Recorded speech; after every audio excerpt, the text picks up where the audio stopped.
son of a, there you seen it, folks. There you have it, folks. Fucking woman got her ass beat, can't fight probably. Gonna teach others how to fight. Talking about her eyeball healing and still worrying about fighting. Didn't occur to her to stop fighting. God damn, man. On a Sunday morning, this is goddamnable fucking intellect going on here. God. Oh, Bray. Ooh, Bray. Bray. Oh, Bray.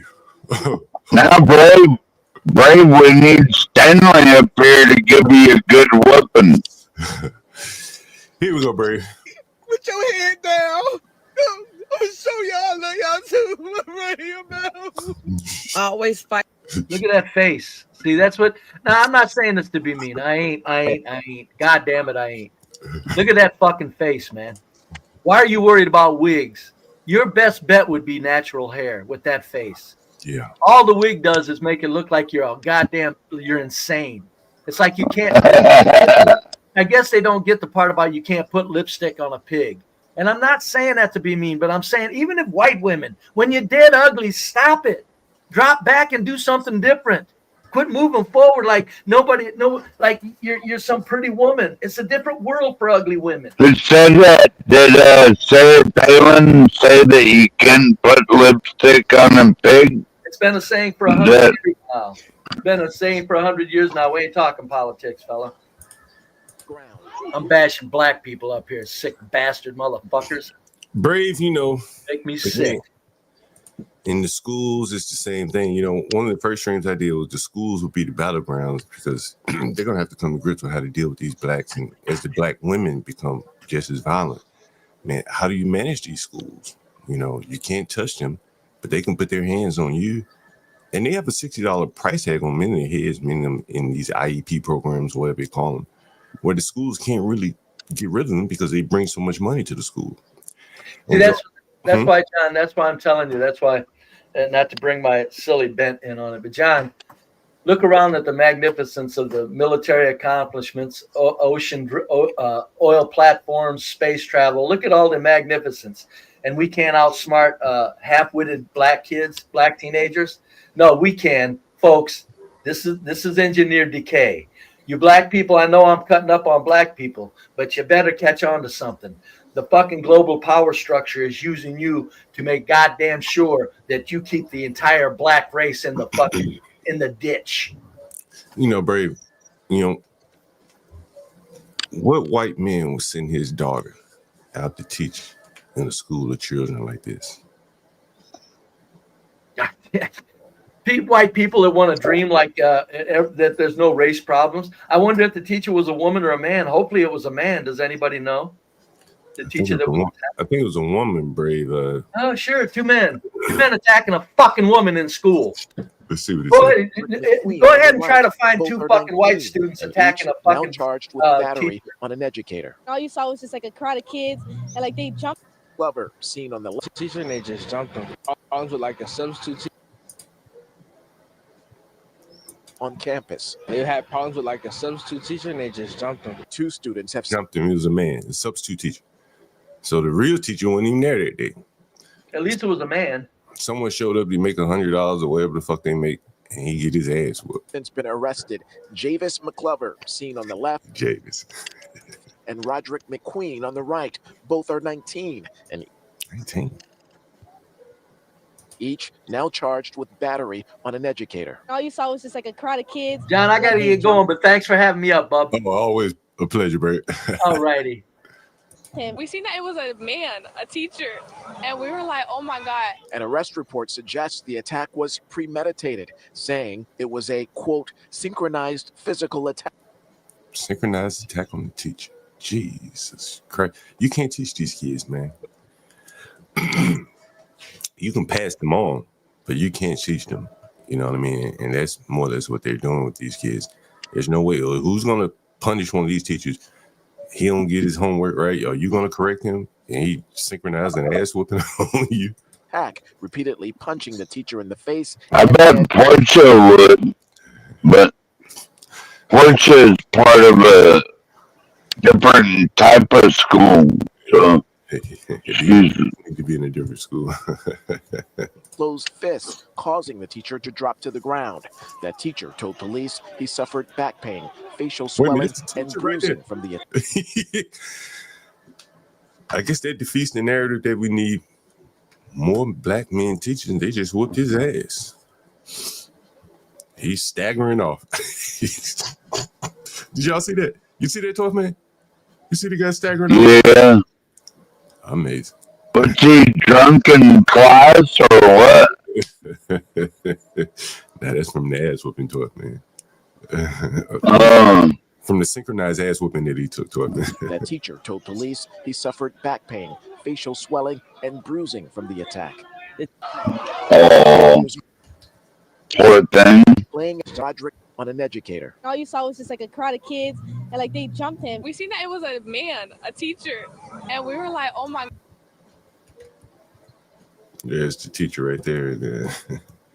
It's fucking amazing, man. Like, how the hell do you teach these kids? I mean, if you were a teacher, would you try to teach these kids?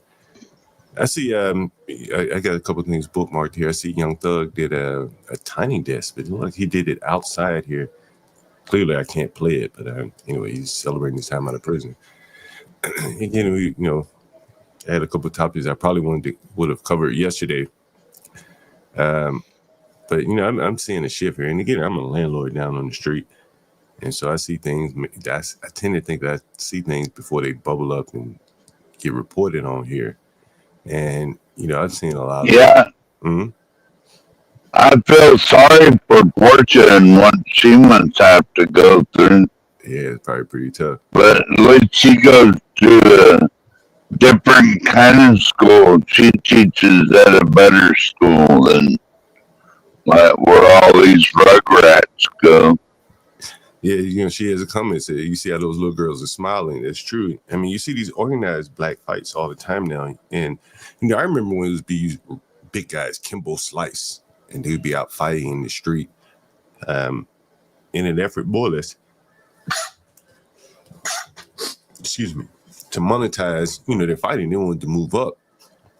But today you see young black women just fighting out in the streets. And I don't think they have aspirations of being the next Clarissa Shields or anything. They're just fighting just to be fighting. And it's just so unladylike that they've kind of gone off the rails here in terms of trying to appear more feminine. As we saw in the video earlier, this woman is doing videos advising black women on how to fight, keep your head down. And I just think it's just unappealing for women to be fighting of any race, and definitely not giving out advice on how to fight. I don't know. You like women to fight, 12 man? You like to fight?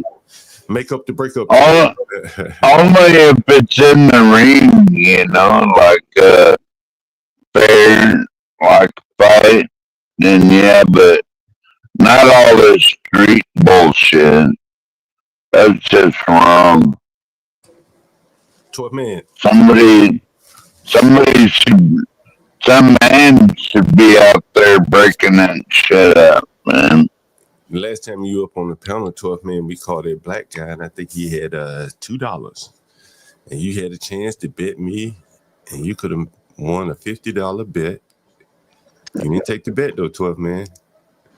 And so I'm gonna give you an opportunity to make some money again today, 12 man. You want to take a little wager on this this black guy? We're gonna call him back, see how much money he has. How much? Let's place a little $20 wager. What do you want to? I'm betting that he. You'll give me $20 if he has more than $2. If he has more than $200. Nah, that's no fair. You don't believe in the black man. You don't believe in the black man. Anybody out here? Anyone in the audience? Put your cash. Maybe he's got $5. Anyone in the audience? Put your cash app in the chat now. I'm taking the first 5 bets. I was about to say I'm going to take all comers here, but I'm taking the first 5. I'm taking the first 5 bettors. If he, all right, how much I gotta bet? However much you want to bet, dollar for dollar. If he has more than $200, I'll give you $20, right? If he has more than two, this is a black man, able-bodied, he's not in a wheelchair. All right, I'll bet $5. The bet is, and if anyone wants to come up, I can't pay till next week though, unless I get in my Bitcoin. anyone want to bet on this black man? We're taking side bets. How much money does an able-bodied black man in America have today? Does he have more than $200? Maybe we should change the title. No, you don't. You think he got more than $200?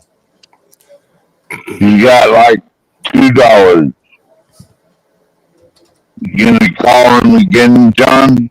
Yeah, I'm gonna call him in just a minute.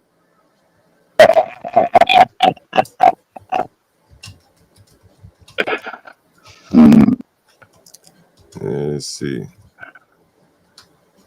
what we're gonna put up here. Let's see. All right.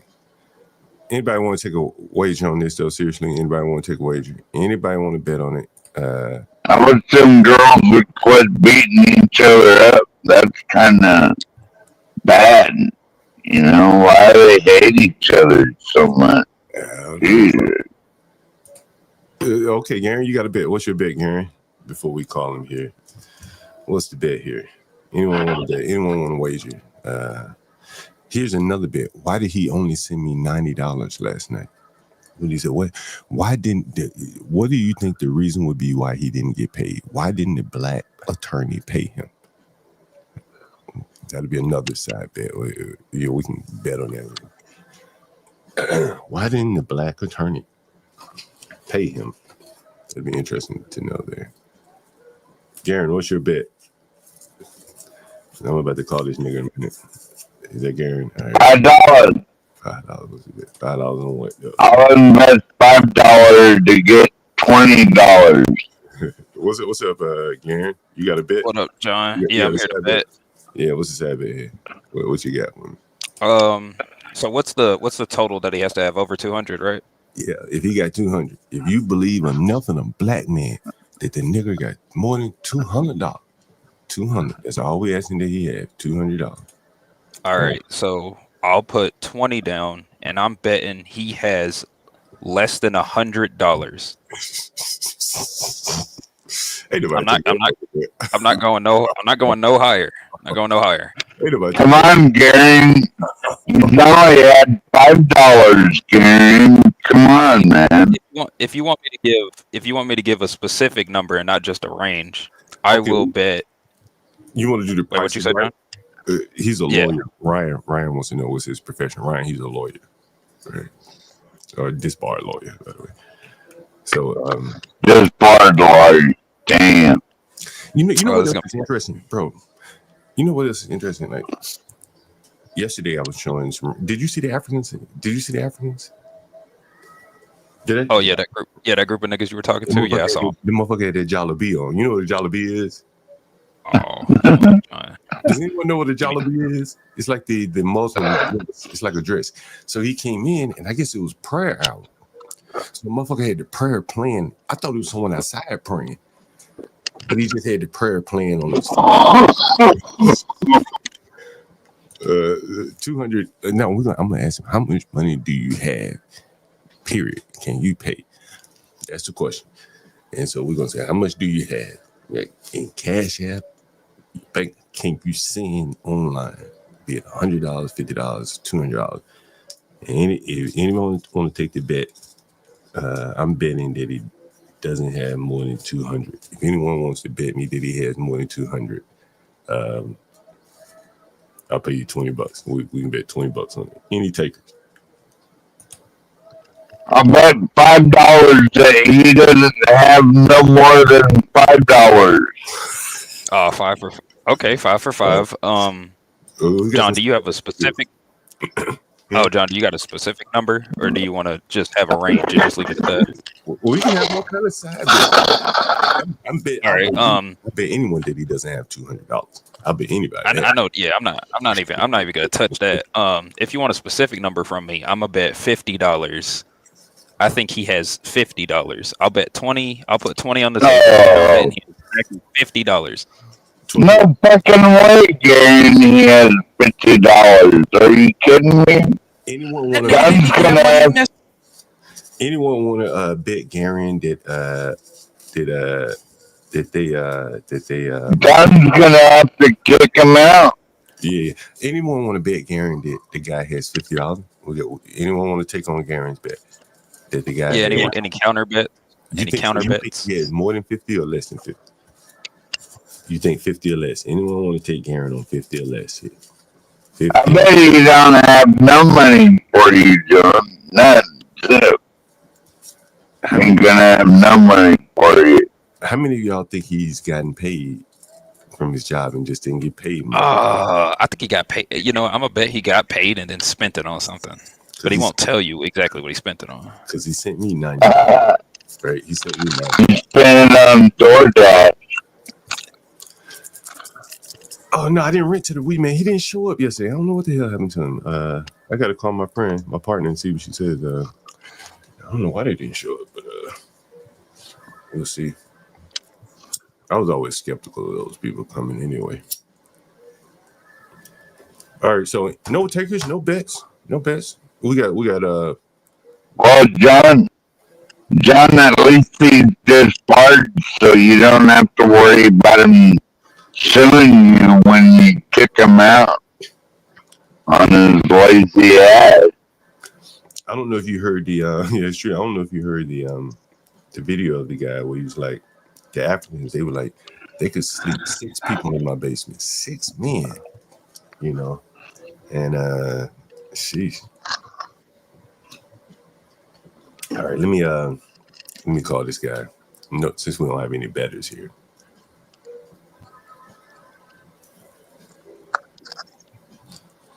It's not too late though. Anyone want to get a bet in? What are the questions I should ask him before I call him?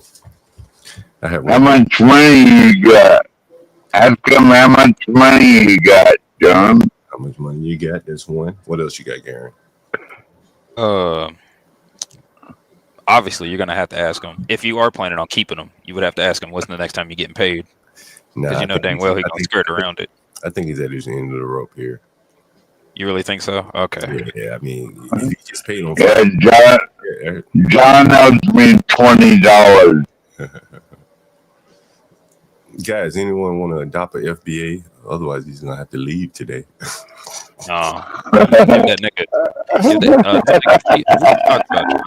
That nigga can go to Walmart, ask one of the clerks, be like, "Hey, man, you got some free boxes, man? I need one at least TV size." FBA eviction day. I changed the title. Well, at least it's springtime, so he'll be warm, right? I'm gonna change the title to FBA eviction day. What do you guys think about it? Yeah, that's a good one. You can also ask him what the hell he'd be spending his money on. I don't give a fuck about that nigga, man. Alright. I'm kind of tired. You have to kick him out, John. You're gonna have to do it. Show up there and hope you live stream the whole thing. That's gotta go, man. He owes you like $500, dude. Fuck out of here. Let me change the title. FBA eviction day. What you think about that? I like that. FBA eviction day. What you think about that, Gary? FBA eviction day. Yeah, that's very good. That's real nice. FBA eviction. Who's the FBA?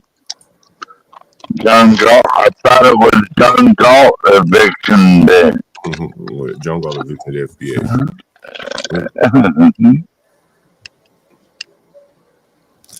What you maybe should I should say, yeah, you're right. John FBA eviction day.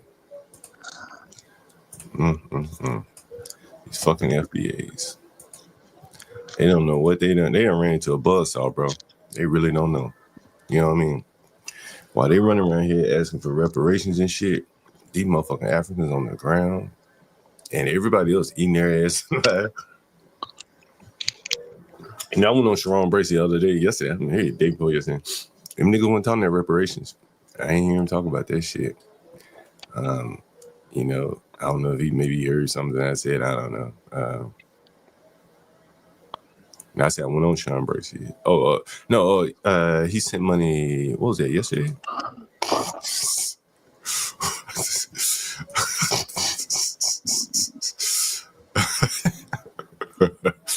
What's up, Jihad? Hey, Jihad, you want to bet on this FBA? I see you over in some of them FBA and indigenous niggas.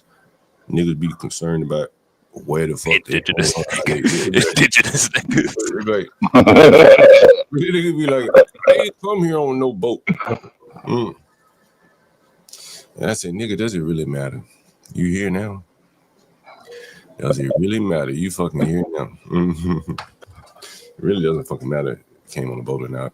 But they figured it out that I ain't come on the boat. I guess that makes them feel better. He sent me $90. Jihad, this nigga way back. Oh, shit. Jihad. Oh, Jihad, for you, I'm gonna play this. For you, I want to play this, Jihad. You made a just jump. Oh, yeah, I want to play this for you, Jihad. Let's see. Yeah. Let's see. Jihad, this is for you. It's for you, Jihad. Give me 1 second, though. 1 second here. This for you, Jihad.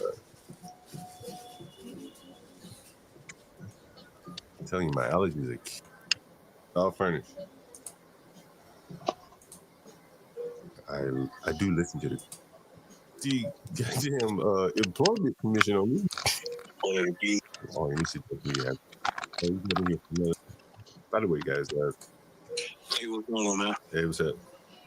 Hey, can you give me the 4? He said he's gonna have it today, but it'll be about 4. Did he tell you how much he gonna have? I have. I can't hear you. What you say? I have at least 300. How much do you have right now? Man, I got $2 on me right now. His last $2. I told you. My last $2. What that nigga gonna buy a gumball? My last $2. Anybody want to adopt an FBA? You niggas used to convince your mamas to send money to Ethiopia for that. You can come adopt an FBA today. For the right amount, a nigga might give you a social security number. You can claim it before the 15th on your taxes. God damn, where the hell do you get the $2 from? Man, I had to borrow $50 from my aunt early in the week. That's how I was able to eat and shit. I thought you got food stamps. Man, them food stamps ran out. First of all, I only get like $150. So them shits ran out like after 10 days. But I have it by 4. I have it. Bro, that nigga ate up $150 in food in 10 days. God dang. John, ask that nigga how much he got in food stamps. I asked him the other day, he ain't got shit. What's up? You don't cook burgers, so He ain't got nowhere to cook. Nigga in a vice grip. Nigga can start a fire. All that wood. The question was, what's your question? Hey, what's up, John? What's up, everybody on the panel? What up, Jihad? You in a minute, man. He last $2. do I win the bet? I with you, but at the same time, you almost as bad as like niggas out here doing crime and selling drugs. Even though you're not doing that, you doing it legal. Nigga, I done told you.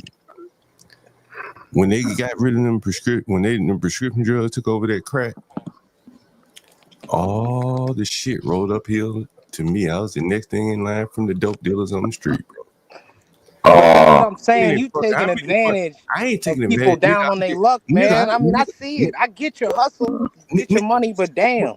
Wait a minute. I want you to hear something. Wait a Not minute. a hustle. Hey, I want you to hear something. Everybody be quiet so this nigga can hear.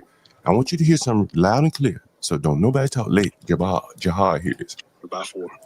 But do you really trust that Negro to pay you by 4? He been pulling your leg for that. Now that's the first point I want you to address. You say I'm taking advantage of this nigga. I don't owe that nigga nothing. Let's talk about the nigga that owe him something. What's your words for him? You got any words for that nigga that owe him? Huh? Yeah, I mean, Let's yeah, talk if you about owe him money, you got to go get his money. I'm saying how I Hold look at it. You just got money from the nigga yesterday, and then you said you gonna kick him out. Like that's crazy. Hold on. You shouldn't have took the money then. How much money did I get from him, John? You said what? $100? $90. How much you think he owed me?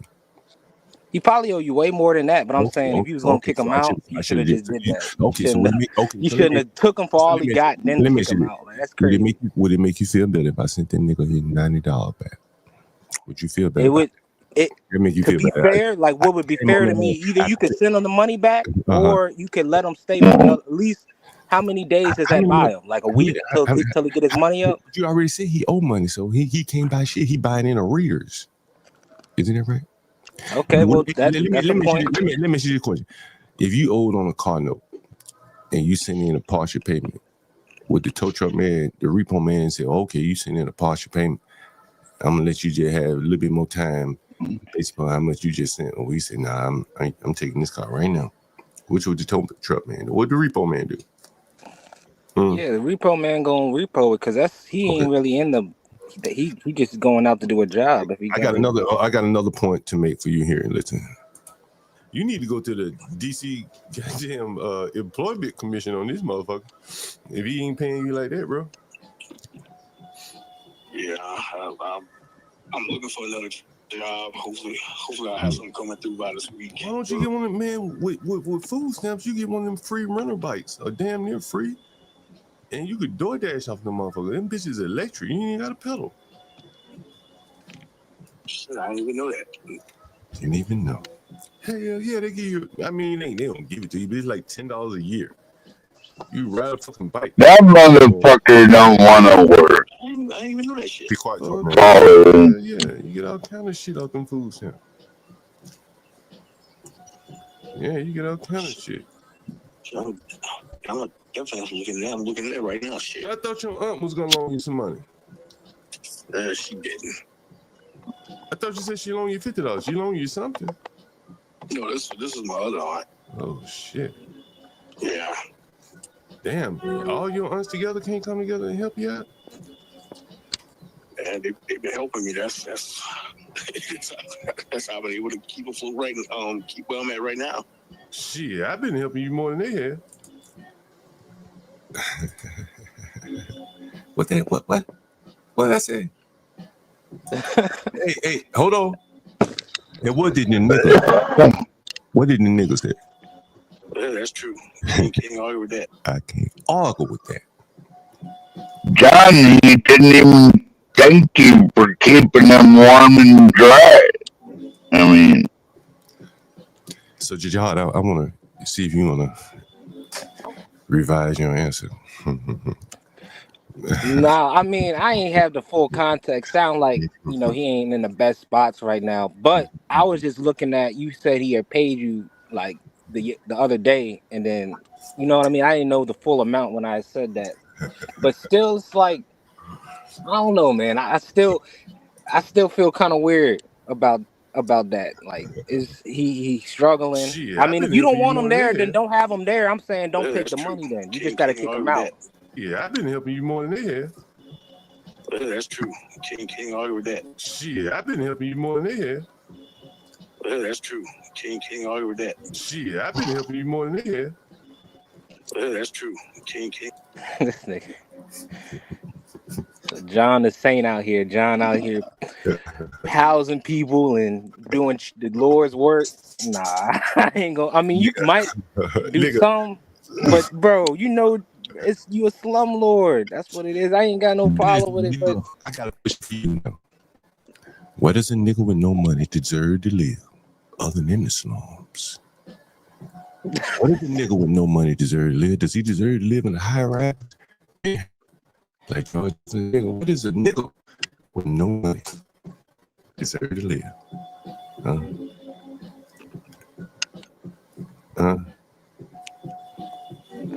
I mean, you can't live nowhere for free. You right on that. But no, I'm asking you. But what does a nigga with no money deserve to live?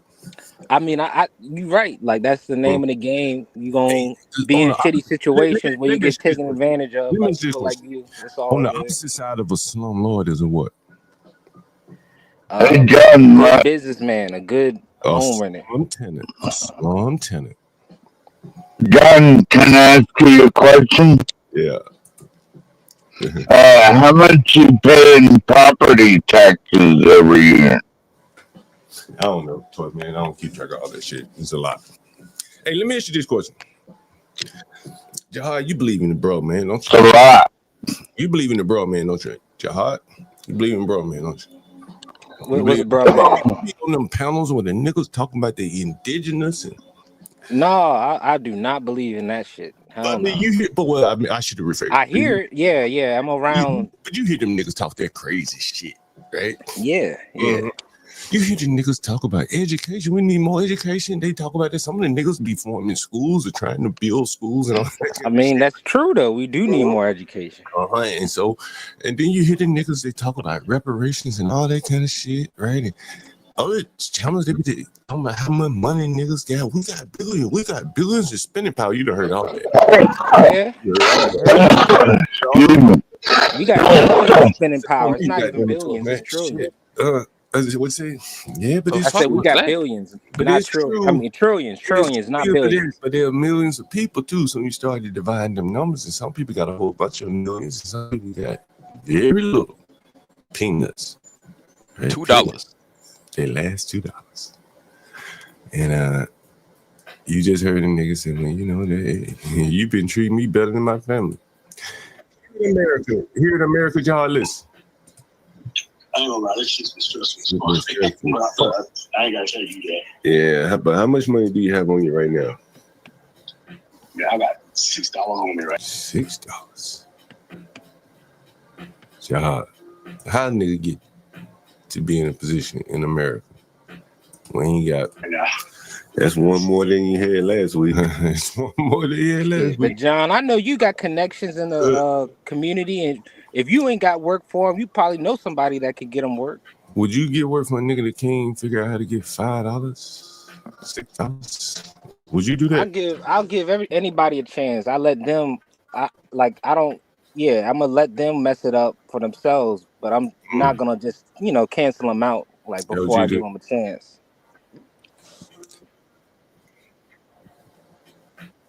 But I mean, I feel it. But yeah, I mean, shit. He could find a job. What it is, that money's not gonna come as fast as he needs it. If he gets a legit job, it's gonna be like 2, maybe 3 weeks till he get paid. That's 19 days away. That's 20. The food stamps. Yeah, potato for him. You know what I'm saying? Yeah, bro. Sorry, man. I swear I'm just like, you know what I'm saying? Like, when you get the food stamps, you should like, damn. Here, bro. Real taste.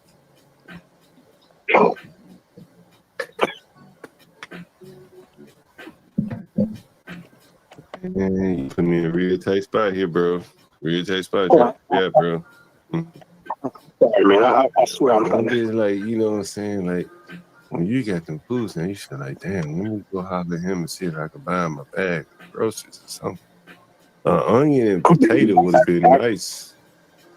I got you next month on the food stamp. You say it's 19 days away. 20. John, pause it real quick. I'm bad. Nigga, did you ask for a fucking onion? Potato, so ice potato. Nigga didn't even buy me an onion, man. Nigga, all them food, $150. Nigga just hungry hippo. All them goddamn food steps. Slide your boy so up. Was he, John, let me ask you, was he working with? Listen. You want to see who he worked for? I'm saying, like, I want more backstory on him. But I'm asking you. Okay, since you want some backstory, do you want to see who he works for? Yeah. You really want to see? You really want you gonna be me? Yeah, because I'm saying like, you don't vet these people before you let them in. You don't, He was an see a pay Airbnb. stub or nothing, no He was banknotes. he was an Airbnb guest, and then he ended up going direct. They try to cut out the middleman. John should maybe hire a property manager. Yeah, bro. Listen, he been paying daily all year, right?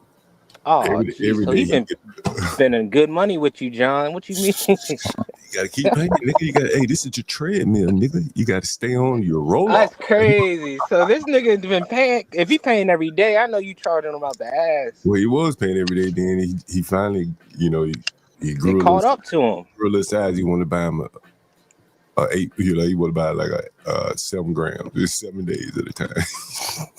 7 grams at a time. 7 grams, 7 days at a time. So this is the nigga he worked for, right? You got any words for this nigga not paying this? He's slaving this nigga. He working him and not paying him. He modern day slaving this nigga. Any thoughts on that? Yeah, he a scumbag too, if that's true. So it's 4 more. See, 5 bros, it's 4 more. See, these 4, 5 niggas. It's 5 of them fucking one nigga real good. But they look so nice, don't they? What kind of work they do? They're some kind of legal shit. Look at the video. Tell me what you think about the video. Why these niggas ain't paying him? Why you think these boys ain't paying him? Look at these boys look clean. They could throw the nigga $400-500, couldn't they? Clean niggas. Ooh, them niggas clean. Look at them niggas. My niggas. Modern day slave catchers. Modern day slave catchers. Are they FBA? Not FBA. I'm housing their slave. I'm housing their slave. See? I'm housing their slave. The 5 bros. I'm housing their slave. Just like the migrant hotels house the migrants who went out and worked. I'm housing an FBA slave. Enslaved by these people. You ever thought about it like that? I got that. Does that make you a top slave, John? I'm that slave. Are you I own the slave quarter for this nigga to work. He go work for them niggas. They don't pay him, and he come back to the quarters. Well, we covered an article up here the other day about a black woman enslaving people. Blacks got it in them, bro. Trust and believe they got it in them because they're doing it for this nigga right now. So I'm gonna open the floor for you, Jihad, to get it out on what these blacks are doing to this man. Any words on that? Yeah, that's I know I wouldn't live there. Well, man, as Jihad to get it out. I want him to talk about bro, man, just fucking this other nigga. Yeah, that's crazy. Very sad, isn't it? They look like they got money, so like even if they already had paid him and he just spent all the money, they should be able to front him something. Yeah. And you know what they did? They hired him as a 1099 employee, so they really don't owe him shit. You know what I'm saying? He'd have to sue them to get his money. So he fucked. You know what I mean? They'll never pay him. I guess it's about time. Tom Gully, I see Tom Gully and all this. Tom Gully, you want to adopt a FBA? You probably adopted an Ethiopian. You probably tried to convince your mother to adopt an Ethiopian when you was a little boy. Here's a chance to adopt an FBA on eviction day. You might be able to save him. You gonna have to spit on the commercial, John. Show that nigga with some flies on his face. I don't know. Maybe the nigga like got a food. Showed the nigga he's like at a Walmart and he's got a bag full of onions and he swipes his food stamp card and it comes up negative. And then he starts crying in the camera. I ain't got no money. Damn, gang, you're cold-blooded, gang. Hey, Jihad, what does it make you think about when you hear a FBA bro, man, he ain't got but $5, $6, $2, and he able bodied. He ain't no wheelchair, no. And he can't, like, he got a lot of education. Like, I don't got enough context for real. Like, it just depends because sometimes people can be. He's not on child support, right? we're gonna make sure he's not on child support. I'm sure he's not. Right? I'm gonna say, nigga, you on child support or something? No. I'm gonna get down to the root of the problem. That's how my grandmother used to say. You gotta get down to the root of the problem here. We're gonna see what the fuck is this problem, right? Guys, do you have any questions I should ask a nigga when I call him? Do you have child support, nigga? Or what is your issue? Why don't you think he don't get out and just do something, anything? It's 10:30 in the morning. Nigga ain't call me. You think he even awake by now? But how long has it been? It sounds like it's only been like a week or something. I've been like 3 weeks now. He just been 3 weeks? Okay. He's been struggling. Yeah, that's a minute. That's a minute. I've been working with him. Yes, He's been struggling. Yeah, 3 weeks of straight nothing is insane. Well, he ain't making straight nothing. It's $50, $90, $54. You know what I mean? But I ain't got time to even keep track of that shit, nigga. You know what I mean? That shit, nigga, I ain't got what the fuck. I gotta keep a log of this nigga sending $25 at a time. I ain't got time for who the fuck got time for this shit. Shit, I put him out today. Who Jihad? I know you got, you scarecrow. No heart. You think I should put him out? I'm gonna leave it up to if you put him out, then you should return that $100 he sent you. Give him $90. Okay, that's your what you say, Gary? 12 man, all this. Yeah, I'm with Jihad on that one. Give that nigga his gumball back. Give that nigga his onion back. Let him go. Yeah, I wouldn't give him his 90. Honestly, I think the shit you got him as is like almost like it's. I wouldn't give him his $90 back. So he's probably giving you what he got, and then he's still on his back with it. Like either let him go or work with him. Well, he don't told just me. have Look, him. He told me yesterday. We heard it on the stream. I'll play it for you again if you need me to. I have the money for you Friday night. That was Friday night. And I ain't hear from him. Yeah, I think he sent me $90. Right? He said I have $300 minimum. Because I asked him, I said, I'm giving that back. I said, what's the minimum you think you'd have? He said $300. He sent me $90. And see, what I'm trying to explain to you is like why people don't trust blacks. A man with honor would have called me and said, hey, sir, I'm going to send you $90. And I'm going to have the other, whatever I owe you. That's what the woman did. I played a woman on stream who did the same fucking thing. She did what she said she was going to do. The black guy, he didn't do what he said he was going to do. And then he ducked and hide. Make me have to call him. I shouldn't have to call him, right? Would you agree with that? I shouldn't have to call him. Yeah, he should have been a man about it, let you know up front. Yeah, right. That's what I'm saying. So, yeah. And that lack of everybody is why people don't want to deal with blacks. I'm just being honest with you. I had my buddy Philippe calling here. Same shit. Black man ducking him and shit. Well, not all blacks are like that. But ain't nobody got time to try to figure out 12 man. Ain't nobody got time. There are very few people like me that are going to be figuring out who's who and dealing with the bad ones, right? They're just going to say, fuck that shit. I don't want any of them, right? Nobody's got time to be dealing with that shit. So anyway, we got any bets on this guy before we give him a call here? Karen? I bet still on the table. Let's put our bets up together. What was your bet again? What was your bet? I'm putting $20 on the table that he has less than $50. Jihad, you want to bet? Is it black man in America? No, hell no, I ain't betting on it. You shouldn't even be having these conversations. I'm betting. You crazy, I'm betting, John. I swear to God, bro. I'm betting $5 that he has less than $10 on him. $5. This shit is crazy. Everybody gonna take that bet? Everybody want to take a bet? Oh, I'm trying to get some bets here, Daniel. Come on, try and get some side bets here. That means you owe me $20, John. I ain't take. You know what I'm about to ask this now. 12 man, why is your mic so loud? Yeah, only bet I'm taking is the two. I'm betting. Should I turn it down, Gary? Yeah, let me turn. Yeah, it just down. a little bit. It's kind of hard to hear. Okay, I'll do it, John. I'm betting he doesn't have $200. Anybody want to take that bet? You know. I'm gonna. Is that better? Nah, that's still a lot. I'm gonna up the ante a little bit. What I'm gonna do? I'm betting that he doesn't have $200, and I bet if he had more than $200, I'll pay anyone that takes a bet $100. Anyone that Want to take that bet? If he has more than $200, more than $200, I'll take that bet. You take that bet? Yeah, I'll take it. If he can send me $200 right now, if he has 200 or more, I'll pay you $100. No, he can't. He don't have that much money, John. What? Is my Yeah, mic you already better? know. You just talked to him the other day. He may have gotten it. He could have borrowed it from an aunt or somebody. Maybe the Heck, nigga paid. yeah, Heck said he would try to pay you tomorrow. That's what he said. Well, he been saying tomorrow. We done show about 6 videos of him saying tomorrow.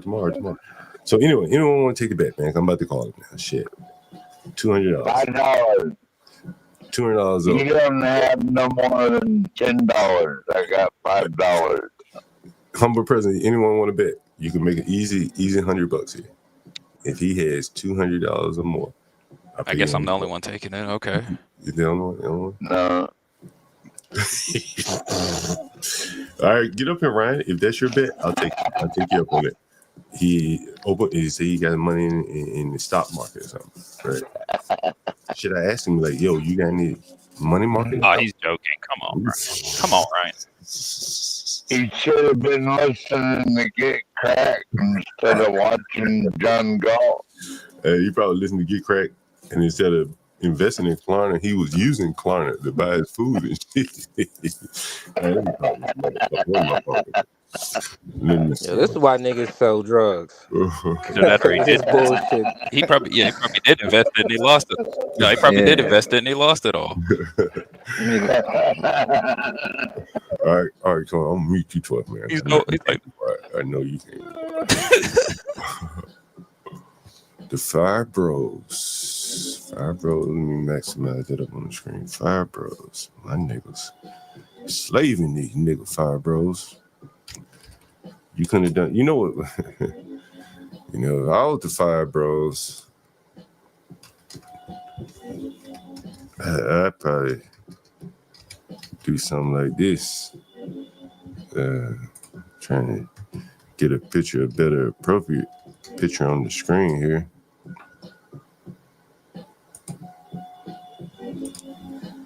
Yeah, this one I want.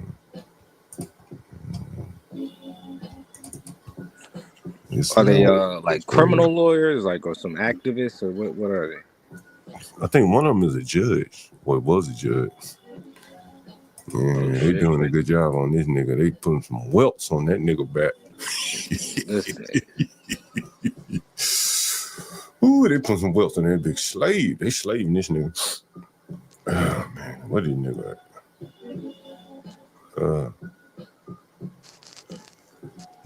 Give me let's see. Let's see. Damn, somebody else just texted me about That's it. terrible, John. Why are you showing that? Let's see. Hold on.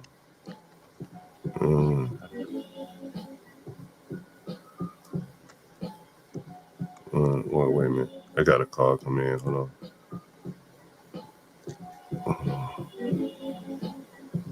The fuck is this lady's number? Hold on, I'm waiting on the call. Shit.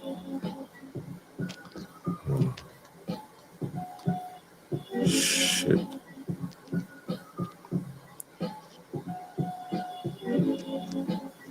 Hold on 1 second.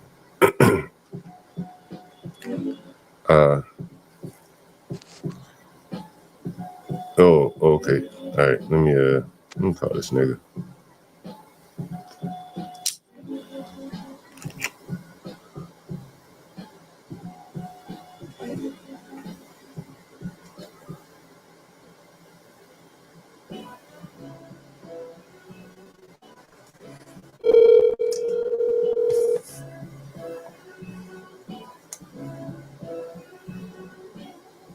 Hello? Yeah, hello. Hey, what's going on, man? Not good, man. How's it going? It's going. Some motherfucker ain't paid me yet. Why not? I don't know. What do you say? I was supposed to get my check yesterday. I was waiting on it all fucking day and night. Haven't heard from his ass yet this morning. shit, you know you ain't gonna hear from that nigga on no Sunday. Yeah. It's the day of rest.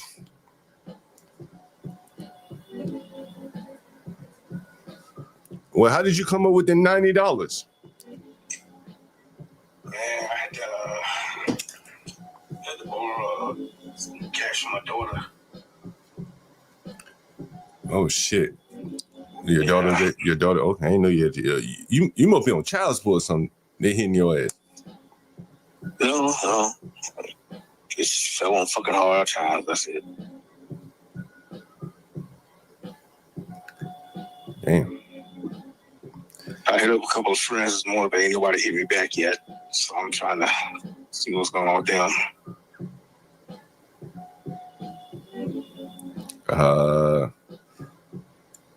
And because it's unlikely dude gonna pay you. Like, you gotta be honest with yourself. Now, nigga owe you so much money now, ain't no way he gonna pay you.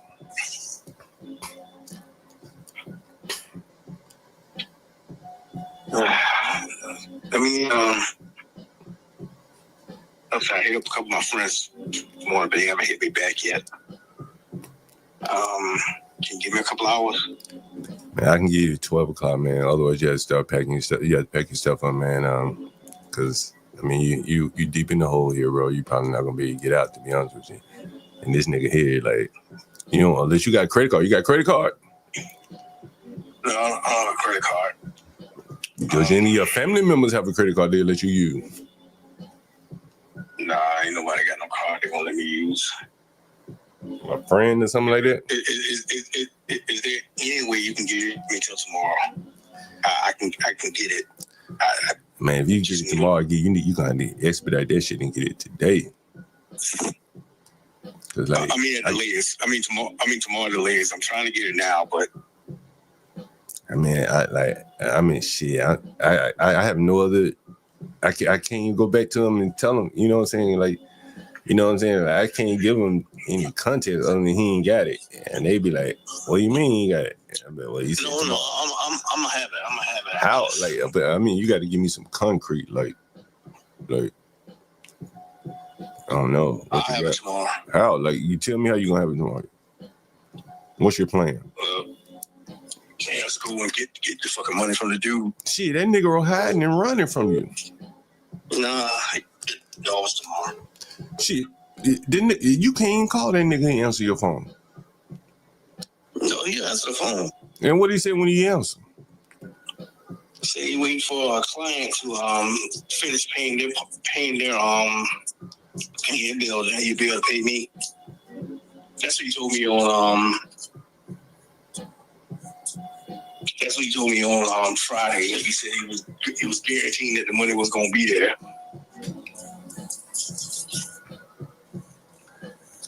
But if you can give me till tomorrow, man, I will get the money. Hell or high water, I will have it no later than tomorrow. I'm gonna call you right back. I'm gonna ask them what they say, man. But like, man, I would suggest you start packing, and then. But I'm gonna call them and see what they say. But like, I would suggest start packing in case they say no. Please, if you can get to work with me, I really appreciate it. I mean, I'm gonna get you your money. You know, hell or high water, I'm gonna get it for you. The water's already high. Yeah, I know. All right, I'm gonna call you back about 5 minutes. Give me a call back. I'll call you right back. Okay.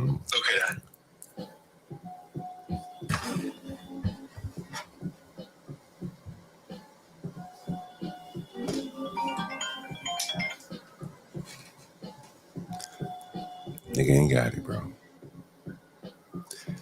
6 bros. Those 5 and one.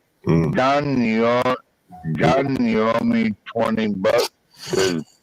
I told you you had less than $10, and I bet $5, so you owe me $20. You know I wouldn't have taken that bet. I ain't take that bet. The only bet I took was Garrett, and I think I won that one. But I'll see you $5 for good measure. Garrett, you bet wrong on the bro, man. You bet on black. That's it. Is it what? Yo, I get this. I was going to say I took both bets. I said he had less than 50. You don't got to send me nothing. It was fun though. I'll talk to you later, John. Hey, Gary, we got one more. We got one more. Niggers. Wait, what? Damn, do we got two niggresses? Two niggresses to call, Gary. I got this one nigger. She paid. John, you don't know me nothing. You don't know me nothing, John. Invested in the channel. I got two niggresses. Give it the Porsche J. I got two niggresses. Yo, check it. This one nigger, she been paying. She been buying like 3 days at a time. And she just called me, so I guess I need to call her back. But hold on, let me do a little trick here. I wish I could show you on the screen, but maybe I should show you on the screen here. Let's see. Damn, I ain't logged in over here. Let's see. I gotta do it on my screen before I call her. Shit. Let's see. I ain't gotta do it. Fuck it. I ain't gonna do it. I don't fuck. Let me call this lady back. She's been paying day by day by day. Let's see what she got here.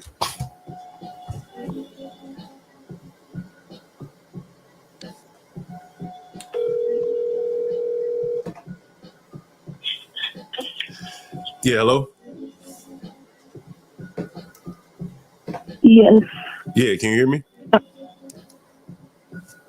Hello? Yes, I can hear you. Okay, yeah, you want the book again? Can you hear me? Yeah, you want the book again? Yes. Yeah, how many more days you want? Probably until the 1st. Probably until the 1st. To the 1st? Yes. Okay, you can just send me on Cash App again. Okay, so is it the same amount? Yeah, I'm fine. I don't let me look and see what you're paying, and then I'll text you the right amount. Okay. Oh, these niggas got her money. She got more money than the man. What the fuck is going on? She is the man, John. She that nigga. She got the money on time. Yeah, the woman. She out here booking in advance. She out here booking in advance too. She said the 1st. That's like, yeah, I was going to say that 6-7 more days. Actually, no, I think it's 8 more days. It's terrible. 9 more days. Daggum. I got one more motherfucker to call here. Let's see. Whole week and a half in advance. You know this bitch ain't gonna have all her money. We're gonna call her and see what she says. Anyway, let's see if this bitch got her money. Get around these bitches up, shake the trees. Guys, support the channel, by the way.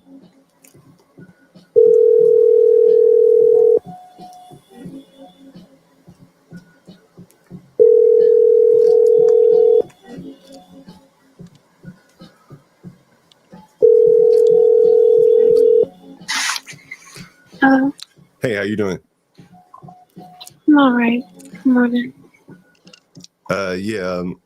Yeah, I saw you send over a couple payments. Are you going to be sending over the balance? Do you have it? Well, I'm about to go to work in a little bit. Yeah. I think the better question is how much money do you have? Because the balance that, like I said, I'm willing to work it out with you. You did make the payments, as you say you were. So, cause I think the balance is like 1,100. So, okay. I got a couple options for you. Here's what I was. Okay. Here's the best option that I think for you. I got a room upstairs. It's cheaper, better deal for you. You know what I'm saying? While you're there, you be saving the money because it'd be cheaper for you. Otherwise, the other option is if you come up with a good portion of that today. And do you have that kind of money? Because I think that's what the balance is. I can confirm, but I think it's about 1,100. Give or take. Not the whole thing today, but honestly, within the next 2 to 3 days, I should. All right, so here's the option. Like I said, I got a cheaper room upstairs for you, so you don't get behind anymore. and you don't have to move, far. You just move right upstairs. Otherwise, they're gonna kind of, they've been working with you, but you got to come up with a real serious short-term plan. No, I get that. To stay up to speed, and because I don't know what day you pay rent on, but I guess it's coming up again, right? Yeah, just this next following week. So would you like to move upstairs, a cheaper room? Okay, so the thing about upstairs is smoke up there, and I don't like that. I mean, we'll talk to the guy, tell him, because I know you're talking about one of them two guys up there No. probably smoking. Yeah, but it's not regular smoke. You know what I mean? It's not weed. It's not cigarettes. What do you think they smoking up there? Ooh, I know what they're smoking up there. Say what? They smoking what? I think it's boo. That's what it smells like. It doesn't smell normal. I can't hear you. What you say they smoking? Boot. Boat. They're very on drugs. Which one is smoking boat? Upstairs. But it's two of them niggas upstairs. It's two of them niggas upstairs. Is there? No, it's the one with the girlfriend. She smoked boat too. They were here. Yeah, they were there before, and then they left and came back. Yeah. Niggas smoke boat. Shit. They were crazy. They came to my door. Honestly, I don't mind going upstairs, but if they're gonna be there, I'm not doing it. I can't do that. Oh shit, they smoking boat.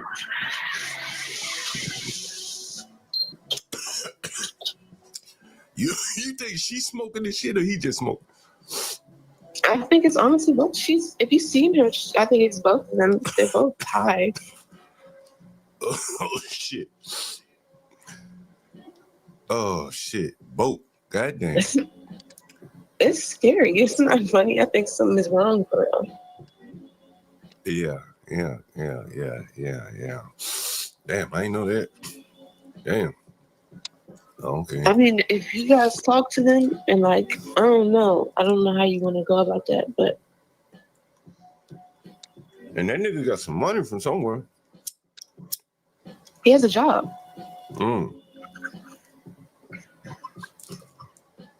Damn. Boat. Yeah. And you smell that shit up there?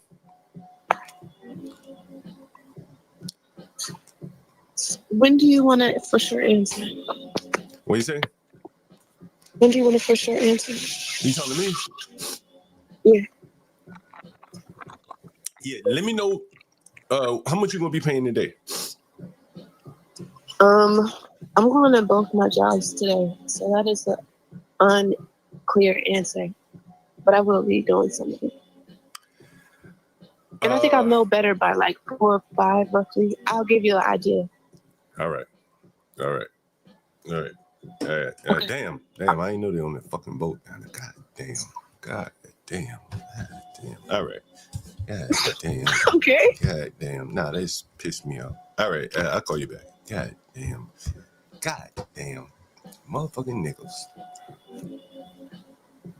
Now you have to run a bunch of motherfuckers off, John. What are you gonna do? Boat. Somebody said, what's boat? That's just PCP shit. Remember that nigga that did that PCP? He said he had that white jump. We got a clip of that on the public channel. He said, had me a little white jump, smoked that boat, them dippers. That's why she said it's funny smell. And she I don't have a good sense of smell. I ain't smell this shit. God damn. God damn. John. Oh. Y'all might remember that. Sound like you got some people to get rid of or something. You know what's crazy is whoever pays his rent has a lot of money. I showed you guys that a while back. Whoever pays his money has a lot of whoever pays his rent has a lot of money. I don't know where the fuck they get it from. And PCP, isn't that a deadly substance? That shit make them niggas go crazy. You might remember this from the other day. Let's see if I got it. I know I have it. What are they doing smoking that shit? Damn, I had it. What the fuck I did with it? Maybe I deleted it. I know I have it. Let's see where the fuck did I put it. I have problems enough, and I just smoke weed and drink beer. That boat shit stink, they say. Yeah. Damn, I had a video. Like a chemical factory or something? Yeah, it's got a real chemical smell to it, like a real acrid smell to it. You know it when you smell it. You know it ain't no fucking cigarette or weed. Damn, I was looking for something. We had so many places this shit is in. I know where I have it. Let's see, I think it's over here. I'm going to share this with you. Why would anyone want to smoke that shit, John? Man, you'd be amazed, 12 man. The shit these motherfuckers smoke. The shit these motherfuckers be smoking, 12 man. Let me see. I have a video. See, I think I have a video of this shit. Let's see. I think I have a video of it. Let's see. It ain't that one. Jesus. Damn. What the fuck is that video? Let's see. I know I have it somewhere. Let's see. Give me 1 second. I'm gonna find it. And it is it's here.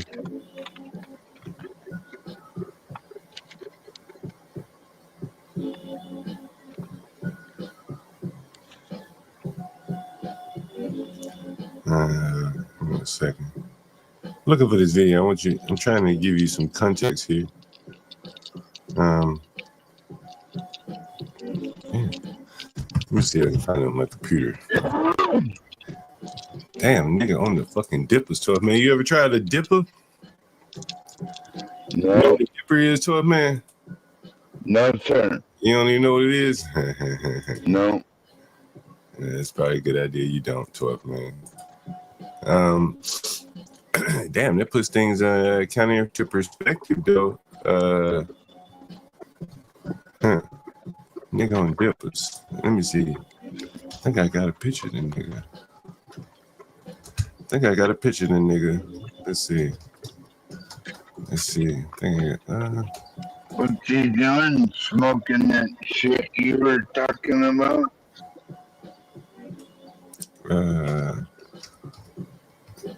Let's see. I think I got a picture of the nigga. Let's see. Let's see.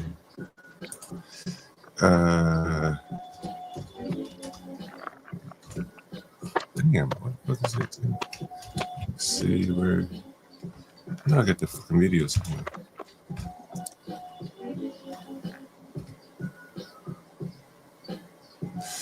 Fuck, I can't find it. We got so many fucking videos.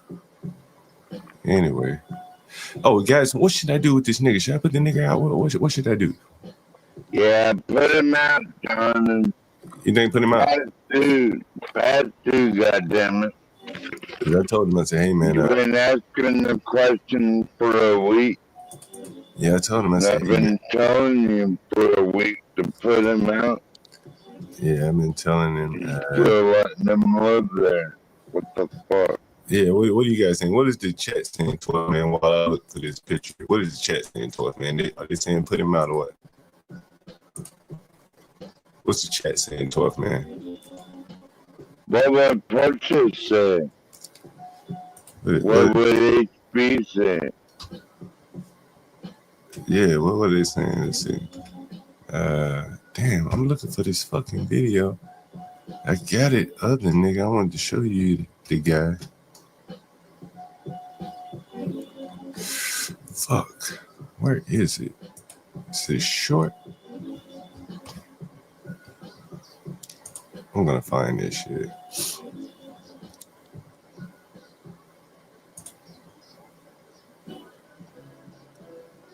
I got this shit somewhere to it, man. I want you to see it. I want you to hear it. Well, if they don't know how to behave, then they gotta go. Yeah. Simple as that. Damn, I'm gonna find this shit, 12 man. You ain't gonna come up here to Alaska and rent no room unless you got credibility. That's just the way it is. Damn, what the fuck was it at? Want to rent a boat? A boat, 12 man. Yeah, you want to rent a boat? I don't think so. I don't know what the fuck I did that video, 12 man. I don't know what the fuck I did. Maybe I have it here. I want to find that video. I can see why that woman. Pretty cool videos. I can see why that woman doesn't want to live with that man, though. That makes sense. Why would she? Yeah, it makes a lot of sense. Damn, where is it, niggas? I got a video of the nigga. Damn. Where the fucking I can't find it. I'm gonna stop looking for this shit. We got too many fucking videos here, 12 man. Too many to find. I gotta curate this shit somehow. You know that? Yeah. Damn, and I had this shit too. But anyway, I had a video. I played it for you guys a while back, and it's this black guy just screaming, just having a fucking fit. And I'm sitting there putting that. I'm sitting there. That bullshit done. Yeah, I'm sitting there putting together a bed or something, and the guy's just fucking having a fucking tantrum. And so that's the guy, and I be damned. Find out he's on that kind of drug. That's a different element to deal with. Yeah, I might have to pull my firearm on someone like that if they like antagonize me. Yeah. So I might have to shoot him. Damn, and I had the video of the nigga just screaming one day. I mean, he was screaming like a motherfucker, and I'm like, damn. I didn't pay him any attention, but now maybe I better pay him a little bit more of attention. This may be it. Is this it? No, that ain't it. But anyway, so damn. Yeah, boat is a what's that PCP embalming fluid type shit that these people use to get. Damn. Yeah, I knew where it came from. It comes from what they put in dead people. So these weirdos in these morgues are selling it, evidently. I mean, because where else does it come from? I don't know, 12 man. It's interesting. Anyway, guys, it should all be locked up. Send them to El Salvador. Oh, yes. What should I do about this guy? That prison. Yeah, I told him I was going to call him back in 5 minutes. Send him to prison. Are you listening to me, 12 man? What should I do with the guy? Should I? Yes, sir. Should I put the guy out? Put him out? What do you guys in the audience say? Put him out? Let him stay? What do you say? Put him out? Let him stay? What do you say? He said, put him out. Yeah, for one more day. One more day. What you guys say? One more day. What is anyone saying? One more day or what? Tom Gully, what would you do? I put him out. Put him out. Portrait. WOD. Portrait. Let me see what portrait is. Nobody ever smoked that boat before. Anyone in the audience ever smoked that boat? Shredder said, get it, bye-bye. Anyone ever smoked that boat before? Portrait, get him up out of there. What is a portrait? Anyone ever smoked that boat before? Yeah, you probably knew what he was talking about. Hell no. Hell no, John Galt. I smoke weed and drink beer. That's it. And cigarettes. Yeah. That's my limit. Fucking amazing. Can't be smoking that shit. Fucking amazing. Fucking amazing. Nobody to call, nothing to do. Damn. I don't know if I should have sympathy for him. People saying, well, it's not normal to be able to ask family for money. Is it normal? Should he be able to ask his family for money? Is that normal? What do you think? 12 man, should he be able to ask his family for money? Well, if his family loved him, then they would be giving him money. He wouldn't have to ask for it. But his family does not love him. So, you know, the thing is, someone said family tired of supporting bombs. You know, the thing what Tyrone said is put him out tomorrow. But the problem is tomorrow he said he had the money. Let's say he does. Let's say he comes up with $300. Well, he's still way behind. At some point, you got to cut weight. You know, you got to cut the fat. Okay? You know, I'm dragging him along. And he's, you know, there are people that I could clearly put in the room, or hell, it'd be probably better leaving Anthony and have him up there, you know, using utilities all day. I don't know. Like, at some point, you become, you know, less than the variable cost of maintaining you, you know, and that's where I think he is right now. Let me make another cup of coffee. You guys let me know he should, but black families are not like other. well, I just hope you don't end up having to scrape them off the ground, John. That's what I hope.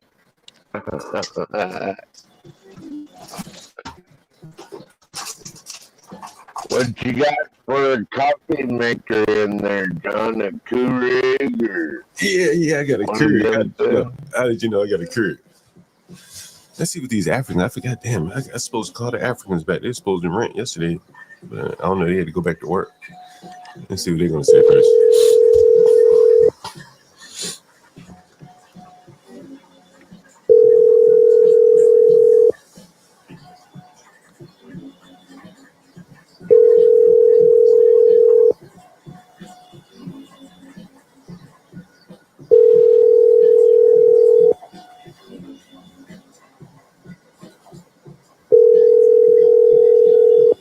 Your call has been forwarded to voice.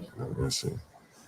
All right, let's call this guy back. What the fuck is he gonna say? We call him. We call her. We call her. Now we gotta call him. Oh shit. I mean, call that number. All right. All right. I think the consensus is we'll put him out, right? That's the consensus, right? Put him out. When you say that's the consensus to us, man, back in 1980s, I rented a laundry room for $150 a month. You lived in the laundry room? Slick Rick, you lived in the laundry room?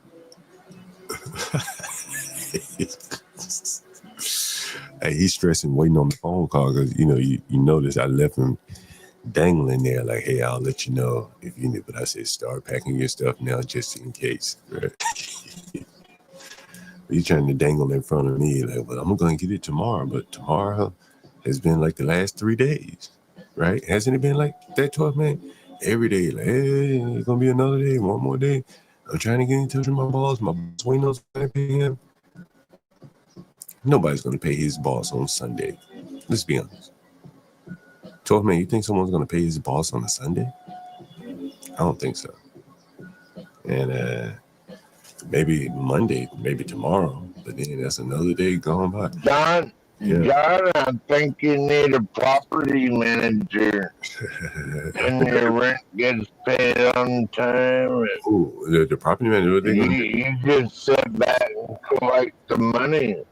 If you have a property manager. You know, I've known a lot of people with property managers, and they don't. What happens when the people don't pay? The property managers can't go out and work for them.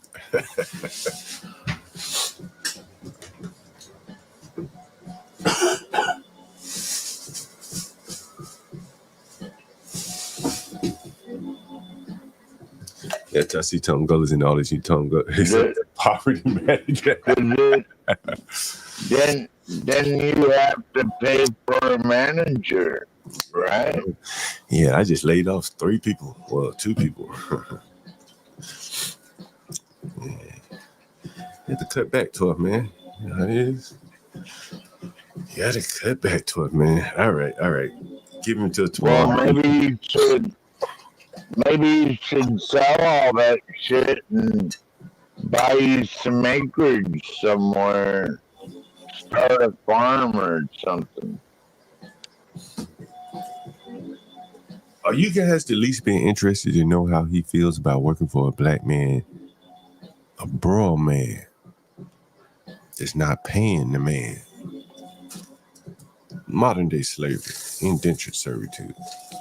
I am the slave quarter owner for the 5 bros. Jungle slave quarter owner. I think I like it. Jungle. I might need to change the name of the channel. The slave quarter. The slave quarter owner.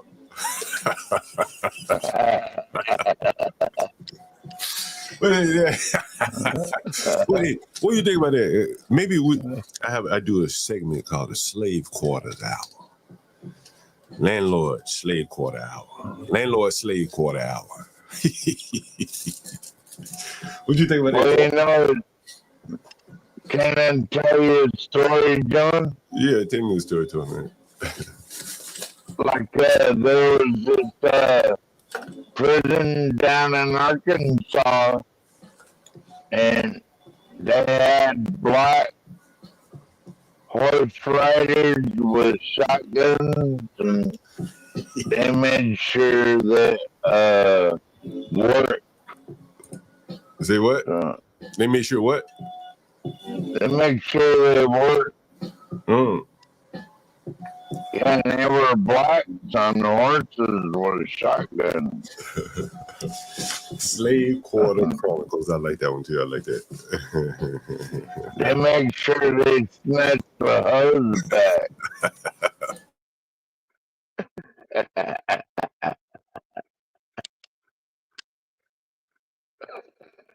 And they grew so many greens and raised so many pigs and cows out there you wouldn't believe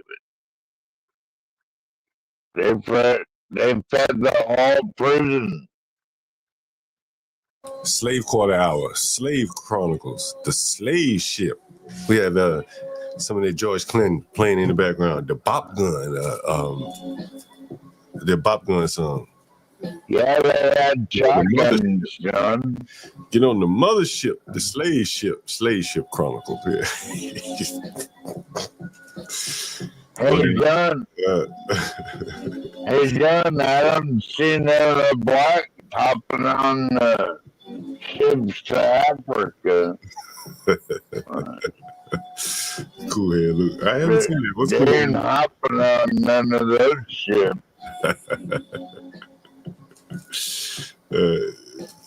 Tom Willis. They don't want to go back to R1 shit. I think we're gonna put the nick out to it, man. As soon as I finish roll up these joint to it, man, we're gonna call him up. Yeah, I was hoping. They ain't looking to go back, John. I don't know any black looking to go back to Africa. This one might find it better if he were in Africa.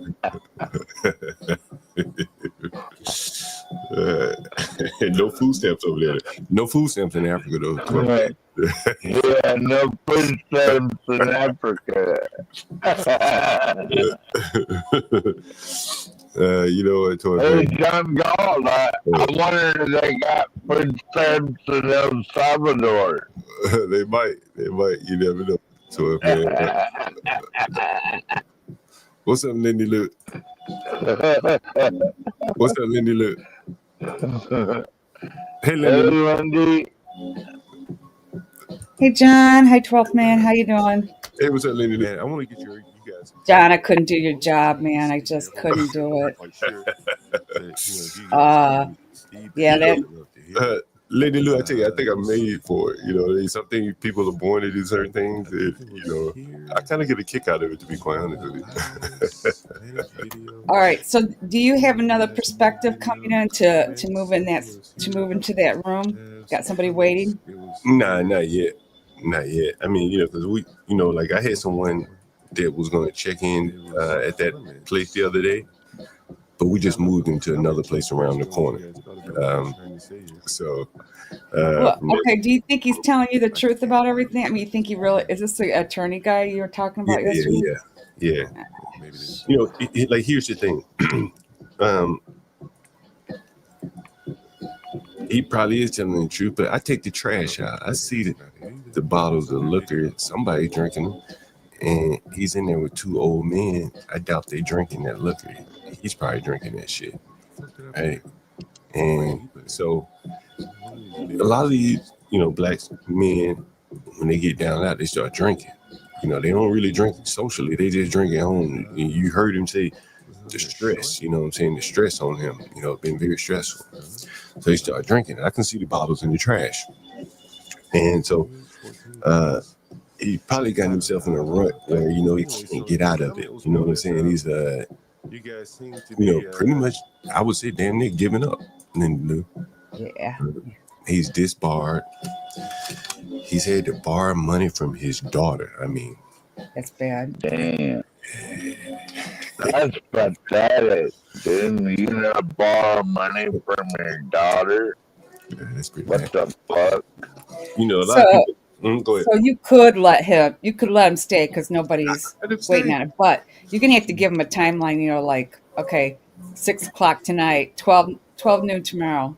You know, you got to be out by 12 noon. But see, you know, like if somebody was waiting for the room, then he's got to go now. You know, kind of thing. But you know, but if somebody was waiting 2 days ago, I was just able to reroute them to another place. You know, there's always someone waiting, and even if they're not, there's the hidden, unseen cost to me housing him. Right? He eating, drinking all over the place. You know, in the room. No, I get it. Flushing the toilet. You know what? You got to do what you got to do, right? You got to do what you got to do. So you know, the thing is, you know, here he is in America, Lindy Lou, and I showed the Africans. You know what I'm saying? Like, how are they able to figure it out? And here's a man being educated here in America. We've giving him everything he needs to succeed relative to an African, and he just can't make heads or tails of life. Right? It's crazy, right? Oh yeah, it's really crazy. You know, like no. I mean, I think you said yesterday he had what, like $6 in his pocket. Last $2. John, I don't use cash a lot. I always, you know, I use everything on a debit card, but I always keep a little cash in my purse in case something's going on that I need cash. And that's I leave about $6 to $10 just sitting and keeping it in my purse just for whatever. Mostly everything's debit card anyway, but I keep cash just in my purse for emergency. Tom Gully said, I'm sure the five brothers will leave one of their society gatherings. And so what he's talking about, Lindy Lou, is I showed the video of the place where the guy works. It's a black law firm, and it's probably, you know, what we would call like shucking and jiving. They're not really doing any work, you know what I mean? And they come dressed up, they look real nice and clean, but they're not really doing anything. And so they shit on their employees, and he's not even an employee. He's a 1099 employee. So he can't like take them to the government employee payment compensation board or whatever the hell they have, you know.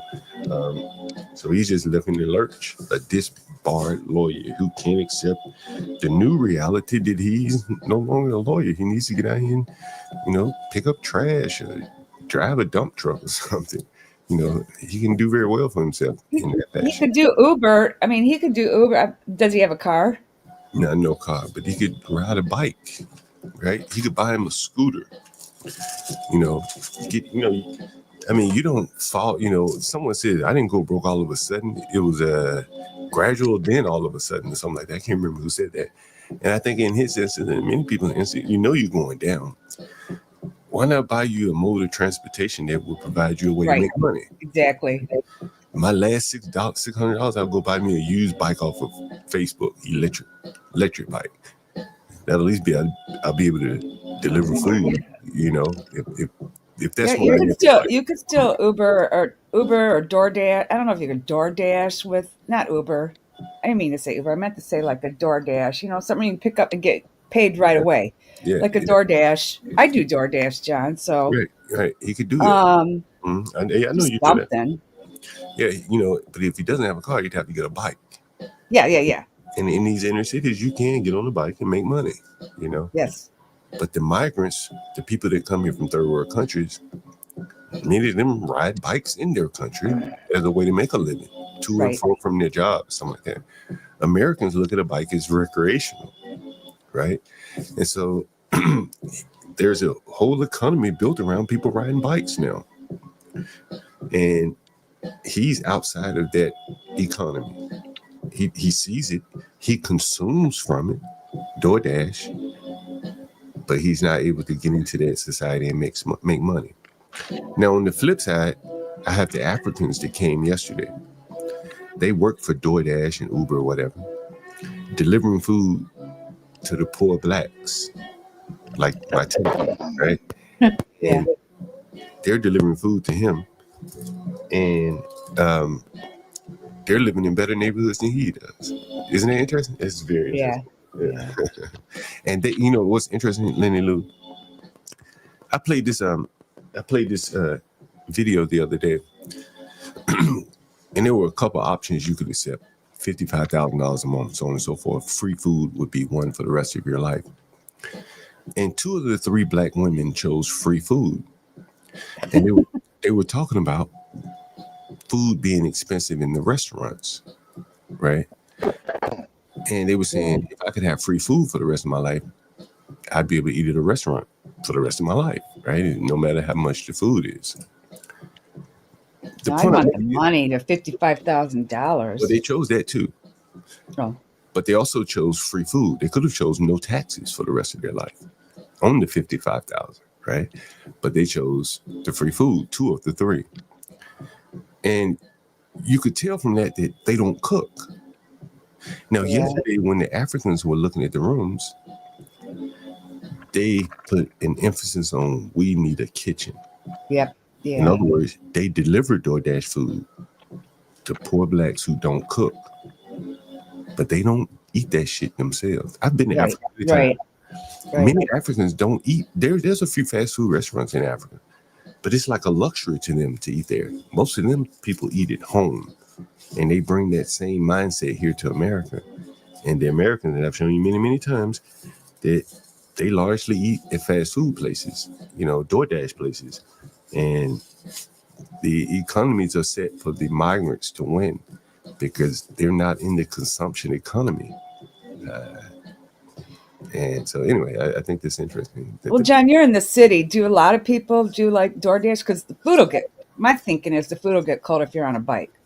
But if it's from point A to point B in less than 5 minutes, it might be okay. But kind of got to worry about the food getting cold if you're on a bike. And here's the thing, Lindy Lou.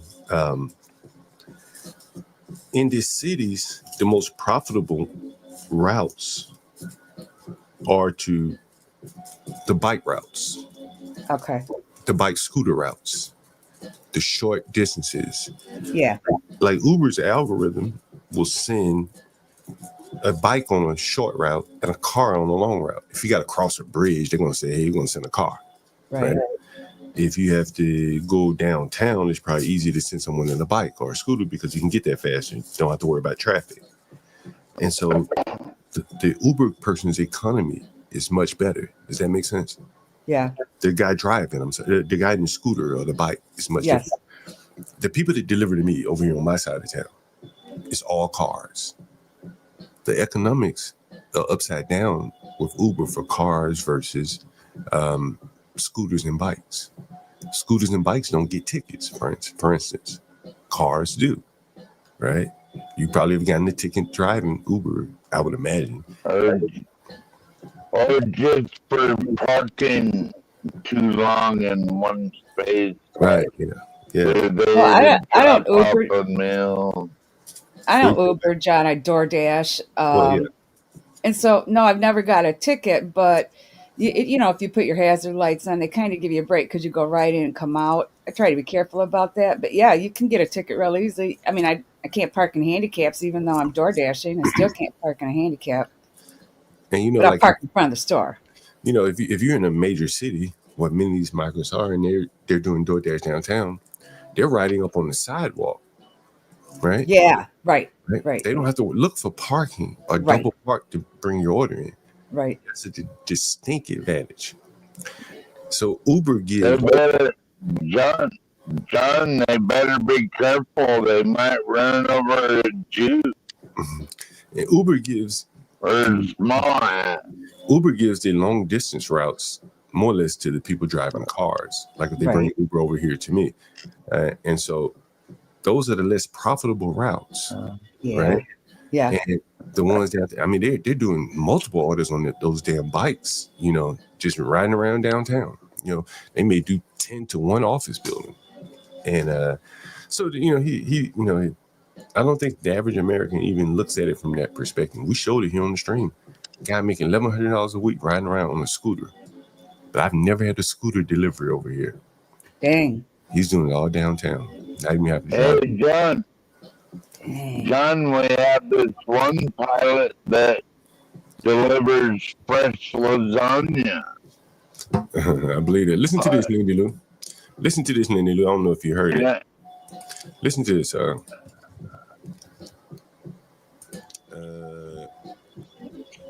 Okay. I'm gonna send you a text. Take a look. Show. She makes her own morning roast with everything. Talk, man. I know you hit the video. All right. HB, Universal, and I'm looking for another job. Hopefully I have some. Pulling your leg for that. You need to go to the DC goddamn employment commission on this motherfucker. If he ain't paying you like that, bro. Yeah, I'm looking for another job. Hopefully I have something coming through by this week. Why don't you get one of them, man, with food stamps? You get one of them free runner bikes, or damn near free, and you could DoorDash off them motherfucker. Them bitches electric. You ain't got a pedal. Shit, I didn't even know that. Hell yeah, they give you. Nothing in the loot. That was 2 or 3 days ago when I told him that. You think he signed up for DoorDash yet? Oh yeah. It only takes a few minutes to sign up for DoorDash. And as I said, although does he have a driver? He's got to have a driver's license or some kind of ID. He got that. I'm sure he's a lawyer. I'm gonna give him the benefit of the doubt. He got an ID. But again, all he had to do is sign up. And again, in DC, they let you drive. They'll give you a bike for like $10 a year. Yeah. But he probably didn't sign up yet. And then listen to this. I mean, they don't give it to you, but it's like $10 a year. You ride a fucking bike, you know, you let For real? I didn't even know that shit. Fuck yeah. Hell yeah. You get all kind of shit off them food stamps. Yeah, you get all kind of shit. I'm definitely looking at that. I'm looking at that right now. Shit. But I thought your aunt was gonna loan you some money. She didn't. I thought you said she loaned you $50. She loaned you something. No, this is my other aunt. Oh shit. Yeah. Damn, all your aunts together can't come together and help you out? And they've been helping me. That's Now you have daughter? 12 man, god damn it, 12 man. Don't talk over video. Right, keep where I'm at right now. Shit, I've been helping you more than they have. You heard that, Lindy Lou? Yeah, I heard. I've been helping you. Keep afloat right, keep where I'm at right now. Shit, I've been helping you more than they have. And he went on to say, well, that's true. Can't argue with that. I am that nigga. Motherfucker called me a slumlord nigga. Shit, I wonder what outside feel like. God be a slumlord. He determined if nigga, would he be calling God a slumlord? Okay, so John, what do you have to do? You have to have him out today? Or can he wait until like 12 noon tomorrow? I mean, I could let him wait till whenever, but I'm just tired of calling. You know, like okay. Honestly, you know, do what you gotta do. You know, here's your lesson for you young black men. You gotta head off the storm, like or the trouble, like take the bull by the horn. If it were me, I knew I was short. Nigga, I wake up in the morning calling it my motherfucking landlord. Hey, Mr. Landlord, like, I'm still fucked up. And I would go even further. Is there anything I could do for you, Mr. Landlord, until I get... Well, yeah, right. Yep. I had a Hispanic man call me the other day looking around the room with no money. He said, I can work for you until I get paid. And then I can start paying you. This man is in my house and ain't even looking to work while he's in the house. Can't even appreciate the benefit. He's inside negotiating. The Hispanic was from the outside negotiating, right? Yep. Still offering things. So, like, I don't know if he doesn't have a father, if he doesn't have anyone that's ever taught him these things, but like I got a saying, like, and I got it from someone. He said, if you run, they'll chase, right? And if you just confront the issue, then what are you gonna say? If he called me and said, hey sir, I don't have the money yet, I'm still waiting on it. What could I say? Right. Well, you're gonna have to leave. Okay, well, I may say that anyway, right? That's a possibility when you call me. But at least you hit it off and you made the proactive effort as opposed to letting someone come to you with this nigga ain't even call me, right? Should have called me. You should have, hey man, let me get the jump. He could be coming to you and saying, you know what, I know I'm late, but you know what, if you don't care, thanks for letting me stay. I'm gonna get all this trash. I'm gonna start, I don't know, you gotta vacuum there. I'm gonna start vacuuming, I'm gonna start mopping just because you're letting me stay. Just something, something to kind of make you feel like he's grateful, appreciative that you're letting him stay there. Do something around the house. Something clean up. For gratitude. But when I go over there, he hasn't been doing anything. Right? He's in his room chilling. Maybe he's depressed. I'm sure he is. I don't say, man, when you're depressed, part of that is you got too much fucking time on your hand. Right. You need to get out and do something. Go lift some weights, play basketball, fucking clean up your room, cut your hair. Right? There's a lot of things you can be improving on, which will probably lead you out of that depression. But laying around in bed all day wishing things would be a different way, that's not going to work. And I think this is where he finds himself in a situation where he's very depressed. And speaking of that, I got a damn YouTube. What's up, troll? We're about this is what did I name the topic?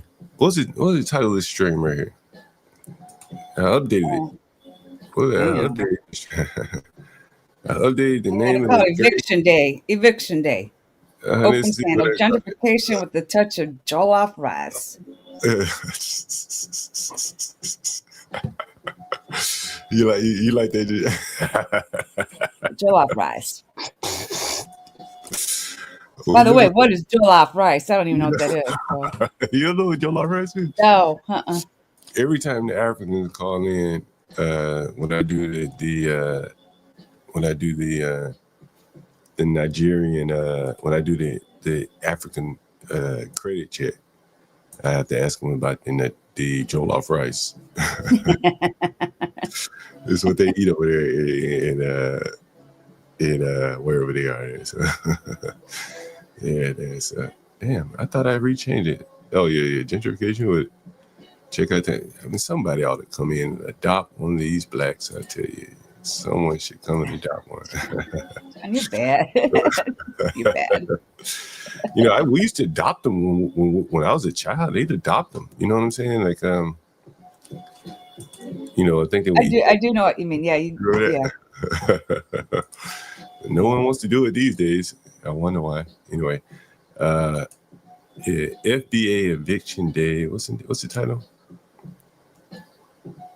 Hold on. I got to go back and look. Let me look at it. FBA Eviction. Gentrification with the touch of jollof rice. Yeah, these damn Africans. That's all I've been renting to lately. Lindy Lou is amazing. It's mostly just Africans I've been renting to. All from West Africa, by the way, which is very interesting. But I guess it's time we call the guy. No need to prolong it. I'll mute. I'll go down. I'll mute or go down. You think he came up with some money? You think he came up with any money? No, not in that short amount of time. Ready to be called. So what are you going to tell him? He's got to be out by when? I'm just telling you, just pack your stuff up. Be out by the day. Yeah. Okay. And yeah, I'll tell you.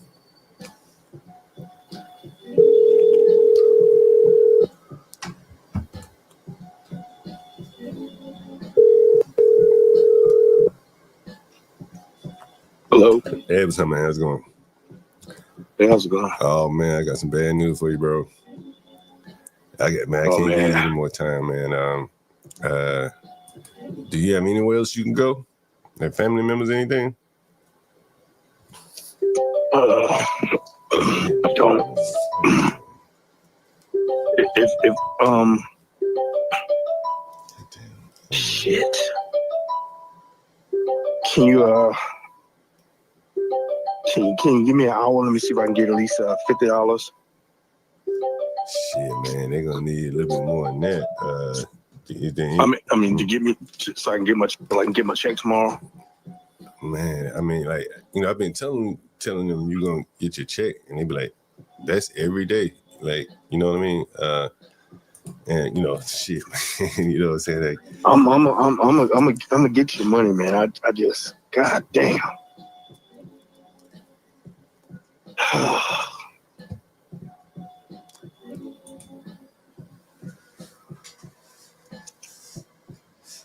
Can you is there any way that can work?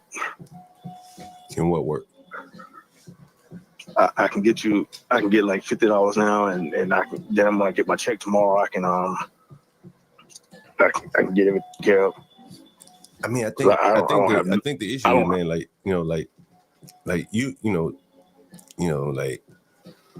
you probably ain't gonna get paid tomorrow. Let's be honest, you know what I'm saying? If I don't get it tomorrow, then fuck it. I gotta get out. But shit, that's what you've been telling me that for like the last 3 days, and I've been going to them saying, you know what I mean? Like, if you work for a company that was kind of respectable, you know what I'm saying, they have to pay you. But this nigga got you by an advice script, bro. He got you in a vice grip, bro. You know what I mean? Like, man, is there any way I can get at least another 24 hours? I'm gonna get this money out. Man, I'm just fucking. It's Sunday too. I mean, I got. I mean, I will have it tomorrow. I will have it tomorrow. I promise you. I mean, like, you know, and if I don't have it tomorrow, then fuck it. I'm on the street. I got that. I'm saying, like, but I can have it tomorrow. I'm saying, like, you know what I'm saying, like, that's what I've been telling them for the last couple of days. You know what I mean? Like, yeah. You know what I mean? Like, the other day they had a reservation, and I had to send the motherfucker to another place. You know, because they let the calendar float, and you know, like. You know that can get a complaint from Airbnb. You know, if you had to send somebody somewhere else, they could just easily complain and get their money back, and be whatever. And so I can't really block the calendar, so anyone could like book the shit while you're there. You know what I mean? And then then I got to move, and then I got to explain why I'm moving this motherfucker, and then it's like it becomes an issue. Man, I know you've helped me out so much, man. But if you can give me 24, give me till tomorrow, I can get this money, man. I promise you. I mean, I honestly, I can't. That's why I'm calling you back to tell you. You know, when I went to them and said, you're getting paid. They were like, bro, like, we've been hearing this shit for like a week. I know, man. I shit.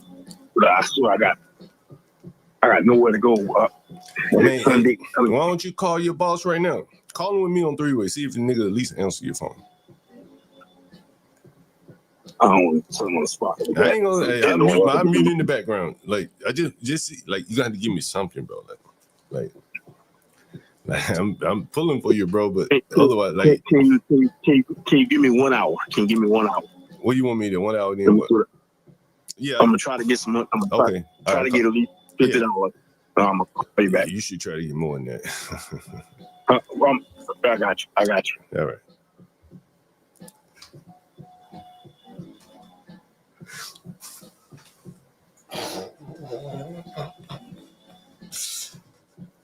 FBA happy hour here.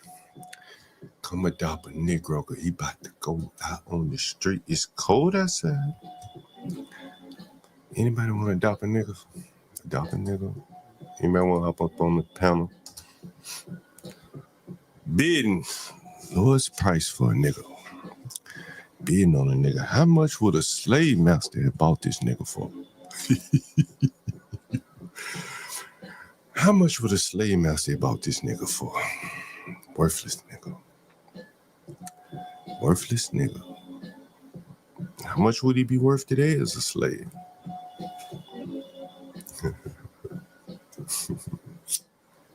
FBA adoption day.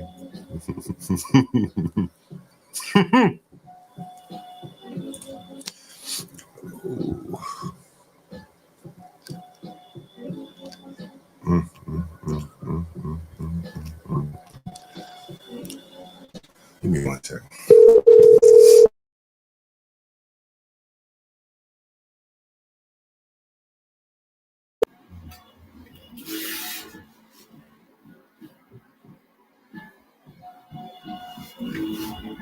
Can you guys hear me, by the way?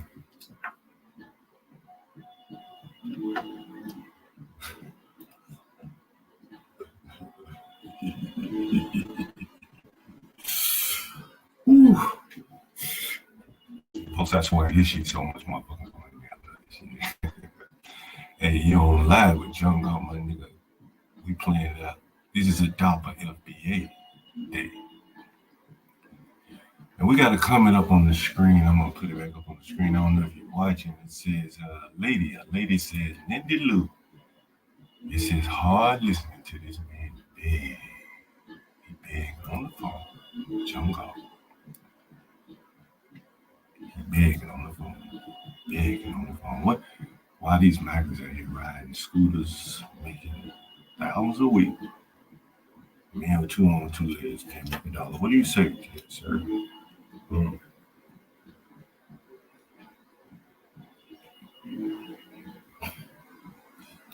Foundational Black Ass American, FBAA. Foundational Black Ass American. Foundational Black Ass American.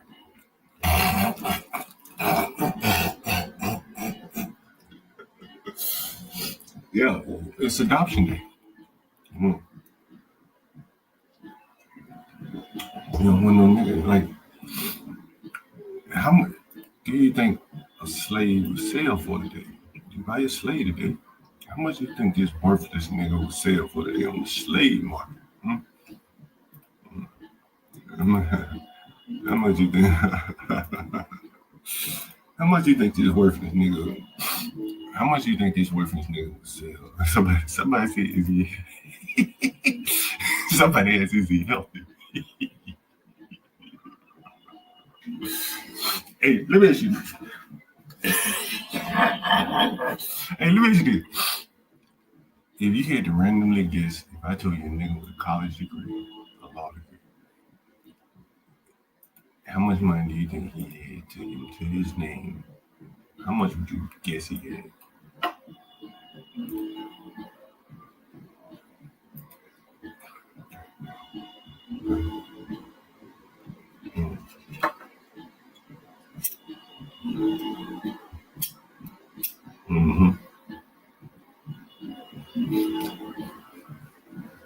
Do you want to adopt an FBA today?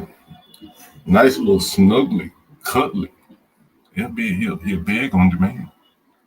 I can make him beg on demand.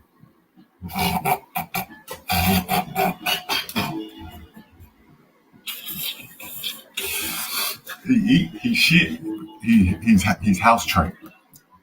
He's house trained. This is Jerry Lewis Teledon. We're having we got a big old cuddler with a house trained. Like house trained.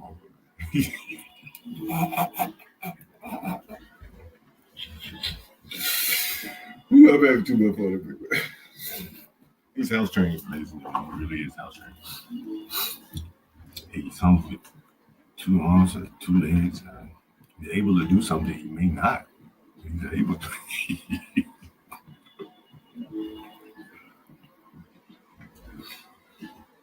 He said he wanted me to call him back. He said, give me. How much time did he say appointments? How much time? Somebody said, he said, I said, man, first time, yeah, if you got some pity for this FBA, don't need to jump on us. Spat a nigga. I spat a nigga. Well, yeah, it'd be like adopting him. Adopting him. He don't have to live with you. Somebody said my audio is bad. Is my audio good? Can you hear me now? Is my audio better? What the hell happened here? Is my audio? Somebody said, oh, he's about 40. He has oh, bro. He called his daughter and asked for some money. And he sent that little bit of petty change to me. Just $90.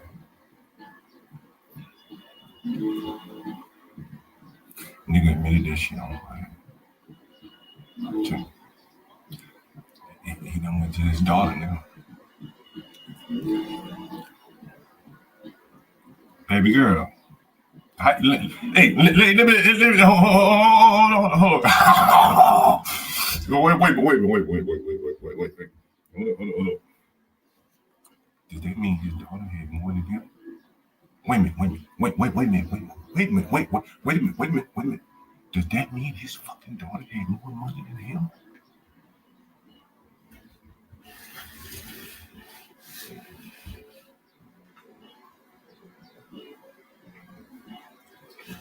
He already hit that well.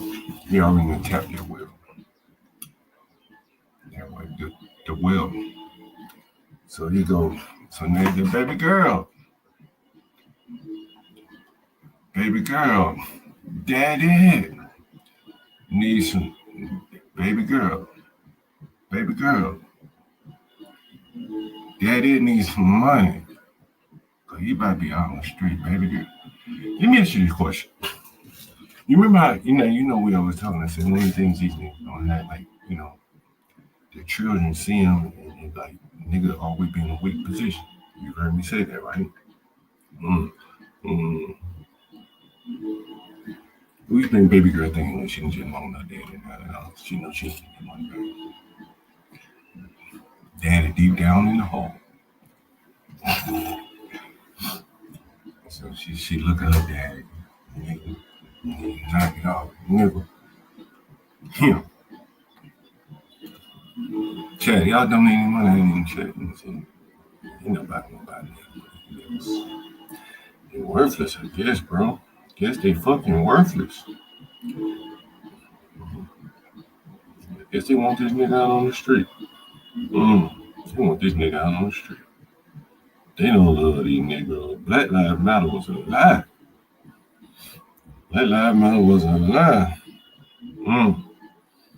Lenny Lou. We had a man up here pissing on the street corner. Lord, you.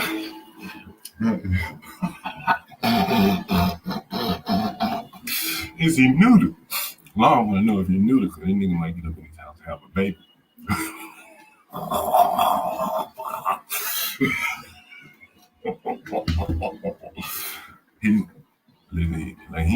He's a noodle by virtue of he ain't got no money, so you ain't got to worry about him having no babies. He noodle by virtue of not having any money. So, yeah, tell me, you want to donate to the FBA? Surely you wouldn't want to see a nigga out on the street. You think Stanley want to see a nigga on the street? Stanley, Stanley in the audience. An FBA a day would keep a criminal away. Adopt an FBA a day. Keep a criminal away. Meanwhile, we got this one tenant woman. She said she in between going from one job to the next. Adopt an FBA. Keep the criminal away.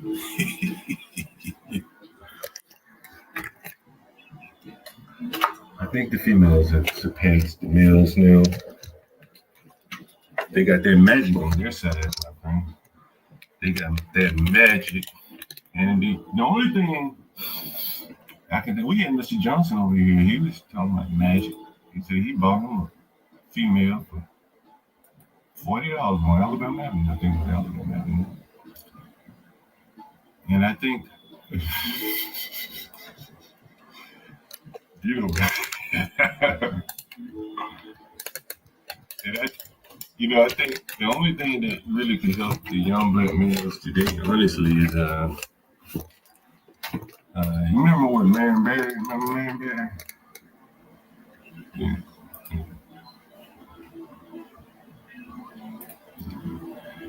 We need to go on what, gay? We need a Marion Barry. We need a Marion Barry summer job back for the blacks. We need a Marion Barry.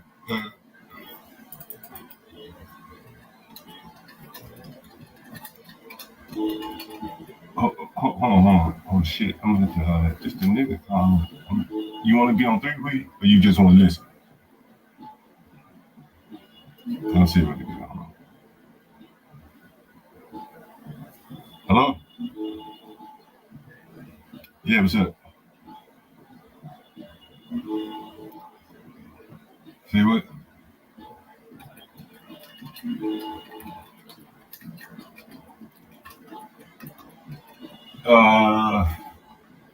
Hold it right now. Let me call him. See what he's saying. How much time you need to get some more?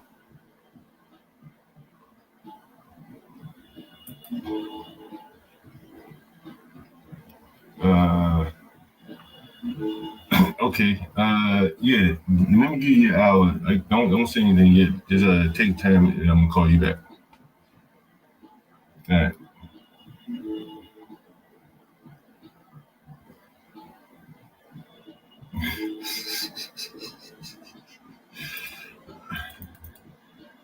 Yeah, my name ain't showing up here. I put a name up here. Let me remove the camera and bring it back. Maybe this shit will show up this time. What the fuck? I had my name and everything showing. I had a new name and everything. Let's see. Fuck, it ain't showing up. I put a new name up there.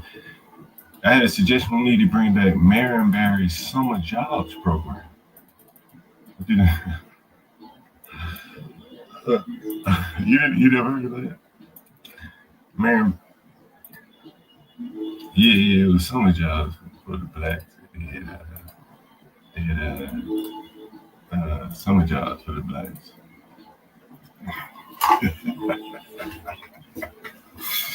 Marion Barry. Summer jobs program for the blacks.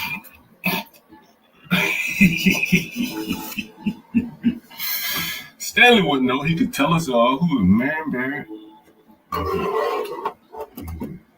Marion Barry, there was Marion Barry. Let's see. Marion Barry. Which I can Yeah. Like a summer job program here.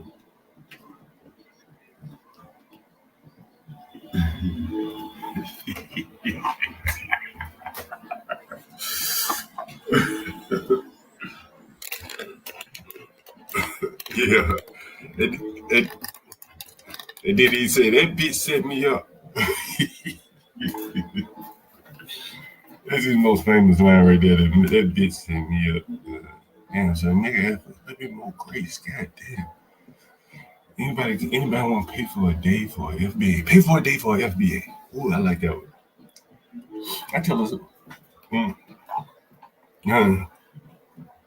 Yesterday he sent me. No, he said, I'm saying, you heard me say, did you hear the conversation? I said, hold up, don't say any money. I should have just keep packing.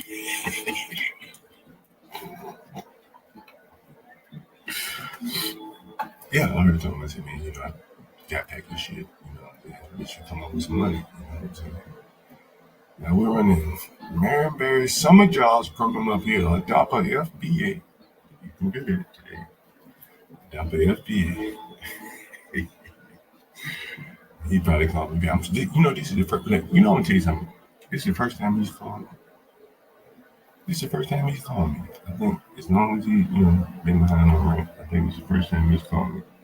It's very interesting. Very interesting. I'll call some other people. Let's see.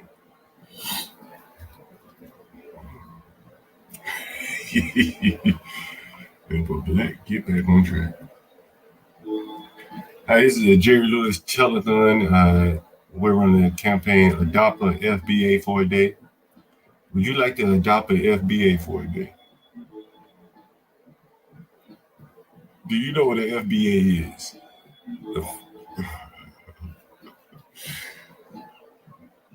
What crazy thing about that? Oh yeah. Man, them niggas didn't show up yesterday. But anyway, you live with John. Yo, hold on. Oh, well, you didn't show it. I was there. Okay, but maybe I missed it. Okay, maybe it was a miss. All right, maybe it was a miscommunication because I was there. All right, anyway, back to what I was saying. We're running a campaign. Yeah. Okay, Eric. So we're running a campaign. Adopt an FBA for a day. FBA just called. He was begging on the channel. He said, "Jungle, please don't put me out. I'm trying to reenact the Mary Barry's Summer Jobs program and adopt an FBA and everything." So, I'm just. Do you want to adopt an FBA? Do you want to adopt an FBA? Wait a minute, someone else. Do you want to adopt an FBA for a day? Yeah. Do you want to adopt an FBA? Damn. Hold on. Hello? Can you hear me? Is this a prank? No, it's not a prank. It's real serious. What? Nobody knows what you're talking about. What are you talking about? What do you mean? What are you even talking about? Talking about telephone and all that stuff. That's like prank joke stuff. What are you talking about? Well, we're trying to help an FBA out, because this is his last day if he can't pay the rent. So we're going to have to put him out. So, You got plenty of money. Pay for him if you want him to stay. You don't want him to stay? What? You don't want him to stay? I don't know what the fuck you're talking about. It's FBA. Shit. Do you think it's a joke to help black people? I'm not the right person to call these prank calls. This is not a prank. No. This is not a prank. This is very serious. It's very serious. You can't be honest. You wouldn't call me. Yeah. Taking your answer is no. You don't want a Negro. I'm taking that you are like. Yes, you can say this no. is like It's a prank to you.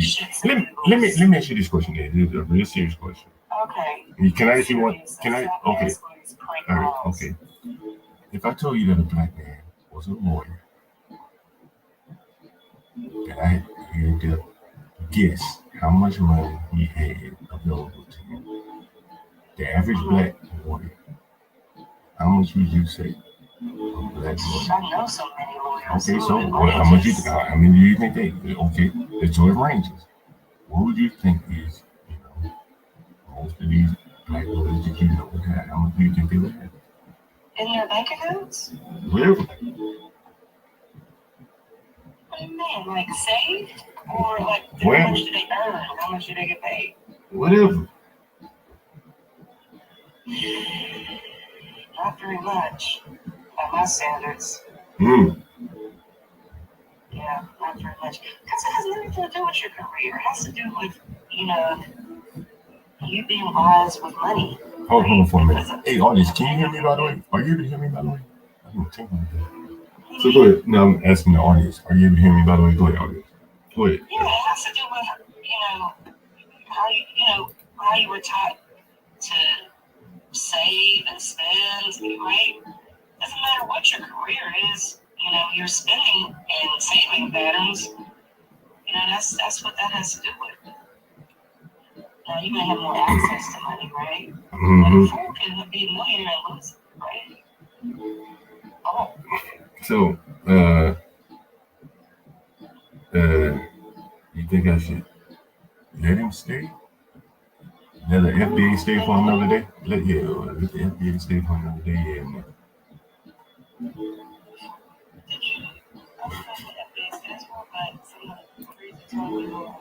Let the black stay for a day. Let the black stay. Let the black stay for a day. Should we let the black stay? Yeah. Okay, but he's getting to the end of the rope. He's getting to the end of the rope. Do you think we should let the black stay? Stay or nay? Yay or nay? Yeah, come on now, come on, just give me a one answer. Yeah or nay for the black? Yeah, or nay for the black. You vote to let the black stay inside or vote to put the black? Okay, your answer is that. Yeah, I need to put down on my side. All right, there we go. We got one vote for the black. Get the fuck out. Shantytown, man, come on, what you doing? The blacks gonna end up in Shantytown. I've been saying that for a very long time. I'm out of here, all right. We don't have any votes for the blacks, guys. God damn, nobody to adopt these niggers. Nothing. Nobody to adopt these niggers. They don't even think it's a big issue. These are the same people that were marching up and down the street screaming Black Lives Matter. And here's a black ass life, and his life doesn't matter.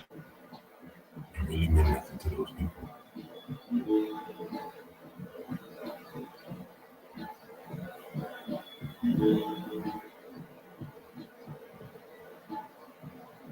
That was my business partner. What's up, Chris? Man, what's going on?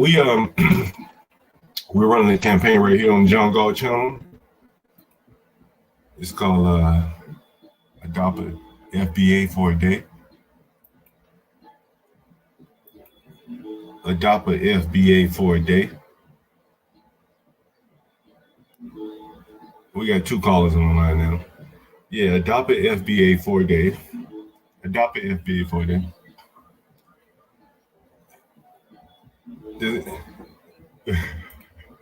You know how to contribute. Does anyone? We got another call on the line. We got a 3-way call here. Chris, I know you're very pro-black and everything. Do you want to adopt an FBA for a day? Just one day. Keep a little. He's neutered. Yeah, we got one person. Yeah, we make his name is Jerry Jones.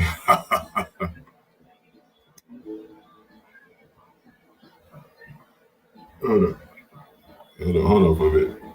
Go ahead. What do you say? Somebody you want to buy an FBA? We got one person want to contribute to the FBA.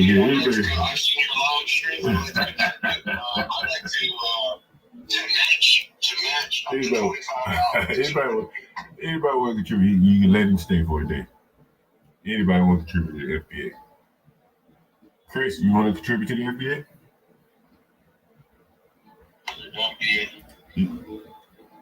And the FBA is foundational. Black Ass America. Hello? Yeah. Foundation. You know.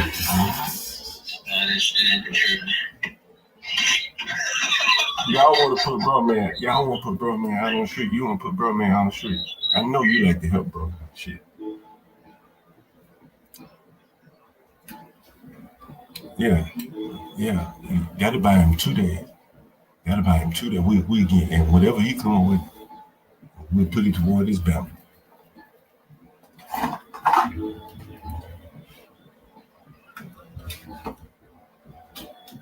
Anybody want to match? We gotta. Right.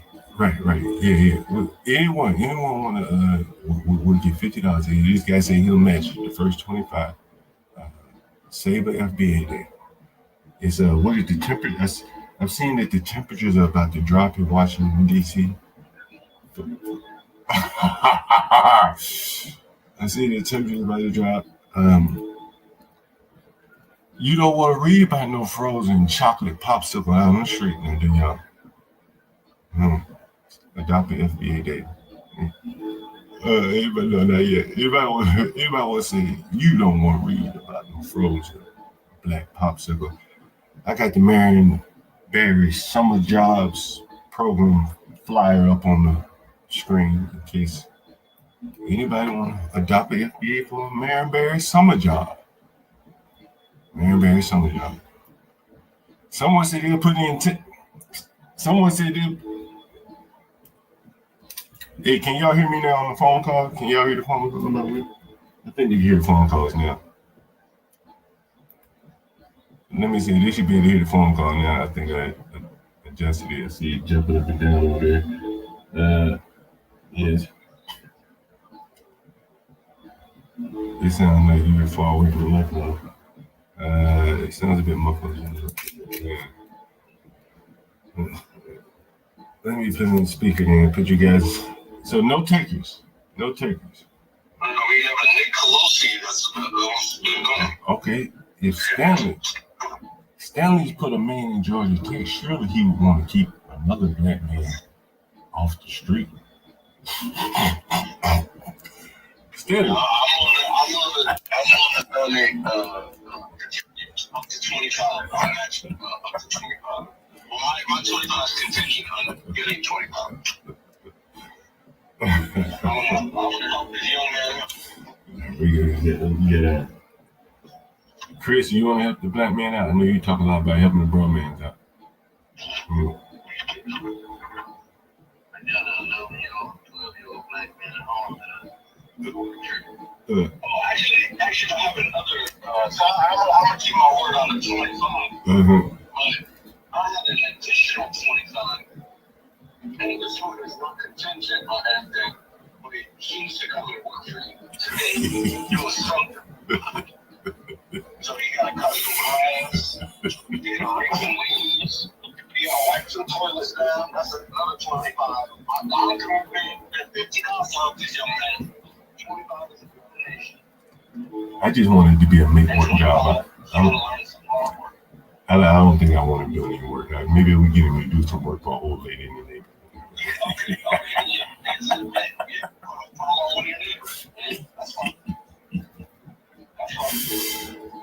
Oh man.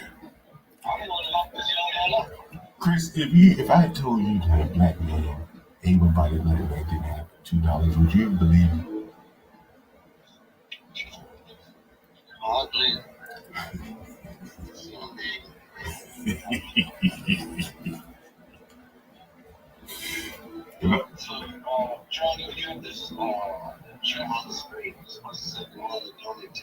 Yeah. If Stanley would put in 10, we'd be up to we'd be damn near $20. We'd be $20. We need at least 25 for me to enter. I mean, so and we can get 5 more. We have $50 for the FBA. That's all they're worth today. Okay, so that'd be $75. How many days am I gonna buy? That's gonna buy him. That's gonna buy him. Oh, we got Santa Claus in ours. Okay. We may have the first $20. Santa Claus, $20. Say, Lindy Lucy. I didn't tell you what Lindy Lou said. She said it was sad to see a black man beg. That nigga asked his dog $90. Lord have mercy. Lord have mercy. Can you imagine asking your daughter for $90? You down your last $2 before you hit the street. And you had to ask your daughter for her last $2. What do y'all think about it? I said, man, someone said maybe McCoy put out that way. Let me make sure. I think McCoy's in the check.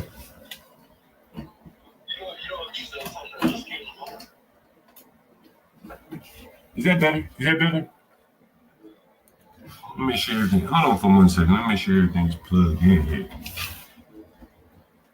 Yeah, is that better? Seems like my mic is good though. Is that better?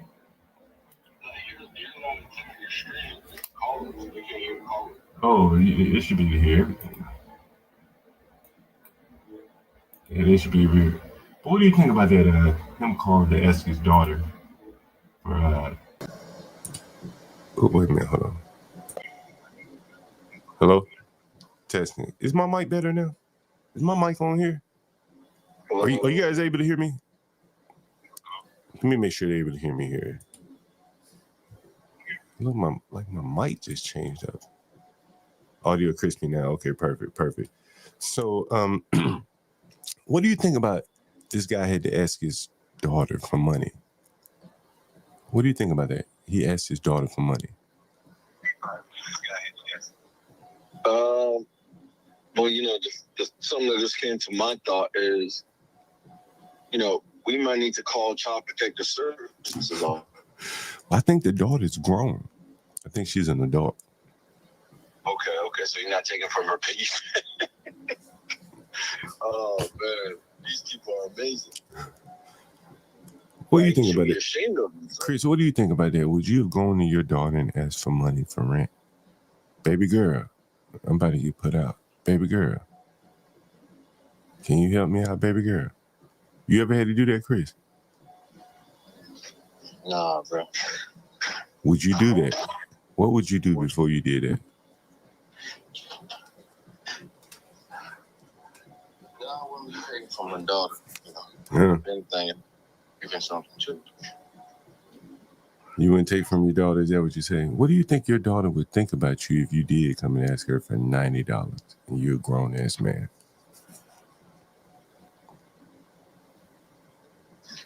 Yeah, my daughter has a master's in finance, so I'm pretty sure she looked down on me like what the fuck?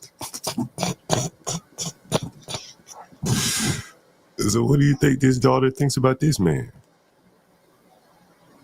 Oh man, I'm pretty sure she's already has already looked at him a certain way. Portia, we need to do a stream on what do women think about their lazy ass, broke ass daddies. What do you guys think about that? A broke ass nigga coming to ask his daughter for some money. What do you guys think about that? Yeah, I guess it depends on the situation. Does she lose all respect for you forever if a nigga asks you, your daughter come to you, ask you for $90? Can you ever gain that respect back? Baby girl, how do you think he asked it? Baby girl, daddy down bad, baby girl. Ain't got nowhere to go. Can I borrow $90, baby girl? Can I borrow some money? She probably said, all I got $90, dad. Just keep it. Don't even worry about paying me back. Is that how you think it went? Mm-hmm. I don't know.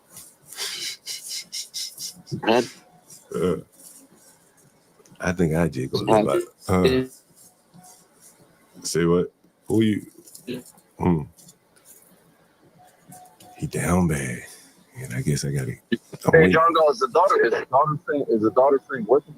No. She's not living with him.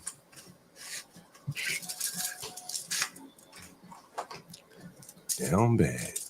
Lawyer down bad. He done tapped all the well. He went to all his family in Black America, and nigga came up with about $150. No wonder they need to go to the banks. Because the family, they can't, the family ain't gonna loan them no money, We seeing it right here. Remember, how many of y'all niggas remember Sandra Bland? Most of y'all niggas thought that white police officer killed him. But I see it from the jump. Her family wouldn't bail her out. Because I've been dealing with this shit for so long. I've been seeing how, niggas' family so fucked up, they can't go get $100. They friends fucked up. Ain't nobody got nothing for nobody. I taught you something here on Master Kim when I was talking to Master Kim the other day. Master Kim said, damn, I ain't even thinking about that, John. That's some slick shit. And Master Kim was talking about, more or less from a defensive position. And he was saying, I like to keep an ace in the hole in case I ever need it. I can't remember the term he used. Get out of jail free card. What I call, what Master Kim termed it. And I said, me, man, I'd rather prime the pump when I don't need no help. So when I come to the nigga, yo, let me borrow $1,000. I don't even need the money. Fucking, I'm just priming the pump. So when I do need the money, I have a track record of having paid the nigga. Master Kim took a little bit different approach. No way it's right or wrong, but one is a little bit more offensive and one is more defensive. And so here we got a nigga 40 years in his life, more or less been going through burning bridges. And now he ain't got to the point where no friends, no family will offer him anything more than a trivial amount of money. I probably can go beg niggas on a random internet panel for $50. Shit, we gave 50 something, we gave more than that to a woman with a simple sob story. And it's really just sad. I bet most people wouldn't believe that blacks are this down bad. But this motherfucker down bad. And I don't think he's alone. You know, I think this is a large number of blacks, in my opinion. I don't know what you guys think, but I think it's a large number of young black people that, you know, are in this situation. No family, nothing. You know. Anyway, what do you guys think? Well, I'm willing to help him out. I want to put him to work for $25. How much work do you think he could do for that neighborhood? I don't know. He could pick up some trash on the trash bags. He could at least pick up some trash, huh? Yeah, why don't you give him like 4 trash bags, tell him to go off and don't come back until you got 4 trash bags full. Some shit like that. What you think, Chris? You got any suggestions for him, Chris? Chris may have stepped up. Chris didn't want to adopt no fucking FBA. No, I'm on job site, man. I had to just so y'all know. Hey, Chris, were you a supporter of Black Lives Matter? I knew you supported at least in the beginning. Huh? And I told them folk, man, I've been supporting blacks since the beginning. So, you know, don't come around me with these terms they done coined and shit. I don't need you. Been providing jobs for brothers. You know, shit, matter of fact, got a brother out here working. But you voted for Biden. Biden voted like a vote for Black Lives Matter, don't you think? They all come together. It's a package deal. Yeah.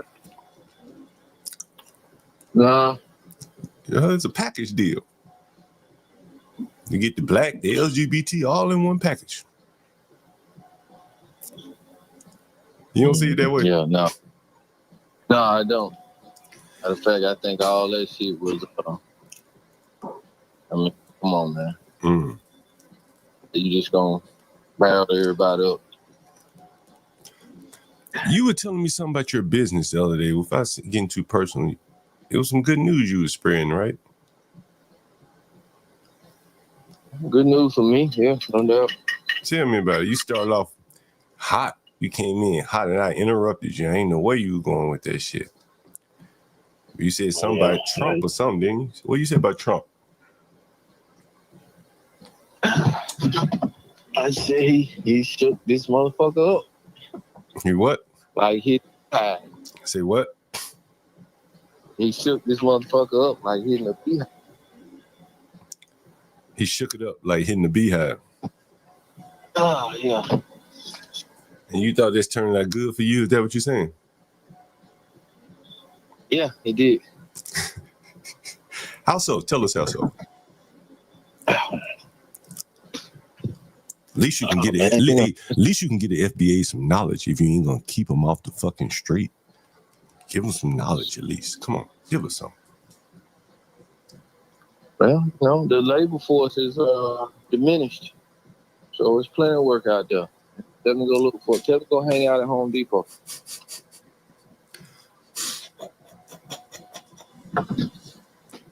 So you said Trump has created opportunities for him and people like him that need work.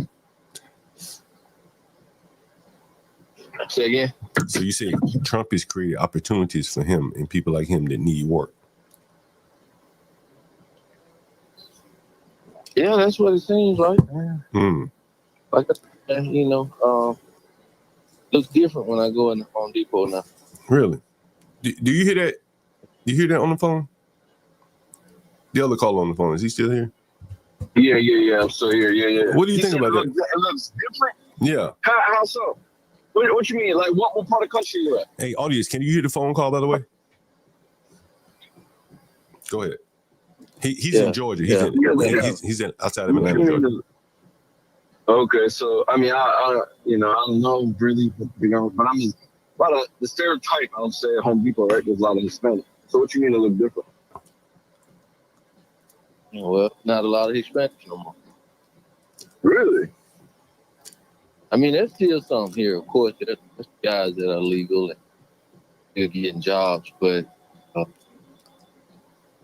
I mean, honestly, the Home Depot I frequently shop at, I go there in one in whatever area I'm working in, but there's one right across the street from my kids' school, so I frequent that one a lot, and that's a predominantly black area. I've never seen so many white guys in there full of materials. So it's just an opportunity there. I mean, whether you're black or white, the Hispanics have diminished, and it's just opportunity. And so you seen white guys in the Home Depot like never before. Yeah. I mean, what it tells me is that they the slack in that area. So Americans are able to pick up the slack. Yeah, in that area. Because like I said, that's a predominantly black area. When normally you would see a bunch of Hispanics in there getting loading up materials, getting off the jobs. Now it's I mean, even the ones that were sitting outside, looking for work, not that there anymore. Damn. So you're saying the ones that work for Home Depot loading up the trucks are white? Well, I'm saying no, that he's it saying looks the contractors. He's saying the contractors. Yeah, there's more white contractors coming in now. It's like, Oh, okay. Okay, I got you. Versus the people hanging out in the parking lot. Those as well, Now you don't see white guys hanging out in the parking lot. He's saying the white guys aren't in the parking lot. Do you see that? Yeah. Do you see them, the black guys being contractors? More of them? No. I've seen a few more, but not enough. What I see is white guys are picking up the slack for Hispanics in that area that don't want to come out and work or are afraid to come out. Damn. And that's in Georgia, ladies and gentlemen. And let me ask you a question. So how would you say that's benefited you? Oh well, I mean, I picked up a lot of work myself. Because you're willing to get out there and work, is what you're saying. What he's saying is, I'm willing to get out there and work. Anybody willing to get out there and work. Right. There's work out there. Right? That's what he's saying. Is that what you're saying? Okay, I got it. Yeah. Right. And you're saying that not only white guys, but yourself has filled the vacuum, right? Or benefited from the vacuum, right? I mean, I'll just be real with you. I had a large company that's ran by Hispanics to call me and put me on, which was before now was unheard of. Just keeping it real, Hispanics are hiring blacks. And so you're saying, wait a minute, so now you're saying the Hispanics are calling you? Yeah. Well, not only are they calling me, of course, I got a skill set. So, I kind of not the same as everybody else. But, I mean, they literally put me on as a managing specialist just from an interview. Because I see what you're saying. You're saying typically they want to keep it, within the same people. Right now, since they don't want to risk getting their job site raided and all behind it, that they have to essentially deal with you or people like. Yeah, I mean, and on top of that, you're skilled, so they're gonna deal with you anyway. Right. They got real excited when I told them I was an architect on top of all of that. And yeah, man, I mean, they got heavy workloads. It's a pretty big outfit. So, I mean, you got to get the work done if you want to maintain your status. Hey, man, why don't you try to help out this FBA, though? Yeah. You don't like blacks, bro? I tell you what, Hey, put him on a bus, send him to Atlanta. I got some work for him. You want to transport a slave across state lines? Is that what you want to do? Transport a slave across state lines? Nigga trying to get me. He trying to get me puffy, bro. He trying to get me puffy. That nigga trying to get me puffy, bro. Across state lines. Yeah, with a slave. Mm-hmm. You want me to transport a slave across state line, nigga? Mm. I'm not gonna make him do anything. He's trying to get it for free. Mm-hmm. I'm not gonna make him do anything illegal. You see, you saw how he try to recruit for free. You saw that? How he trying to poach you guys? You want a free label, though? You want free label? Mm-hmm. Hey, no, but if I'm gonna contribute, and you gotta be valuable, man. I can go get some unskilled labor. There's still a couple of guys that stand out there. John read off his credentials. He got 2 arms, 2 legs. He's about 40 years old. He able-bodied. Yeah. I think he got a college degree, a lawyer. Yeah. He could do some legal work. You need a lawyer? Hmm? Oh, he got a legal background? Yeah, that's what I'm saying. He a real educated slave. We ought to put his for sale sign up here on the board. I ought to put a picture of him up here on the board so that would be making it so you know what you're buying here. Wish I could put it. Let me see if I got a picture of the nigga. I can't log in on this computer. But the buck is healthy. Mm-hmm. The buck is healthy. And if you get him and you could breed him with one of these big old things we got on the screen, in 17 years you'll have something. Hmm?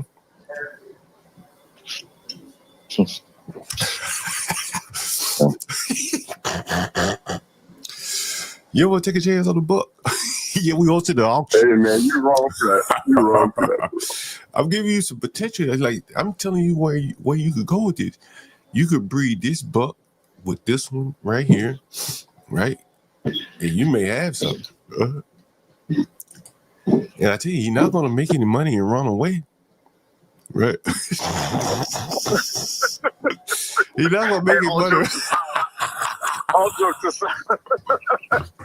jokes aside, I'm trying to contribute, man. I'm trying to help out. You're not gonna make it with me. I promise you. Seems like I'm the only one, man. It seems like I'm the only one. Look, Chris, I can guarantee you're not gonna make any money and run away. Right? You're gonna have him for a long time. Mm-hmm. You want him. You gotta have him for a long time. I think I'm good. You think you're good? Chris. Oh. Sound like too much trouble. Hey, listen, he can get him a woman like this. Listen, I want you to listen to this. And he told. Hey, can you hear this? I want you to listen. Can you hear this? Always fight with your head down. Don't ever fight with your head up. I'm healing. I went to the doctor 2 weeks ago, and he told me, he said, thank God I fought the girl with my head down, because had I fought her with my head up, she would knock my head clean off my shoulders. So I thank God for me to have the mind to, know how to fight. So just because you on the ground, that don't mean that you losing. To me, it was a tie. You feel what I'm saying? Like, she did some damage, some nerves to my eye or whatever, but it jumped on its own, but it's healing. But just imagine if I would have had my head up, what she would have did to me. So I'm gonna teach y'all my next video.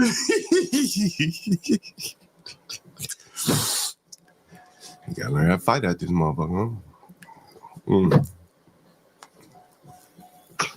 Man, where you get that from? Shit, the better question is, why would somebody post that? Ladies and gentlemen, if you're just joining the audience, we're hosting the Marion Barry Summer Jobs Program. You remember when Marion Barry used to have his Summer Jobs Program? In addition to that, if you don't want the nigga to work around your house and nothing like that, just adopt the nigga. And I let him keep staying here in the slave quarters. I am John Galt, the landlord in the slave quarters. These niggas go out and work for niggas that don't pay them, and I provide them a place to stay. And that is what's happening today at FBA. Worked and didn't get paid, and he still need a place to stay. You heard him begging on the screen. You heard that white woman, Lindy Lou. See, it was sad to hear a nigga begging like that.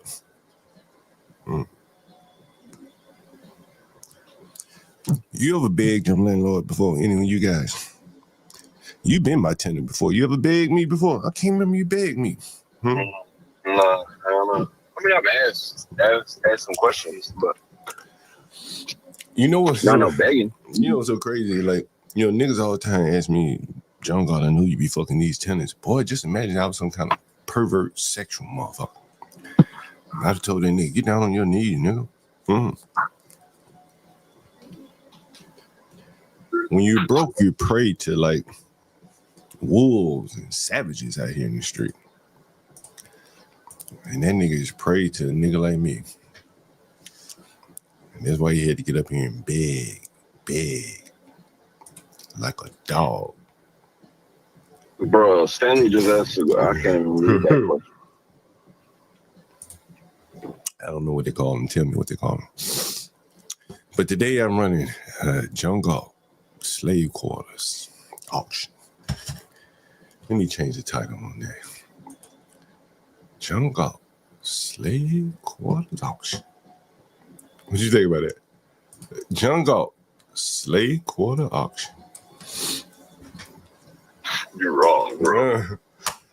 Slave. Bro, you're wrong, man. What do you think about that? What do you think about Slave Quarter Auction? Hey, I'm willing to put up. Nobody else is willing to help them out. They don't. We're proving today. They're getting exposed. They are getting exposed. Jungle Slave Quarter Auction has been updated in the title. Jungle Slave Quarter Auction. We waiting on this nigga to come here. Do you want to hear the? Did you hear the nigga beg? Who heard the nigga begging? Which one of y'all on the phone when the nigga was begging? Nah, I missed it. Oh, you missed it. It's on the stream. We had a nigga begging real good. I'm gonna rewind. We're gonna put a clip out of that shit. Oh, that was good. What time did he say he was gonna call me? It's probably time for me to call him back, right? It's after midday. Yeah, shoot, call him back. I'll drop off. No, I put Chris down. Chris probably working. All the good begging is done. Like the good begging hours probably 9 to 12, right? People going to church Sunday morning, they feeling good, benevolent and shit. They might prove that, they got a little money in their pocket. They want before they get to church, they're gonna give out a little tithe to the the bagels and bombs. They stop by 7-Eleven, something like that. So John, how many days could $75 get the young man? About a week. Hey, Chris, you still on the phone here? Yeah, I'm still here, man. Go ahead. Do you remember the food stamp story I told you about? The rent for food stamp, how the dollars equate. Yeah. So let me ask you this, Chris. This nigga got $150 in food stamps, right? And he said in 10 days he eating up $150 worth of food. He ain't got no place to cook. So what the fuck he ate? What was he eating? Lunchables? 150 in 10 days. You been found on your rent, you get 150 in food stamps. What do you go to your landlord and say? You take that fucking card to the motherfucking landlord, and then you survive off bread and water, whatever the fuck, right? That's what I would have done, right? Hell, remember you used to tell me, the other caller on the phone, he used to tell me that you could go in some of these damn restaurants and just steal a lunch. They just sitting in the box waiting on people to pick it up. Remember you telling me about that? Oh, yeah. Like Uber Eats, sort of. Mm-hmm. Yeah, you just walk in. Like, I mean, now we're talking about that, but if you're hungry, I'm not advocating for this possible. You just walk up in a Starbucks or whatever, you grab it. the Chipotle, grab a bag, walk the fuck out. I'm not advocating for it. I'm just saying it's possible, right? Anything's possible. Oh man. Why do you think these blacks got such low? Shit, you use $5 on a whole chicken from the grocery store. Shit feed you for how many days? And a bag of rice? Shit. Should be good. Hey, your whole family. Hey, Chris, how much your family spend on a week on groceries? Curious. Man, I know we spend about $300 every 2 weeks. And that's for how many? That's for how many people? Renee this morning, man. Somebody was supposed to meet us at the grocery store this morning, and Renee. Oh, you about to get food down this morning. So this nigga here spent 150 in 2 weeks in 10 days. What do you think about that? 150 in 10 days. Damn, that's a lot of money in groceries, ain't it? You know, these grocery stores have got I'm not really, so correct me if I'm wrong, anybody, but they've relaxed the like what qualifies, like, so I think before you couldn't really go to the hot bar, but shit, you might be able to go to the bakery and them shits go through the EBT card. You know what I'm saying? Oh, yeah, like muffins there's a lot and of shit. shit you can waste your money on. Yeah, I'm not, someone correct me if I'm wrong, but like, it's gotten more lax on what qualifies. You know what I mean? So it's easy to burn through that shit. What do you guys think about no one supporting the FBA today? You done heard the nigga beg. You done heard the nigga beg on stream. You done heard him beg. How many of you have given money to a beggar in real life? Well, here's a virtual beggar. A FBA, he could be down at the subway station in front of the CVS. You don't know what you giving him that money for. He gonna go off and smoke dope with it. But you know where this money is going. This is the Jerry Lewis telethon. Buy a FBA for a day. You know where the money's going. It's going to a good purpose. Provide housing for FBA. Anybody want to adopt a FBA for a day? 1 day, 2 days, 3 days. Many days you want. Anybody want to buy an FBA? Let me put the link in the chat. Anybody want to come up and discuss FBA? Anybody want to make a pitch for an FBA?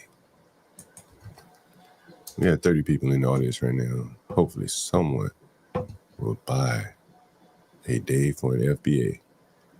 Jerry's kids, yes. John's kids. John Goss, slave quarter auction, telethon. Buy an FBA for a day. You think you're gonna get any takers, guys? What do you think? Man, it's been crickets. I've been trying. We can't even get anyone to come up on the panel and advocate for these fucking niggas. Can't get it. Man, I bet you we were having a fucking going away, a coming home party for Big U. All you niggas. Big U. Big Meech. I feel like I'm Big Meech. Larry Roofer. They don't roof no more. Did you hear Big Meech said Rick Ross said he said he was touring some real estate and he said these black guys need to be out here. He said, bro, man, did y'all hear the clip of Rick Ross? Nigga sound like Jungle. Nigga sound he said, man, nigga day late dollar short though. I'm gonna see if I can find that clip for you.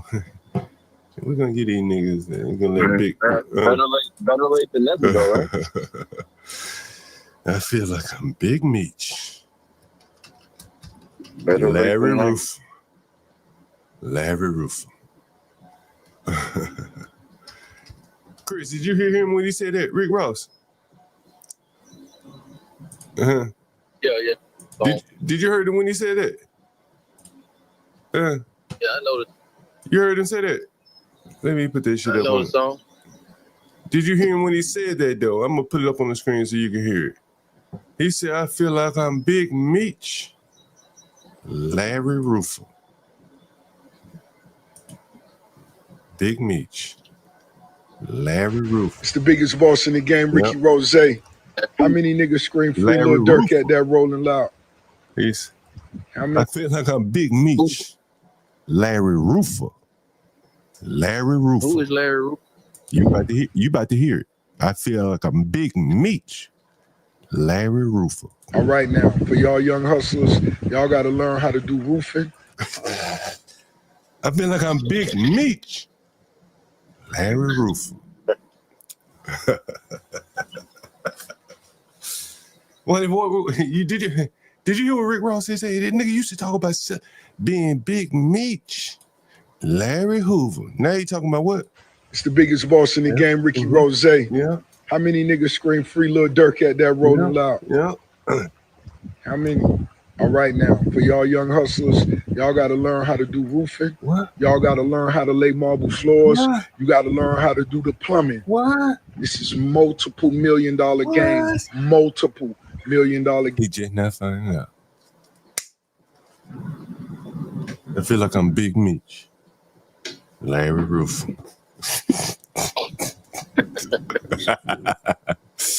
That nigga did not figure this shit out, bro.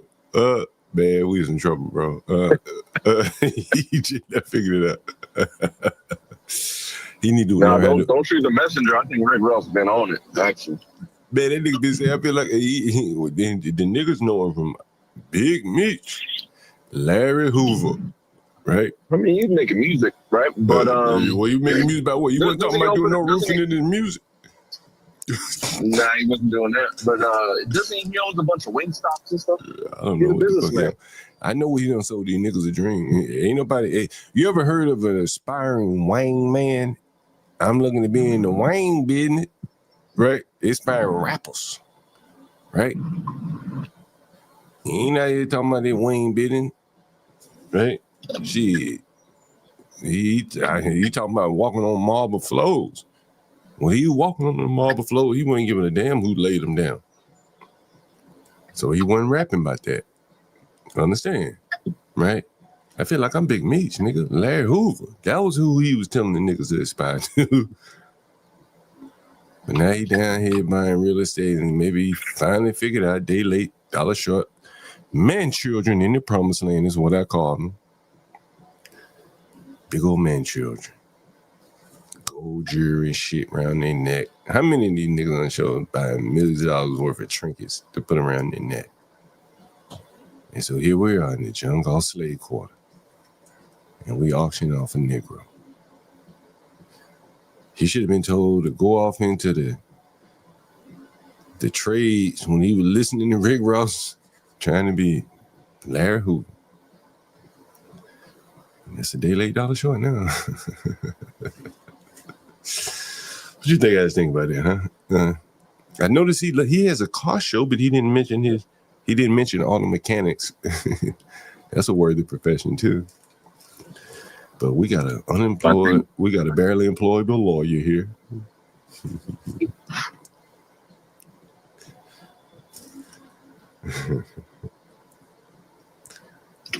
You know, it's crazy. Yeah, I think you go ahead. Go ahead. I think you're, a little not being fair to the messenger, know. No, I see your day late, dollar short. That's all I'm saying. Day late, dollar short. I could say better late than never too. Yeah, better late than never. That's true. That's half glass half full, glass half empty.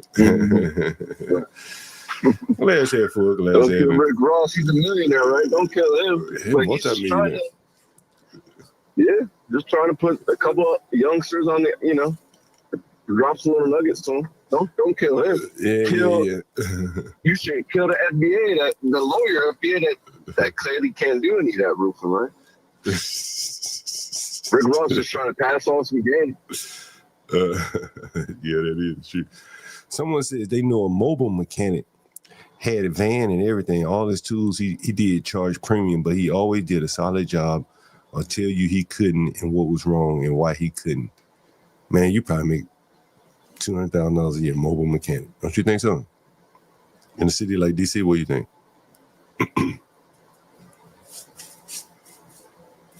Well, my question is he still doing the mobile mechanic?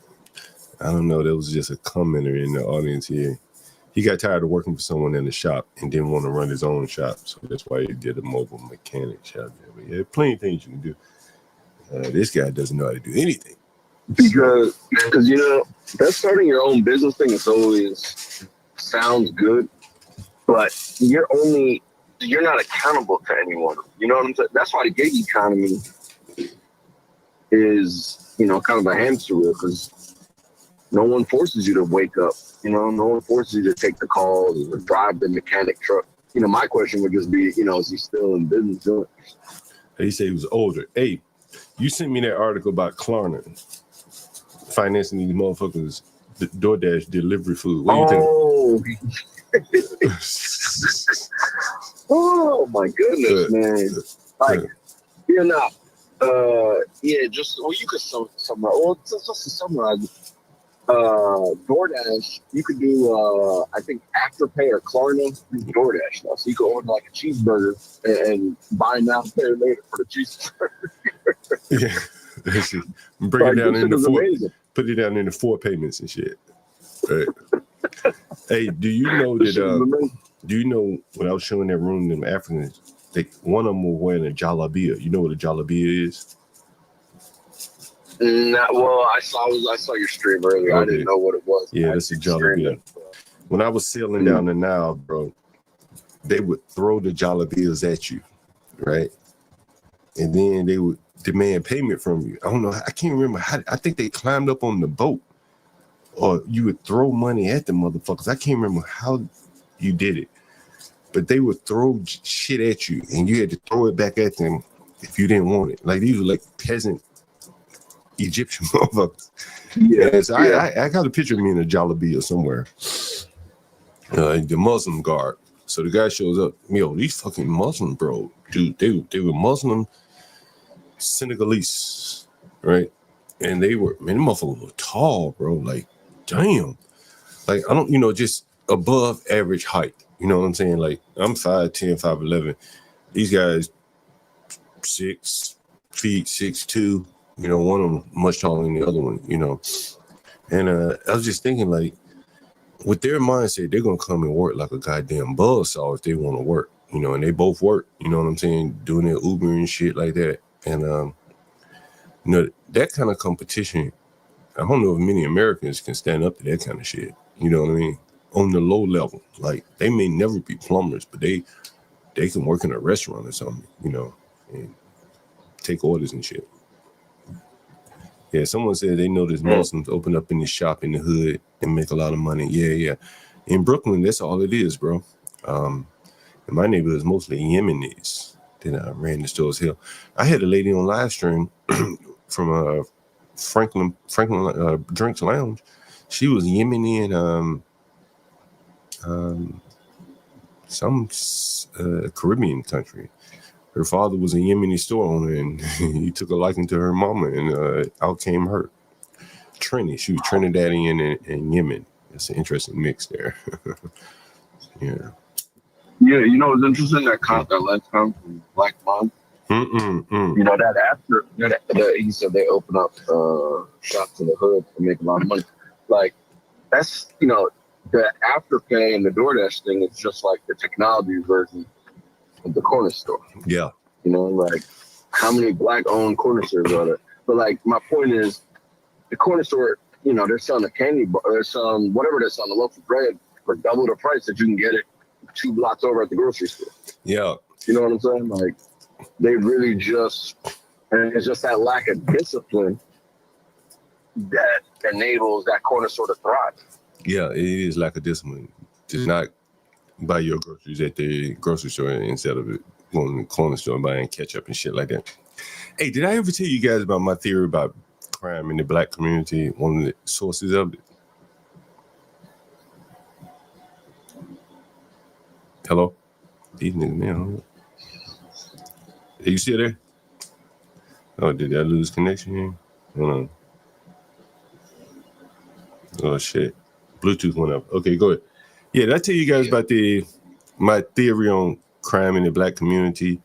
I forget the question I initially asked you, but did I ever tell you my theory on this? No. So one of the things I think is that in the black community, right? Like, and I've said it before, and I know it sounds rather simple, but think of something like a cell phone, right? How many cell phones get stolen a day in these inner cities? Can you hear me? Are you able to hear me? Yeah, I got you now. How many cell phones get stolen in the inner city on any given day? I mean, nowadays, I don't know. I think it's probably lower than what it was. Yeah, let's say 50. But what is the value of a stolen cell phone? Depends if you can unlock it and all that. If I gave you a locked cell phone, what would be the value of it? To me? Mm-hmm. To you? Probably not much. $20, right? Whatever the store might give you on a trade-in for a locked phone, if they even take it. But if you trade in a locked phone, wouldn't you be like that phone be reported stolen, right? You turn in a stolen phone, right?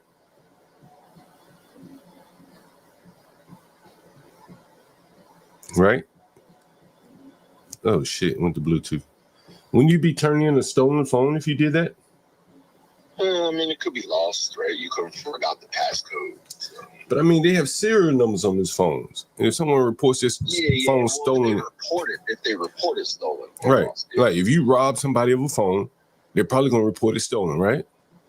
Yeah, it might take them a day or two to get around to it. I mean, if you rob them with a gun and they call the police, they're going to report that shit stolen, right?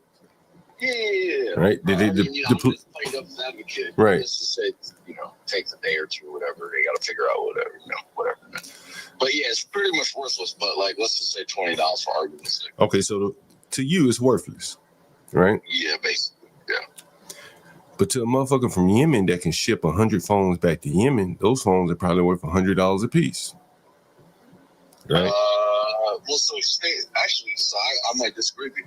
Let's say it might be worth the same $20, but that $20 over there goes a lot further. Well, you're saying the same thing, right? That he's going to sell it for more than $20 in Yemen, right? Right. So one of the curious things when I first moved to Brooklyn, man, the corner store I used to go to, when they got comfortable with me, the first thing they asked me was, you ever come across a phone, I'll buy it from you. I'm like, why the fuck would you want phones like that? And then I realized, like, they send them motherfuckers back to Yemen. So in effect, you have a black market, or by virtue of them being in the community, having a market for a phone that is of no value here in America, you've created somewhat of a black market. Does that make sense? Mm-hmm. And, that is one of the things that, I harp on is that a lot of these motherfuckers stealing phones, they're going right back to some Yemeni store on it, right there in their neighborhood, selling the phone. You know what I mean? Because it's of no value to you otherwise. Right.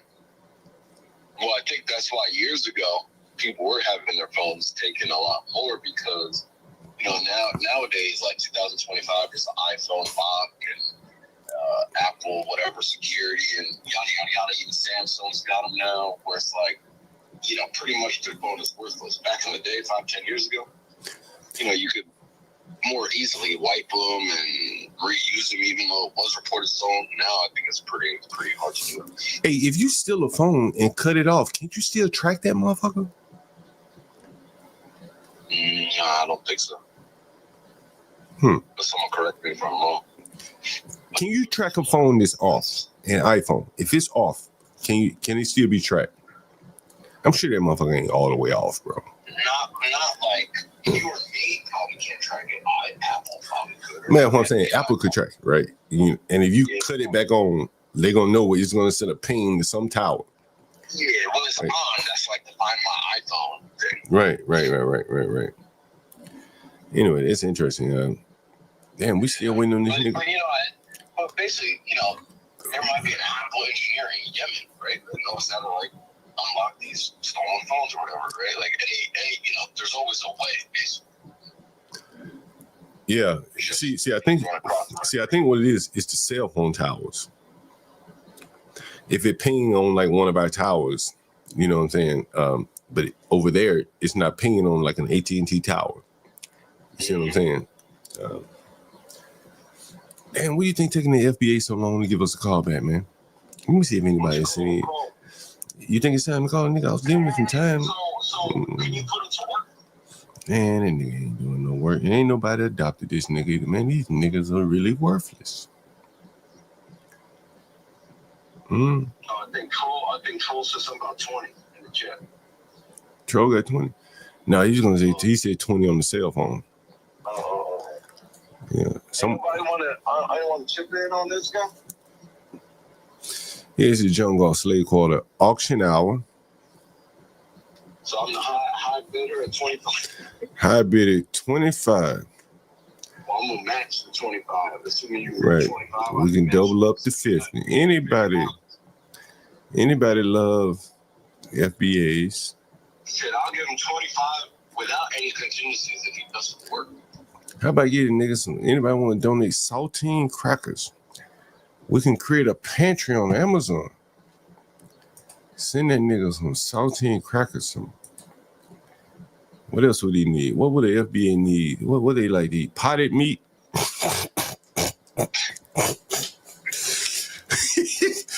You ever had potted meat before? You ever had potted meat before? Do you know what potted meat is? I thought I knew what it was, but I'm not so sure. So go to remind me what this is. Potted meat. Anyone ever had potted meat? That's like spam? It's worse than spam. This shit is like cat food. Anybody want to send an FBA some cat food? Potted meat. This shit ain't number 92 cents. Come on now.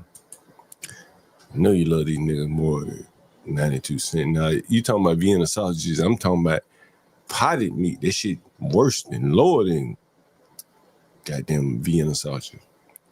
Potted meat. Anybody want to send a FBA potted meat? 92 cents.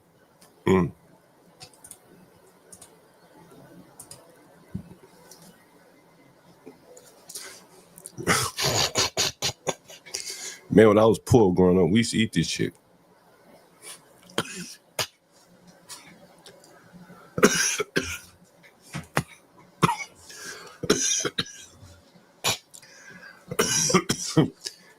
Hey, Chris, you ever had potted meat? Chris, you on there? On the line, you nigga from Alabama.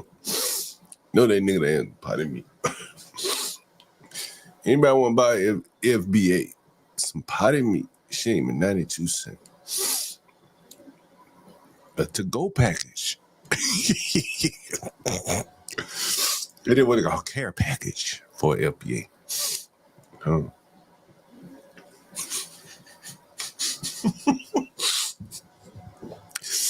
Somebody said a can costs 50 cents, the meat 42. Anybody want to buy FBA a can with some meat in it?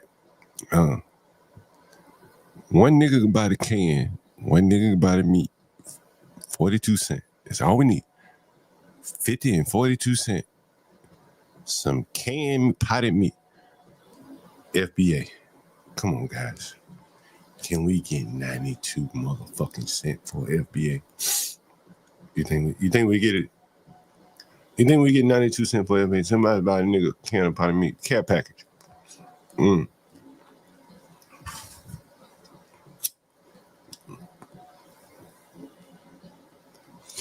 going to read to you what potted meat is. You said you never had it, right? You still here? Potted meat. No. Potted meat is mechanically separated chicken, pork, salt. That shit's like a paste. And we smear it on crackers and shit. That's how we used to eat it. Potted motherfucking meat. Let me see if I can find you a picture of some potted meat. Potted meat. Man, I gotta see some images. Gotta be some of that shit. An image of it. I want to see how it look. There it is. Walmart. Potted meat. God damn. They got that shit. Nigga. Walmart got that shit. You see it? Yeah. That potted meat. About, come on. How much Walmart got this shit? Bro? Nigga, this shit 66 cents at Walmart. Nigga, y'all niggas don't want that man to eat nothing, man.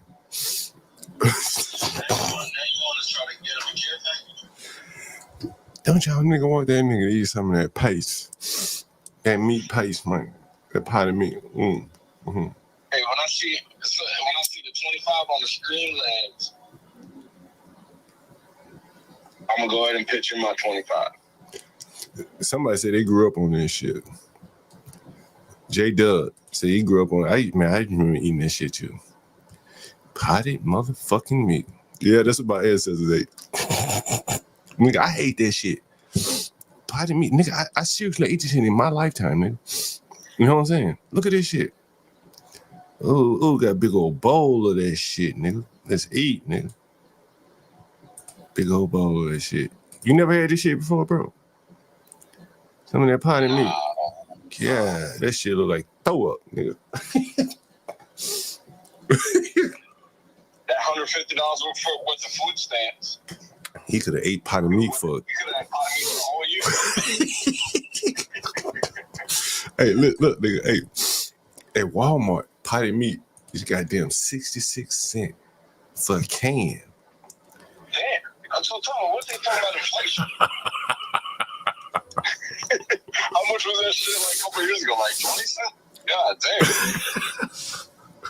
The last place had this shit for 90 cents. I think it was 90 cents. Wasn't it? No, yeah, 92 cents. This shit, 66 cents. It's a Walmart brand, of course, so it's gonna be a little bit worse. But whatever, man. Like shit. You can eat all that. Sure, you need to get that rotisserie chicken, $5. You think the nigga done moved out of what? You think he done moved out? What you think, Reg? Sure, go over there and check it out. You think I should call him? You think it's time to call him up again? Because he's supposed to call me back, right? I think you last time you told him, like, don't no rush, try to get more. Can't give him too much time. You think it's time? You think now is a good time? Yeah, call him back. What do you guys think? You think now is a good time? I want to hear him beg.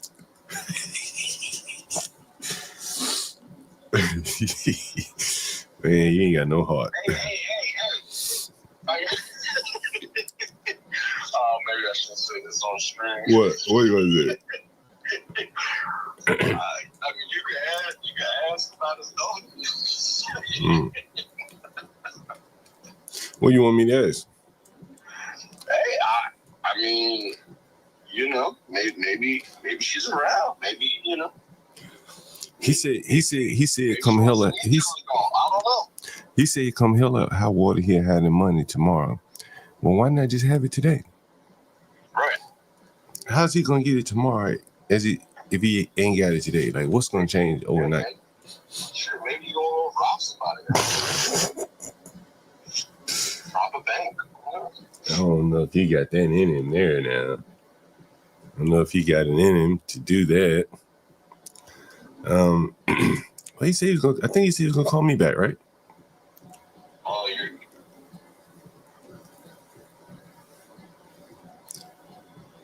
Damn, hold on. Let me get this Bluetooth right.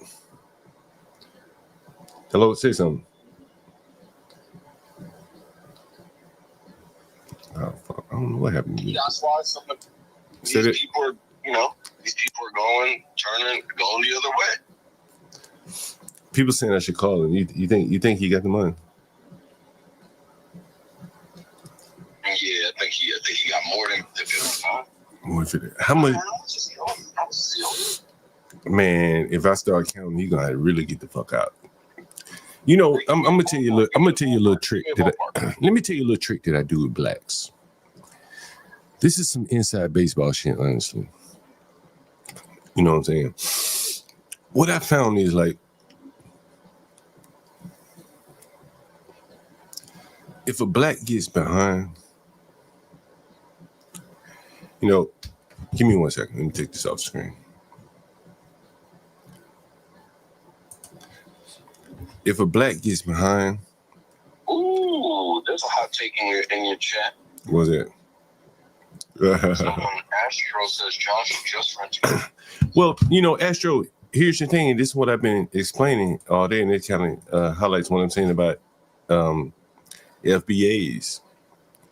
You know, earlier today I started off the stream showing you the Africans that come to rent. The last few renters have been Africans. You know, I think I told you that, right? Caller, I told you that. We were talking about this behind the scene. I said, hey, yo, it's like, what the fuck is up? These Africans are renting the rooms. And we had one call in yesterday saying, I don't want to live in Southeast. They don't want to live. There's something. Somebody has told them, put the word out, don't live in Southeast around the blacks. Right? It's going to be very difficult for, I guess, as you call them, FBAs to compete, man. Very difficult. It's going to be very difficult. Bro, do you know how many people this motherfucker said he would live in my basement with? Take a while. Take it. Now, you know what my basement looked like. Now, now, I'm going to lead you through it. Hold on. The average American would look at my basement and how many two max, right? Let's just say 3 with a small baby. Is that fair? Yeah, adults and a small child, yeah. Right, 2 adults and a small baby. A baby that maybe just start walking type shit, right? Right. Once that motherfucker start moving, they're going to be ready to move. Is that right? Right. No more than 2 adults. Now, I want you to guess how many of these Africans say they could stack it. Now, this is the same African that said he didn't want to live around any women. And you said they tall? Yo, nigga had a big, you know the door that leads to the back part of the basement? Yeah. Nigga had to bend down to go through that shit. Yeah. So, This shit is amazing. So, but I'm saying, like, I don't have to bend down to go through that door, right? You know what I'm saying? This nigga had to bend down to go through the door. Yeah. You might be hunching throughout the whole basement. Nah, he was tall enough to stand in the, the tall part of it. You know, he could stand up, but to get through the door, the door might be 6'3", right? You know what I mean? 6'2", right? So Americans too, I'm gonna at least double that for a foreigner, bro. They gonna say 4 or 5. That nigga said 6 men could live down here. God I got it on stream, bro. Nigga said 6 men could live. That's what I'm saying. It's gonna be very difficult to compete. So, like, now here's an interesting thing, bro. Explain this to me. Now, from a landlord, and now this is where it gets real good. This is some real inside dope from a landlord's perspective. If a nigga say I can stay in here with 6 people and all them niggas working, then what can they afford to pay? More than so if you rent it out to a couple, right, you'd have the X amount. That's the standard price. Right. So now, if you're willing to deal with 6 motherfuckers down there, you can get above that. So now, peak game. So when they showed up, now you remember the price I offered the couple? You were listening on stream. What did I offer? Yeah. What did I offer? $1,450. Now I offered the African niggas $1,800, and they still didn't blink. What does that tell you? 18 divided by 6, nigga, that's $300. Right. So I need to charge them more. Nigga, 2,000 they wouldn't blink. 2,000 divided by 6, that's $300. Right? 2,400. Okay. 24 divided by 6, that's $400. Right? Now again, that's American. You want the spot? Okay. Now you are competing with motherfuckers with 6 niggers would live down there. Right? So now I'm at $2,400, and that's still only $400 in Africa. Right? Right? Let's say I go $3,000. That's $500 in Africa. Right. Can American compete with that price in a basement? Nigga, I started off this stream showing you that nigga up in Brooklyn that had 40 niggas in a cellar charging $300 a head. Right? And I just showed you a nigga that wanted to put 6 people in my motherfucking basement, bro. The Americans can't compete with that. That mindset, nigga, Americans can't compete with that. You understand that, right? It's very simple now. We brought it all the way full circle from that fucking African doing it when we started the stream. Hey, listen, and you might fuck around and eat that pot of meat. And then, hey, bro, listen. The nigga was like, look, I need a spot with a kitchen. First and foremost, I'm not fucking ordering no food out. Right. They don't sell food. There ain't no food restaurant, right? I need my own shit, my own food, right? Oh shit! You know what I just realized? What's that? It's like they're the drug dealer, but they don't use their own truck. Yeah, they delivering the food to the niggas. Work for DoorDash, but they ain't fucking fuck with it. They don't fuck with that DoorDash. Ain't nothing on that shit they want, bro. Think about it, bro. Like, you go to Africa, man, them motherfuckers ain't eating that Kentucky Fried Chicken, right? They going home and eating, bro. So all this shit is just like, it's just bright lights in them. It's a means to an end for them. But for the Americans, it's convenience. And they're paying for that convenience, right? In more ways than one. They don't even know the unseen that they're providing jobs for people who are basically competing with them for housing on the other end of that shit. That shit is like, it's like a cycle, right? And on one side of the cycle is the consumer. Then you got the delivery man. You know, so I've been listening to a lot of the Trump stuff since he's been in office. And he was making, I don't know if it was him or Rubio or someone in the administration was making an argument that the illegal migration increases the housing market prices. Well, I just explained it to you. Yeah. I just explained to you very clearly, and I've been saying that all along, bro. Like, it's going to get to a point, and I'm telling you here, John, I can look far ahead. There's going to come a time that I can't rent to these people myself. Mm-hmm. Like, when they form their own net. When they box you out. Right, bro. Like, think about it like this. Because I know you mentioned that to me about Spanish previously. Right. But when they get into the neighborhood of such numbers, and you see what they just said to me now, let me just rent the whole house, right? So I can put as many motherfuckers in here as possible, and then they be arbitraging. They'll be arbitraging my house because they're going to be renting from me at American prices. Like, what they're going to be doing is renting at American prices and then turn around and re-renting at African prices, the migrant price. 10, 12, 15 motherfuckers. Right. You understand? Right? And then my neighbor's going to be complaining like, whoa, it's 15 niggas out in the front yard. Right? Outside smoking, hanging out all times of the day and night. Right?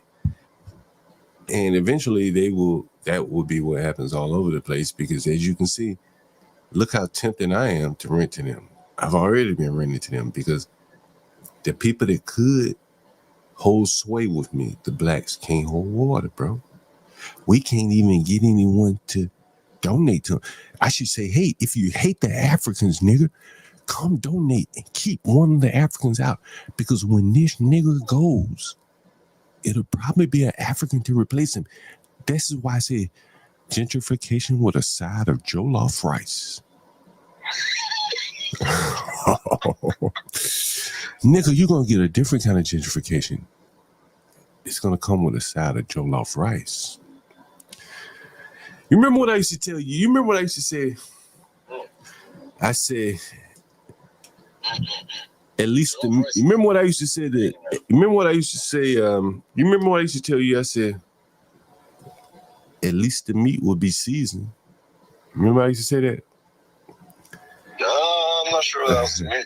For sure. Well, I used to say, like, you know, with this America here, the niggas always complain about the white folks don't season their food. I said, well, with this new diversity, at least the meat will be seasoned well. The Africans and the Spanish, they'll do a good job of seasoning the food. So the niggas won't have that to complain about anymore. No more raisins in the potato salad, niggas. You won't have that to complain about.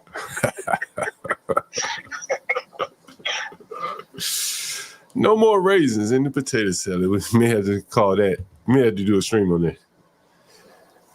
No more raisins in the potato salad. Man, is it time for me to call this nigga what? You think it's time? I'm sorry, you said what? You think it's time for me to call the nigga? I think. I mean, he done probably went through his Rolodex at this point, right? He's had to have gone through his Rolodex by now. Someone said definitely time. I think it's time we call him back. You want to hang on to hearing bag or what? Yeah, I'll just hang up. Nah, I said you don't want to hear him bag? Yeah, I can put you on 3. I can have you on 3, right? Okay, yeah, go ahead. Yeah, I'm gonna roll up a joint right here, crack me a beer, and then I'm gonna call him. Give me 1 second. I don't want to be distracted here.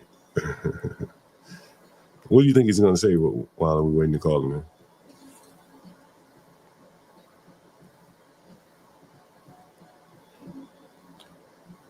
What do you think he's gonna say while we're waiting on him to call? You said what? What do you think he's gonna say while we're waiting on him to call here? His number is going to increase. He might be at about 75. How much money do you think would be a good idea to give him another day? Well, that's what I'm trying to ask you, sure.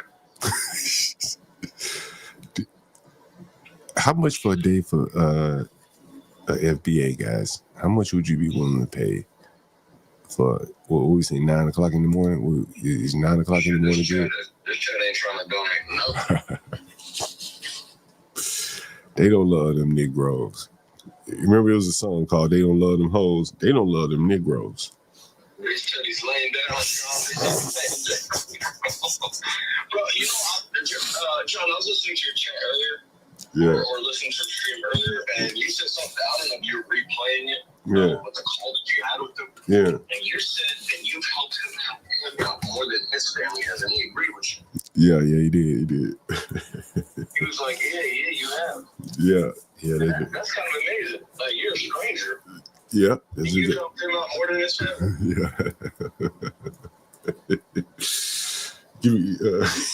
Yeah, that is true.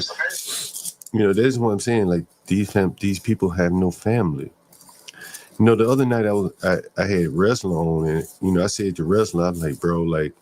Oh wait, hold on. We got a turn in the chest, and we got 20 on them. Oh, Daniel Nixon. Well, you know how to donate it, Daniel Nixon. Donate to 20. We're almost at 25. We get 5 more. We'll be at $50 because we have a caller on the line. I'm gonna match. If y'all can get it up to 25, I'll match up to 25.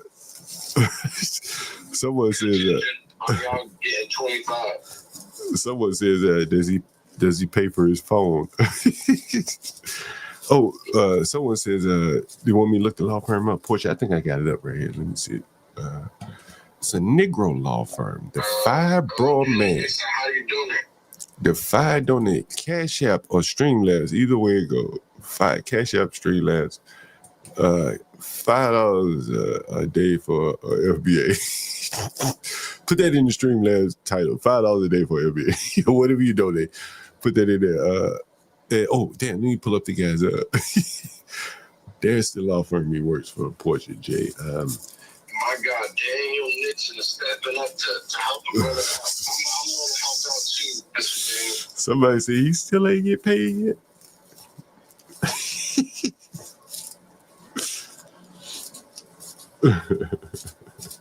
You might have no phone. Yeah, he on the food stamps, he might have no phone. Oh, that's in DC, man, you get a free phone, man, with a damn food Yeah, I stamp. think they give you a free tablet also. Yeah, free tablet too. Yeah. And the tablet Give me 1 second, I'll be right back. Give me 1 second, I'll be right back. Yeah. Give me 1 second. 1 second. Oh, give me one. Yeah, I'll be right back. 1 second.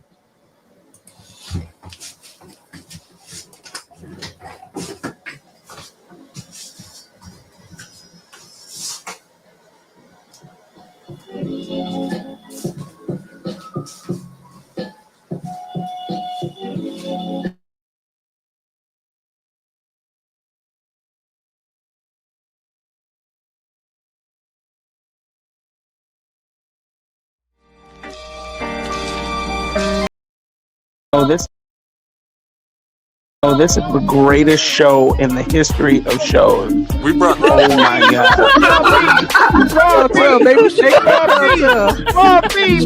Let's go. Kamala, you're fired. Get out of here. You're fired. Biden is asleep. Kamala is at a dance party with.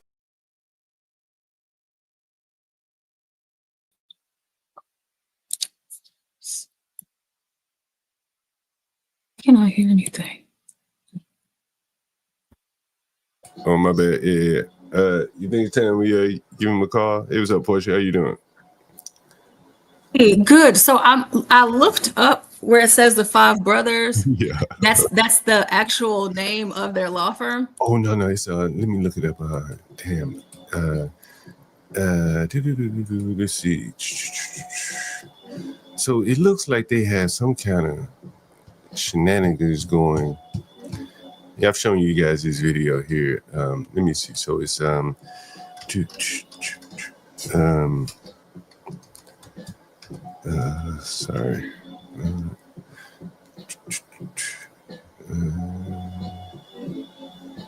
I'm not sure if you've done it yet, John, but have you called their law firm? No. Let's see. We pulled it up one day. Yeah, I remember that we Damn. pulled it up. I just don't remember. Yeah, let me see. Is this it? Charles Tucker. Hey, why don't you call it a law firm? On a Sunday? Well, not on a Sunday. I was just thinking that, like, if you called Hey, and like you did like an undercover Negro thing, you're new here, and you're an attorney and you're, kind of shopping around and you've heard really great about their firm. And, I want to know about the hiring process and, how does it look like, how do you guys pay the employees? I mean, I'm from down south and I don't know how y'all do it up here. So Why don't you do it? Because you got the female voice, that'll throw them all the way off. They won't think that we troll them. We get a woman that make communications about. You can. Oh yeah, Kimmy Cakes would be great. Yeah. Let's see, this is who he worked for, Charles Tucker. This is the one he said he worked for when he mentioned who he worked for. I think this is the only one that's he's barred in DC, Maryland, and so he's the one that Charles Tucker Jr. I don't know where he practices law though. All right, Charles Tucker Jr.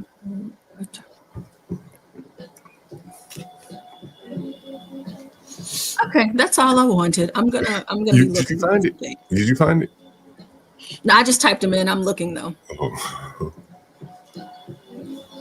Whenever I find something that I feel is significant, I'll hop back up. Hey, Virgo.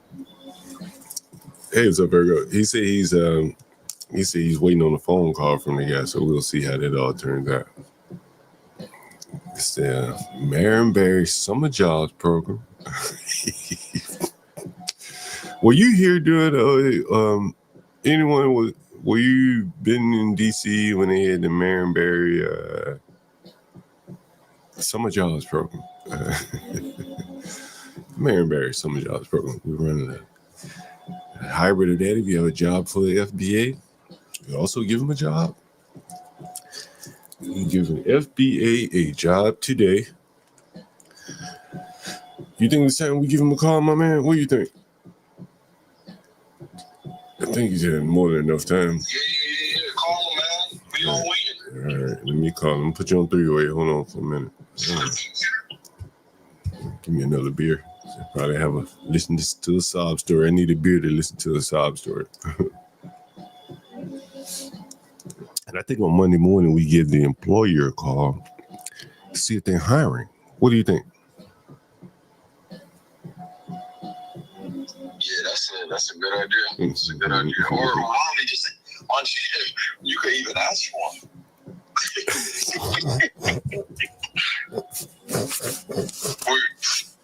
You could. Oh, you know what? Hey, you know what? You should call up as a debt collector. Like, oh yeah, he works here. We're trying to collect the debt. That's what you should. That is also a good idea too. We're just trying to confirm employment. So we're trying to confirm employment because we're about to begin the process of garnishing their wages. And so we needed to know if he actually works here and what is whatever the pay, what, I don't know. You'll just have to think of whatever, but.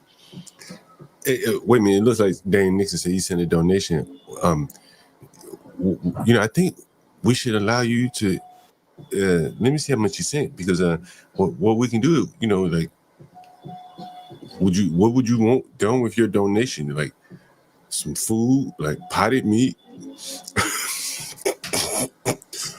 umbrella for the weather. What would you like?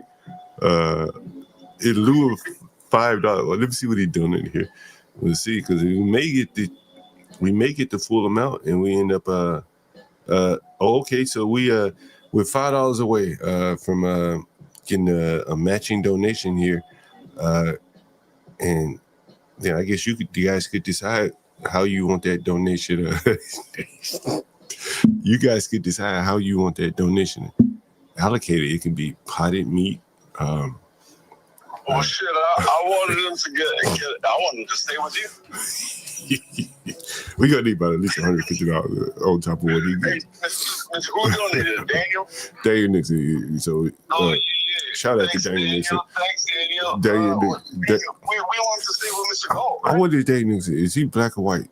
Please tell me that a white man did not donate the first dollar to the Negro. That would be something, wouldn't it? Do you think Daniel Nixon is black or white? Daniel Nixon, are you black or white? I wonder, you think he's black or white? What do you think, Carla? You think he's black or white? Yeah, I think he's black. I don't know about that. I don't think it really matters, but Portia, you think Daniel Nixon is black or white? 50% chance I'll say he's black. Why not? Yeah, I think Daniel's black. Damn, maybe he believes in Black Lives Matter. Maybe he believes in Black Lives Matter. Okay, so we got a black looking to help another black. This is a beautiful thing. What is the title again? John Galt's Slave Quarter Auction. Is that what it was? Come help with FBA instead of Slave Quarter Auction. You called it. Actually, going here, it says FBA Eviction Day Open Panel John Galt Slave Quarter Auction. What do you think about that? Slave Quarter Auction. Slave Quarter Auction. Hey, that's what I'm saying. John, I'm just here. Hey, we need more donations though in order to trigger my 25.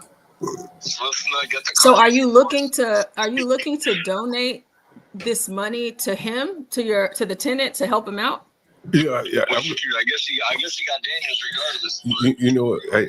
I think it'd be good if we say, you know what? He wants at least to tomorrow morning. Do we buy him to give him grace until tomorrow morning? What do you think about that? Yeah, that's what I'm saying. Yeah. Because he said he's gonna come into a shitload of money in the morning. He's gonna get paid from this Negro lawyer. Right. That's what I'm saying. So can y'all help support him? From what I'm seeing right now, John, I'm not so sure, because you don't do background checks, right? So now he came by way of Airbnb. We don't get that background check, but he's okay. But he started staying after that, day by day. Then he got up enough money to go for a week, Well, this Charles Tucker Jr. guy, is a pretty big deal. So I can't see him. I mean, of course, people will do what they want, but just from his background, it just doesn't seem like this is something that he would do. He said that one more time. This Charles Tucker guy. Hold on, Portia. No, hold on. Portia talking. Go ahead. What you say, Portia? That this Charles Tucker guy is a big deal out there, and people will do and be whoever they want to be, but it just doesn't seem like he would do what the tenant is saying. But of course, I'm not calling him a liar. It just seems very unlikely. Is this a black guy? Is it the same black guy? Yeah. So he's served as the Assistant Attorney General in Washington, D.C., where he achieved a remarkable 98% success rate in cases involving the D.C. police and fire departments. He has also been recognized among the top 100 criminal defense and civil defense attorneys by the National Trial Lawyers for multiple years. Currently, Mr. Tucker is the managing partner at the Tucker Moore Group, LLP, a law firm that has offices in Hyattsville, Maryland, Jamaica, New York, and New York City. None of that says DC, okay? Just keep that in mind. The firm specializes in various areas, including bankruptcy, personal injury, employment discrimination, criminal defense, and civil rights cases. Additionally, he serves as a senior partner with the Cochran firm in the Mississippi Delta office. In addition to his legal practice, Mr. Tucker has been an adjunct professor for over 20 years, teaching subjects such as criminal law, criminal procedure, constitutional law, and business law at various educational levels. Was this the same man I showed you though, Portia? Yes, this is him. Mm-hmm. Put him up on the screen, Portia. Can you? Are you able to put him up? Give me 1 second, yeah. That's interesting. Damn. If that nigga's in trouble, black people are really in some trouble. This guy. I can't hear the other panelists. Oh yeah, let me see if I can put you on Bluetooth again. Hey, I'm gonna put you on Bluetooth and text you. I'm gonna say, hey, say something, okay? Say something right now. The fuck happened to this Bluetooth? The fuck we have? Can you say something here? Shit be fucking disconnecting sometimes. Hey, say something here. What the fuck? All right. I got to put you back on speaker so I can figure this Bluetooth shit out. That's fine. I'm gonna figure this Bluetooth shit out. Give me 1 second. Just keep me on the speaker. That's fine. I'm gonna put you on Bluetooth in 1 minute. Give me 1 second.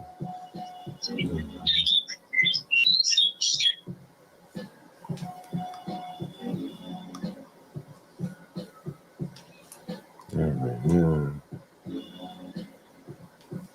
Every now and then it like. Give me 1 second. While you're doing. Yeah, go ahead. Mm-hmm. No, go ahead. What are you saying, Push? It says Charles has been recognized as an outstanding litigation attorney in several jurisdictions with over 300 jury trials, bench trials, and administrative hearings to his credit. He has been recognized as an expert in criminal defense litigation, civil litigation, and employment litigation, which is interesting. Hey, hold on. Are you able to hear me on Bluetooth? Considering his tenant. Can't hear me on Bluetooth. What the fuck happened? Hey, go ahead. Sorry, go ahead, Push. Sorry about that. Okay, so employment litigation. So this is the issue. See, because he handles cases go back up to like the picture. this. Can you go back up to the picture of him again? I'm sorry, I wasn't looking. They have a picture. Yes, John. This is it. Yes, right here. This is him. Well, I don't see the picture. Can you scroll up a little bit? Oh yeah, that is him. Damn. Yeah. That is him. Yo, this nigga specializes in what was it, employment law? What? That's probably why he was smart enough to make him a 1099 employee as opposed to a W-2. W-2, he'd be in some fucking trouble. You can't do this shit. Criminal defense, civil, and employment. Yep. So. Mm-hmm. So he's okay. So he's not. He's working like for him, like in a non-for-profit. No, he's working with him in a 1099. 1099. Okay. So she's not taking out any employment taxes, no payroll taxes. That's the only way you can get away with not paying someone, because if you didn't pay someone, they can go to the government and say, hey, he didn't pay me, which means he didn't pay the government. But in this instance, he cannot pay him and not have to pay the government either, because the government pay would be the responsibility of the employee. That's how it works, right? Did I explain that correct? Caller, you on the phone? Hey, how's it going? Sorry, I was distracted. What was the question? As a 1099 employee, you're responsible for all your taxes and stuff. So if an employer doesn't pay you, then your repercussions, your only recourse is to sue that person. You can't go to the government and say, hey, he didn't pay me. This is a business-to-business type transaction. Yeah, it's business to business. Right, so you have to sue that person. And so he's basically banking that this nigga ain't gonna sue me, right? Yeah, I mean, clearly I'm not a lawyer, but I guess you would have to try to sue small claims, or right. Maybe there's some employment things, but that makes it a little more speedy. But I mean, it's just like if a roofer, if you don't pay your roofer, the roofer exactly, you gotta put a lien on your house, right. All that bullshit. But there's no physical assets here; it's just labor. So yeah, correct. Right. That's what I imagine.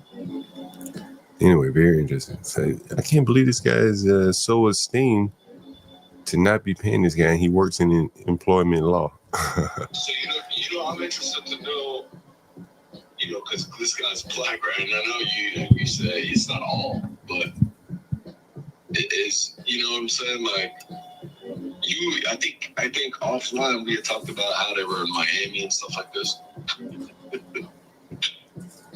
What do you think? You think that he gave you a sob story, or you think the law firm really didn't pay? I think partly they didn't pay, and the other part is he's not very resourceful. He got $150 in food stamps and spent that shit in 10 days. What? What? The fuck are you eating, bro? Like, what the fuck are you eating? Like, you just tricking off the money in the grocery store because it's free money. So not very resourceful there. Bro, if you gave him a migrant, Daniel says he's black, by the way. Bro, let me tell you, when I went to there's a clip on the stream, Portia, in Brooklyn, where motherfucking the migrants out there, they were boiling water on the street, bro, on the sidewalk, so they can make their coffee. I guess if you can boil water, you can make rice. Am I wrong? What all do you need to? That's the only thing you need for rice is boiling water, hot water, right?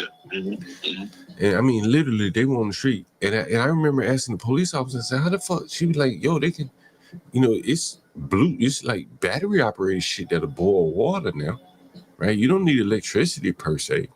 You just need enough power from some source. And like, if you give an African $150 in food stamps, nigga, he'd have some money to send some shit home, right? I mean, what do you think? An African with $150 in food stamps. And this guy is like wildly impressive. Really? But when you go ahead, Portia. Like, okay, so right here it says he moved to the District of Columbia and worked as an assistant attorney general in personal labor and employment division, where he racked up an over 98% victory percentage on cases defending the DC Police Department and the DC Fire Department. That's pretty big. So he defended the police department and won the cases. Wow, that is pretty big. Yeah, the police and the fire department. It also says that he is a triple alum from St. John's University with a Bachelor of Arts, a Master's in Public Administration, and a Juris Doctorate, graduating magna cum laude 2 out of the 3 times. Wow. Yeah. So he is very impressive. I will give him that. Mm-hmm. It just seems like, you know, I mean, but even though, you know, people that can be really impressive, you never know what they're doing on the back end. But it just, from what I'm looking, it just doesn't seem like he's that kind of dude. But I mean, I don't know. Again, not saying the guy's lying. I'm just, you know, looking into it. Just looking into it. I don't know. Caller, did you hear all those qualifications that he had? What the fuck is wrong with the Bluetooth today? Hey, caller. The fuck? Yo, caller. Yeah, you can hear me? Yeah, I don't know if you heard all the qualifications that the. Oh yeah. Hey, CKJ. Yeah. Hello, can you see us, caller? I'm trying to figure out this goddamn Bluetooth here. The fuck is going on here? Yeah, let me see. What the fuck is going on? I don't know why the fuck this shit ain't working. Take him at his word, you know. I'm not gonna say you're saying that as a phony thing, right? Yeah. So, you know, it's probably pretty accurate. You think he's lying, Portia, or no? I don't know. I don't know. What do you think about the idea, Portia? We call his law firm tomorrow. Act like we're looking for a job. That was my idea. Of course. Yeah, that's what I'm saying. Yeah. Well, I mean, but you call him. You'd be the best person to call him. Or maybe Kimmy Cakes. Hold on, you stepped away from him a little bit. I can hardly hear you. Sorry. I said me. I guess like maybe me, and depending on when it happens, if I'm available, but if not, like Virgo or Kimmy Cakes, I think that all of us would, you know, fall into character. Yeah. Maybe we have a rotating one. He probably be, hell yeah, we got a job. Ladies, you sound so beautiful. Hell yeah. They probably pay y'all. They just not pay I don't him. know. What if he likes boys? I'm sure all of them don't like boys. You remember the situation in the Fannie Willis trial? The issue in the Fannie Willis trial really boiled down to the law firm broke down because they were sleeping with the women in the law firm. Remember that? It was a sexual harassment charge in the law firm. Do you remember that, For Portia? Fannie Willis? No, I don't remember that. Yeah. In the Fannie Willis trial, remember the big black bald head guy that testified against what was his name? Nathan Wade? Yeah. Mm-hmm. They were law firm partners. And I think they were liking the same woman or something, and Wade slept with the law firm partner. And then he starts, not the partner, but maybe like an associate or something like that. And then Wade went on to start sleeping with Fannie Willis. And I think the guy, he's a big fat guy. I ain't gonna say he's big and fat, but just say he's big and fat. And I want to say he was jealous of Nathan Wade, and that's what led him to go and speak to the Marchant lady. I think that was her name, the attorney, and basically snitch on Wade. It was over Tail. They were chasing Tail, and I think one of the women that sued Nathan Wade that worked for them. You can look it all up. You'll see it there.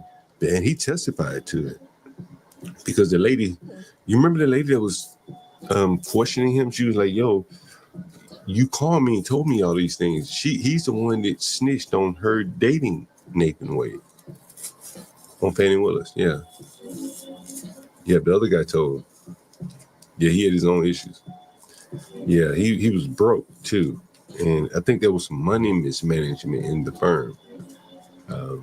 And that was the thing. So that's why you see this guy who's also disbarred. It came down to money. It always happens in these black firms because, it's just like, Caller, you still there? Caller, you still there? Hey, What's Caller. the guy's name that's on the phone? I don't know if you want me to mention that. Hey, Caller, you still there?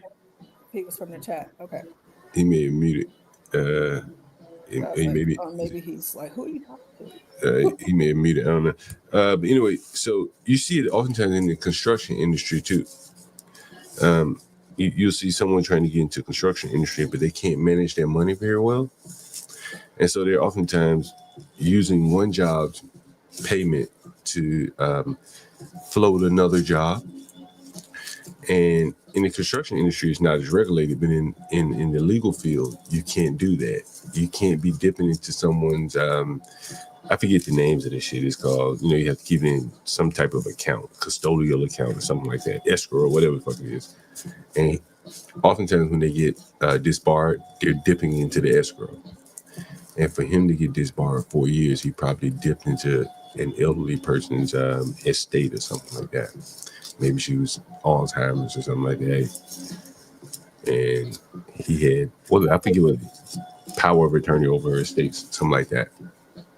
The person that got disbarred is the guy that worked with Nathan Wade? Or are you talking about this is the tenant.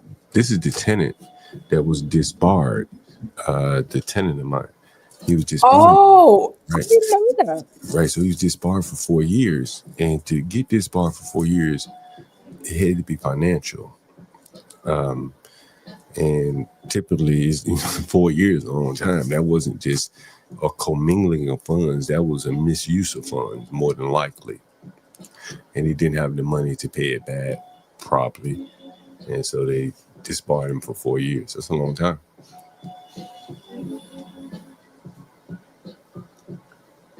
Oh, wow. That's interesting. I didn't know any of that.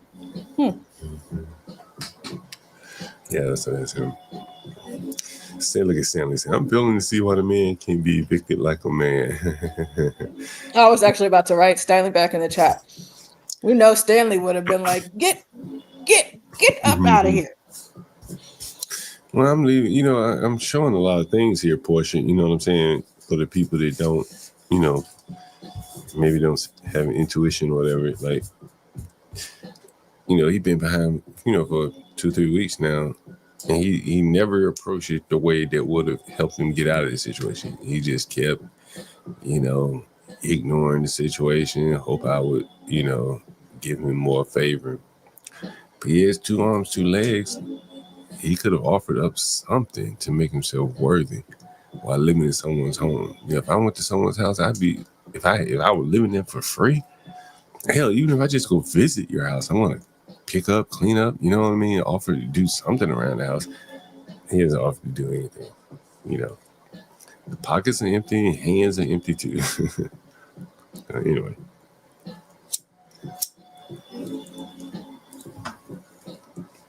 I'm curious. I mean, so since you're saying that, he was disbarred and this is alleged, we don't know what for, but allegedly for some financial issues, potentially fraud over an elderly person. That doesn't seem, like a good thing. That's not a good thing.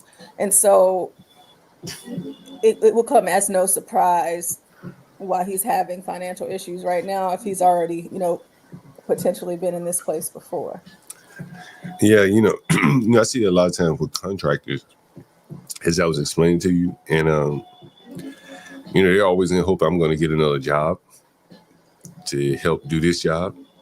And in his case,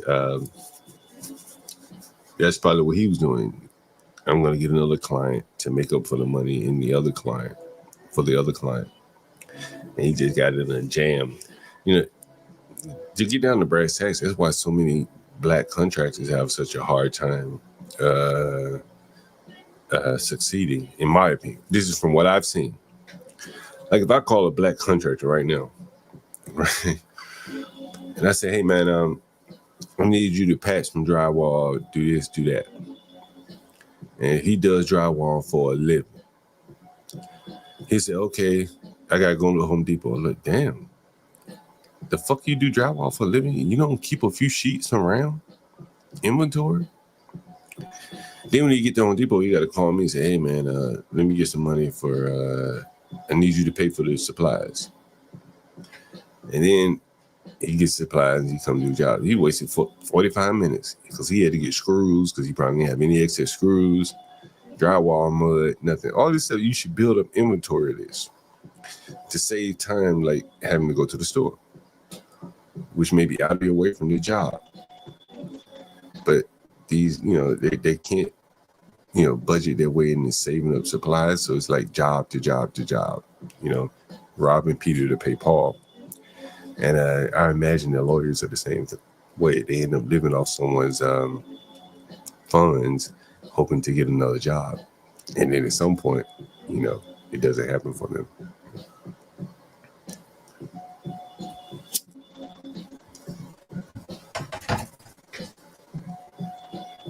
I was hoping to get on Bluetooth before I call this guy. Let me see if I can get on here. Like, do you have to disconnect and then reconnect? Yes. Let me see. Let me try it right now. Let's see if I call. Let me call this number. I got a number I can just call.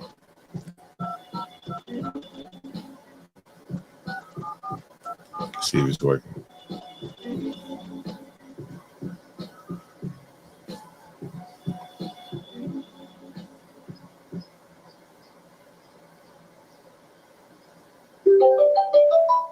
I see it's not working. I don't know what the hell is the problem.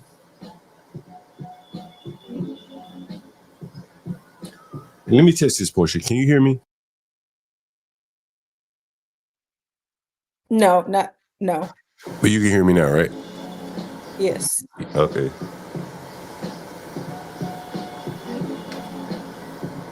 All right, let me try this again. Maybe I bumped into a setting or something? Nah, still no dice.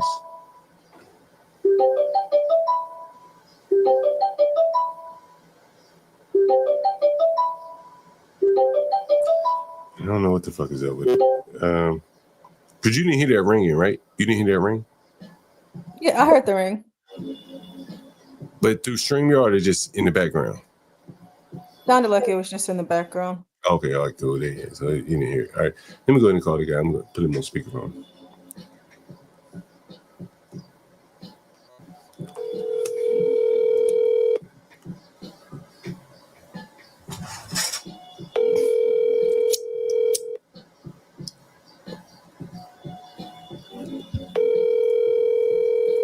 Hello. Hey, what's up, man? How's it going? Hey, what's up, man? One day at a time. What's the update? I haven't heard back from anybody else yet. Oh man. So how much do you? Everything you got? How much do you have? I got the 55. I was able to borrow that. Damn. I can send it to you right now. You ain't getting in touch with your boss? No. Did you call him? I called him and texted him. He ain't hit me back yet. Damn. Damn. Why do you think he ain't calling you back? I don't know, man. This shit's so fucking frustrating right now. Is he a real lawyer, bro, or what? Yeah, he a real lawyer. What he practice? Criminal law and family law.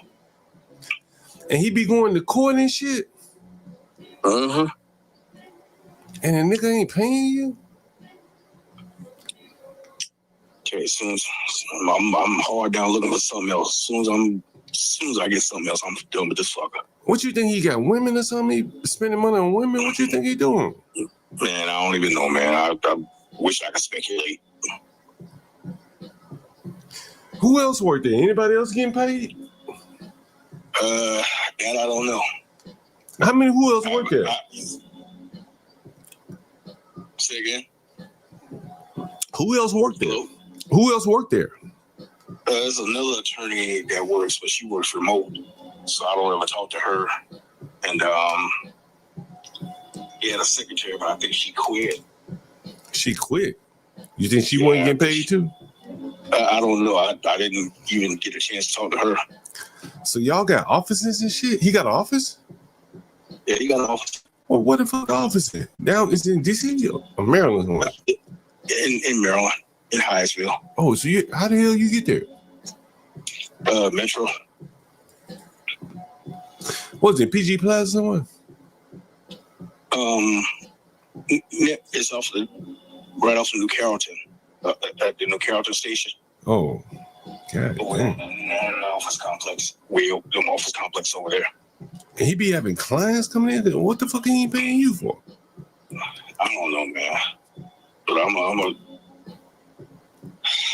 I guess send you everything I got right now. And I get the rest tomorrow, or I'm out of here. Man, don't send anything to me because I'm just trying to buy you some time, bro. You know what I'm saying? Man, see if you calling back again. See, damn, boy, I can't believe this. How long you been working there? Oh man, a couple of months. And when did he stop paying you? It's always been kind of iffy on the pay. I don't know why the fuck I ain't got my.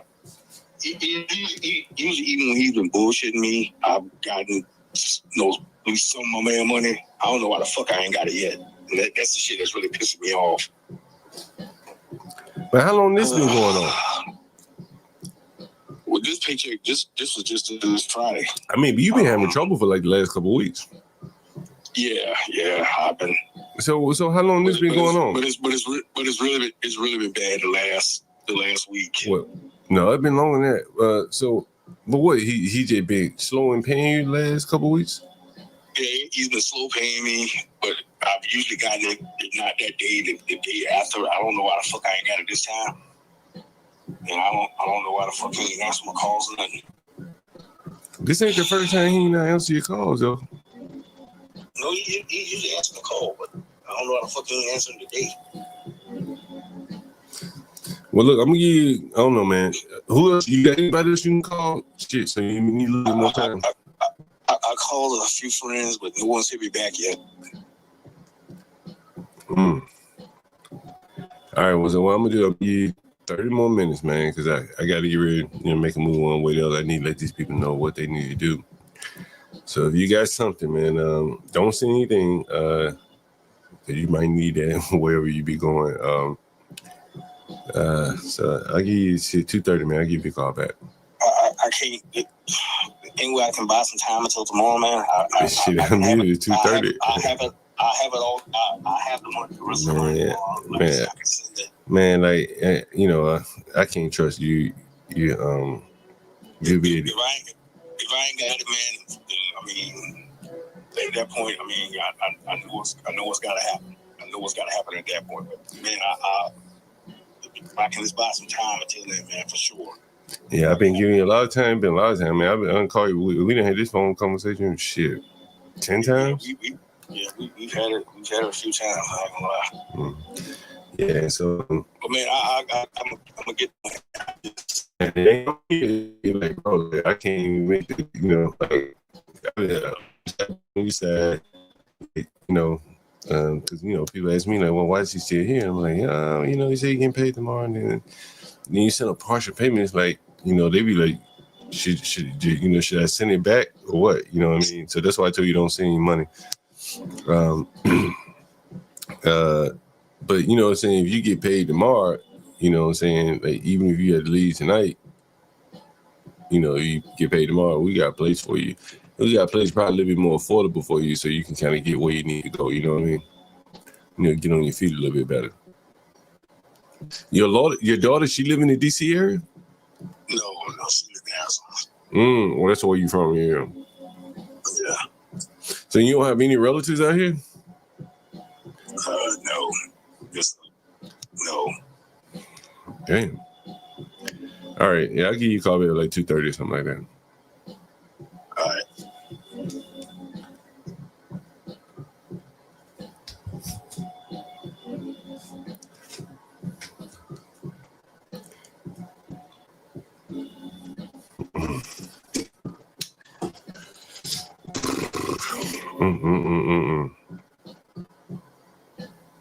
Someone said they don't sound that concerned. You think so? You want to hear this, John? Yeah, let me hear it. You got something to put up here? Put it up here, Portia. Right, let's see. Charles Go ahead. Charles Tucker Jr., an attorney based in Maryland, has faced certain professional challenges in recent years. In August of 2022, he received a commission reprimand for issues including failure to adhere to the scope of representation, lack of diligence, inadequate communication with employees and clients, and not properly explaining fee structures and payment. Put it on the screen, Portia. Oh, okay. Sorry. Give me 1 second. Dang. I think we got to the bottom of this, ladies and gentlemen. I think we did our investigation. Undercover Negroes. Going undercover. The Negro slavery racket. Behind every fancy Negro in a suit is a nigga that he probably ain't paying. Black excellence, ladies and gentlemen. I keep trying to tell you. There's going to be a group of men that come and figure out a way how to make money off of these Negroes. And he's one of them. Big U is one of them. Big Mitchell is one. This is what you see here.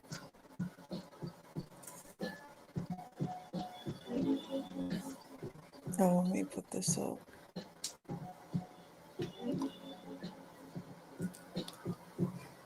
Or the alternate theory is this is a trap for being set. This is a trap being set for landlords. Okay, let's see here. Which one of my screens is being okay? This is illegal. Okay, let me go back to reading. Okay, so additionally, in the case of Mortley versus Tucker, the plaintiff alleged that Mr. Tucker failed to submit opposition papers in response to a motion to dismiss, leading to the dismissal of the plaintiff's case. While specific employees and additional lawsuits that have been filed against Mr. Tucker are not all identified, there are several instances where his professional conduct has been called into question. So let's see here. We have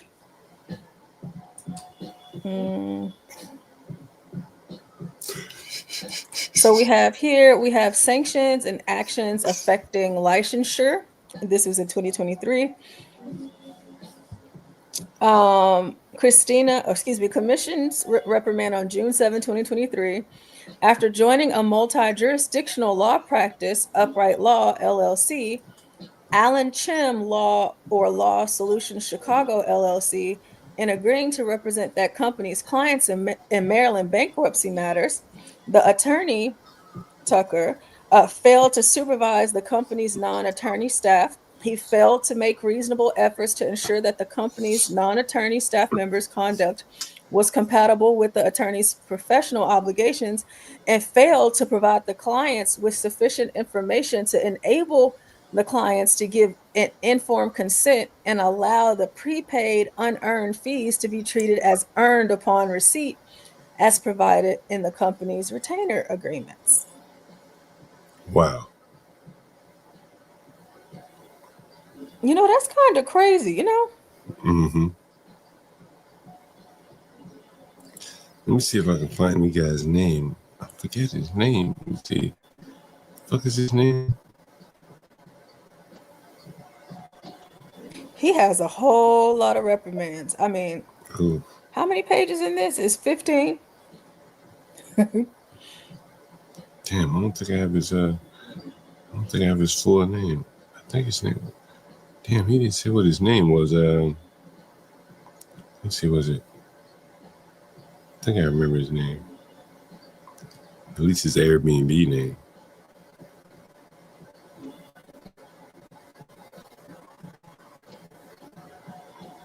This is crazy. Okay, so he was suspended for 18 months starting on January 23rd, 2023.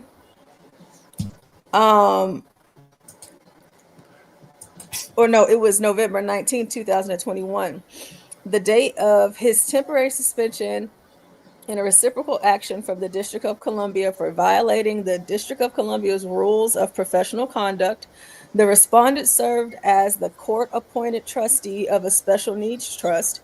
In seeking compensation, the respondent misled the court, disobeyed court orders, submitted alter time entries to the court, and negligently misappropriated funds. It's wonderful. Wow. I tell you, that's what it usually boils down to, portion. Damn, did I find him? Let me see. This is him? This might be him. Oh gosh, this one says in March 31st, 2023, for failing to represent his client completely and diligently, the respondent failed to file a timely motion to withdraw his appearance after his client terminated his representation in her custody matter, and despite his appearance still being entered, he failed to appear for the scheduling conference. Jesus Christ. My gosh. But see, one of the things, Portia, you're realizing is that some of these states have hard bars and others. And see, because they, it's Chocolate City, baby. And they lower the bar for almost anyone to jump over. And what that does is downstream is that people like this guy come in and start taking advantage of people because the bar is so low that he's able to jump over it. And now he's in a position to take advantage of people. And this is what you're saying.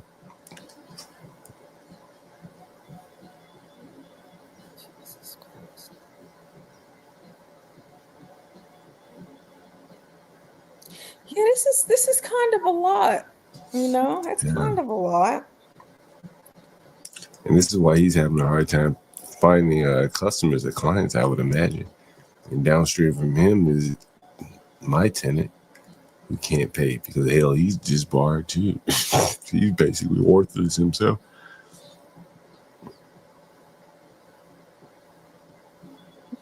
Well, here, this one, it says $291,684. Damn. He misappropriated, excuse me, he misappropriated approximately $291,684 and making representations to conceal the misappropriation, failing to hold client funds as a fiduciary and hold those funds in a properly designated account, failing to disclose a fact necessary to correct a misapprehension known by the person to have arisen in the matter, and knowingly making a false statement of material fact in connection with the disciplinary matter, committing a criminal or deliberately wrongful act that adversely reflected on the attorney's honesty, trustworthiness, or fitness, and engaging in conduct involving dishonesty, fraud, deceit, or misrepresentation, which reflected adversely on the lawyer's fitness to practice law. You know, hey, I don't know what to say anymore. Oh, Hey, Portia, it's do you just see what Shredder wrote?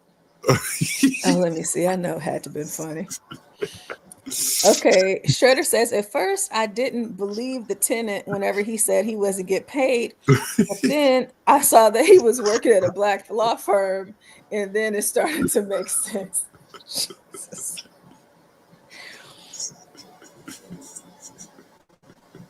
Oh gosh. I mean, geez, that's. I mean, he has 15 pages. Are you Worth serious? of reprimands. Yes.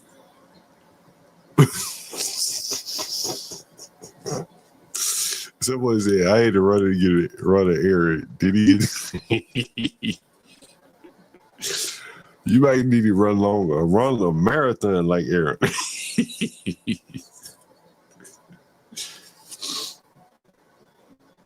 I mean, like this one. Okay, so this one, another one from 2022, for failing to abide by the scope of representation. He failed to represent his client diligently. He failed to adequately communicate with his clients. He failed to communicate to his clients the scope of the representation and the basis or rate of the fee and expenses for which his clients will be responsible before or within a reasonable time after commencing the representation. He failed to recognize a conflict of interest, and he failed to take steps to protect his client's interest upon termination of the representation. The respondent engaged in professional misconduct while representing clients in 4 individual employment matters. The respondent failed to adequately explain the scope of the representation and the terms of his retainer agreement to 2 clients. He failed to adequately communicate with 3 clients about the status of their cases. Upon the termination of representation, the respondent failed to properly provide 2 clients with accountings of their funds and failed to promptly refund 1 client the unearned portion of the fees the client had paid. In addition, in an auto accident matter, the respondent agreed to represent both the driver and the passenger, but failed to advise them that the joint representation created a conflict of interest and failed to obtain their informed consent, confirming in writing and waiving the conflict. Like, John, these are the things that the tenant has been saying about this guy. Yeah, he failed. I don't know, John. Give him to tomorrow. Just give him to tomorrow. Yeah, he can't. But look, another African just sent me a message. Hopefully he'll call right back. Look, is this African? Let's see.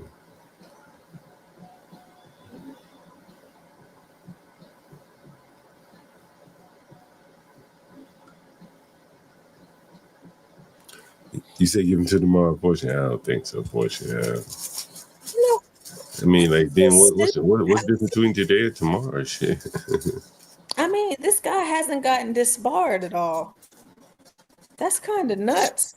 Well, the thing His is, rap sheet is very lengthy. Portia, like he's in DC area. He's doing this shit in Maryland, DC. He's very black, so they had to protect their own. Whereas if he were in Arizona, they'd have disbarred that ass. He was in Texas, they'd have disbarred that ass. But they're not doing it to him here. That's the affirmative action element that comes into play, like the attorneys' boards and stuff like that. I'll be right back.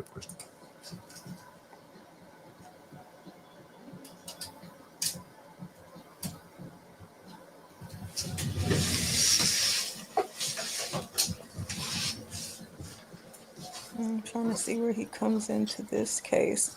Yeah, so something just made me say, hey, you know what? Because we've been talking about this. You guys would have to say so in the chat because I don't know how long. I just know that it's been a long time that we've been talking about this tenant and his situation. And since we talk about it so much, I'm like, hey, well, let me see what's going on. Let me look into some stuff. Because either he's gonna, pay or get kicked out, and it looks like he's about to get kicked out today.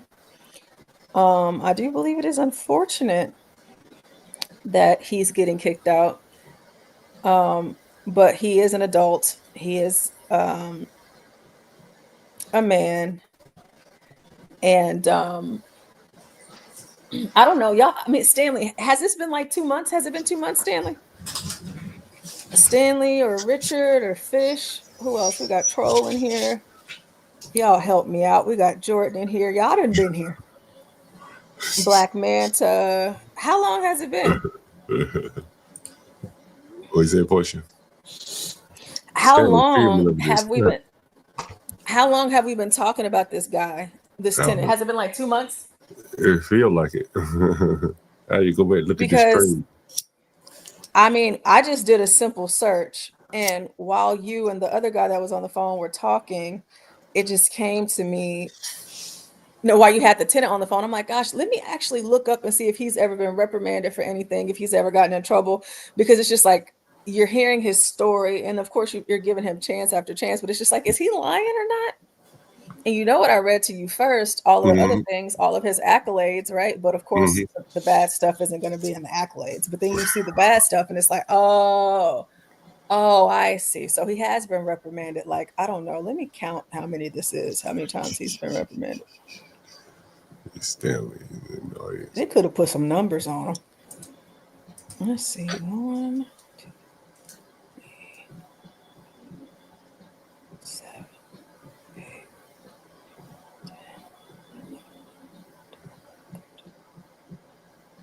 17, 18, 19, 20. I just got to 20. Got 21, 22, 23. I wish Stanley would come 25, 26. I wish Stanley would come up here. Don't you, Portia? Tell us about these lawyers. 30, 31. What, St. John's educated? 32, 33, 34, 35, 36, 37, 38, 39, 40. Just got to 40. 1, 2, 3, 4. Give me 1 second, Portia. 6, 7, 8, 9, 50, 52, 53, 54, 55, 56, 57, 59, 60, 61, 62, 63, 64, 65, 65. 65. We've got 65. Oh, Stanley says he doesn't have a ghetto calendar handy. I don't have a ghetto calendar handy either. So he's got 65 reprimands because I feel like it's been okay. So Fish says maybe 3 weeks. Okay, thank you, Fish, so much. I'm asking because whenever this problem first came up for the tenant, you know, he is an attorney. I'm pretty sure he knows about payroll and how serious that is for any employer. And, you know, him taking whatever necessary steps, I mean, especially since he's working for an attorney that actually handles employment matters, he would be more stern about it, or, you know, more on top of him, like whatever's going on, because that can pose a big threat, you know, to the company if you're not paying your employees.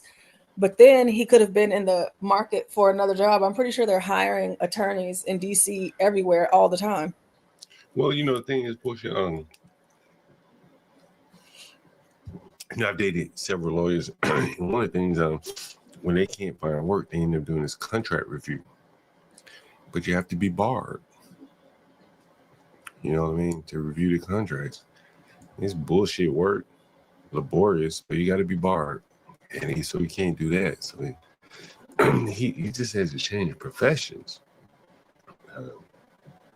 And that's probably what he's not willing to do, at least for the next 4 years, while he doesn't have a license. But even once he gets his license back, is he really a good lawyer? Who's going to hire him? Clearly, the only people who hire him is their own problems, right? Okay, so he's disbarred right now. Mm-hmm. Yeah, he got Okay, I thought. Yes. Okay, I thought that he had already finished the 4 years, so he's just now starting the 4 years. Yeah, and I imagine that's why he came here, because, you know, for blacks, you know, it's probably, you could still kind of make a living with all that, like I said, all that contract review work. You know, just all the work downstream from that.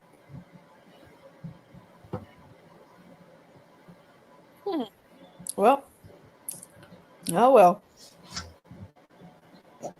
So that's you know, I want to show something to you, Portia, while we give him a little time. I want to see what you think about this. Oh yeah, I pulled it right up, Portia.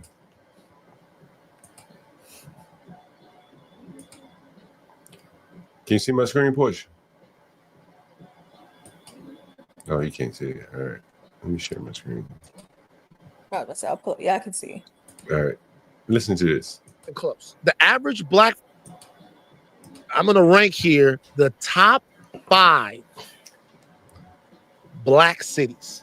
Number 5, Charlotte, North Carolina. I like this. It is by far the city where black people in America are doing the best. It's not even close. The average black family in Charlotte, North Carolina has $300,000 of wealth. Woo! LaMelo Ball. Number 4, Houston. I don't know about that. Houston gets credit for having the best looking women on earth. All right, but that's basically it. Nothing can save Houston from being higher on the list. Not even New Orleans is number 3. Can't put New Orleans any higher for one reason. The worst strip club scene in America.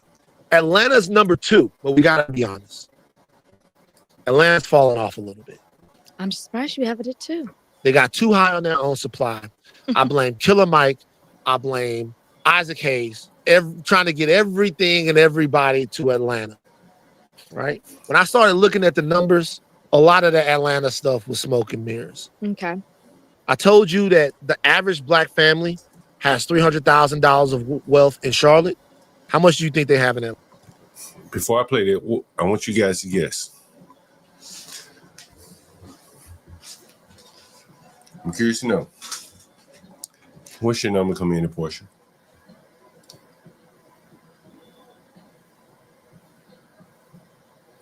Guys in the chat, what's your number coming in at? In the chat, what's your number coming in at? I'm about to. I don't know if it's me because the video was buffering. Oh, what's it? It was like kind of splitting. I don't know. It could have just been me. So I'm about to hop down and come back up. Okay. Because I didn't really get to. I'll replay it. Like once he got through with Texas, he went to. After that, I couldn't hear. But give me 1 second. I'm gonna replay it for you guys. I'm gonna rank here the top 5 black cities. Guys in the chat, I want you to put number 1, number 2. I want you to rank them. Give me your top and your bottom. Whatever you want to rank them. Put it in the chat for me. Number 5, Charlotte, North Carolina. I like this. It is by far the city where black people in America are doing the best. It's not even close. The average black family in Charlotte, North Carolina, has $300,000 of wealth. Woo! LaMelo Ball. Number 4, Houston. I don't know about that. Houston gets credit for, number 1, having the best looking women on earth. All right, but that's basically it. Nothing can save Houston from being higher on the list, not even twerking at brunch. New Orleans is number 3. Can't put New Orleans any higher for one reason. The worst strip club scene in America. Atlanta's number 2, but we got to be honest. Atlanta's fallen off a little bit. I'm surprised you have it at 2. They got too high on their own supply. I blame Killer Mike. I blame Isaac Hayes, trying to get everything and everybody to Atlanta, right? When I started looking at the numbers, a lot of the Atlanta stuff was smoke and mirrors. Okay. I told you that the average black family has $300,000 of wealth in Charlotte. How much do you think they have in Atlanta? 80. $5,000. The average? We don't talk a lot about intra-community wealth inequality. You heard that push? Oh, pushing that package. He's backstage. You heard that push? Oh, oops. I'm sorry. Yeah. So the average income is 300,000 in North Carolina, but in Atlanta it's 5,000. No, he said the average wealth in Charlotte was 300,000. I question that number, but he says in Atlanta. We don't talk a lot about intra-community wealth inequality, and that is a big deal in Atlanta. Some wealth. The average? Do you think they have in Atlanta? 80. $5,000. Okay. I told you that the average black family has $300,000 of wealth in Charlotte. How much do you think they have in Atlanta? 80. $5,000.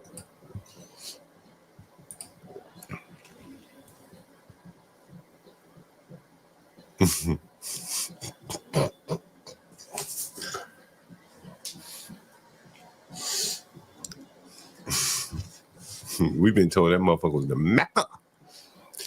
Got all black everything down there, bitch. I remember when they were marketing Atlanta as like hip hop city. They had Jermaine Dupri like, "Welcome to Atlanta," up on the billboard. Them niggas got $5,000. That sound about a real number too. $5,000. I'm looking this stuff up. All the things that he said. So, and did he say Charlotte? The average? Yeah. Charlotte was. He said they had $300,000 in wealth. The black girl, she surprised like a motherfucker. Like she surprised like shit. Like the damn little woman. We just covered Tamar Braxton taking prep down that motherfucker. Do you think these millionaires taking prep? These are poor ass people. A poor people mindset. Do you think they have in Atlanta?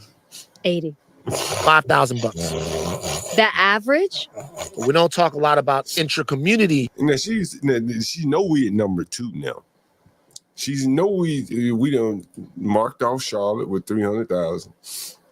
He said, well, Houston and North Carolina, they got pretty women. Okay. So now we're in Atlanta, like the Mecca, goddammit. He like, how much do you think they got? 80, at least 80. 80? Made a 5,000. Charlotte? Yeah. How much do you think they have in Atlanta? 80. $5,000. The average? The average? You can't fucking believe. She can't fucking believe.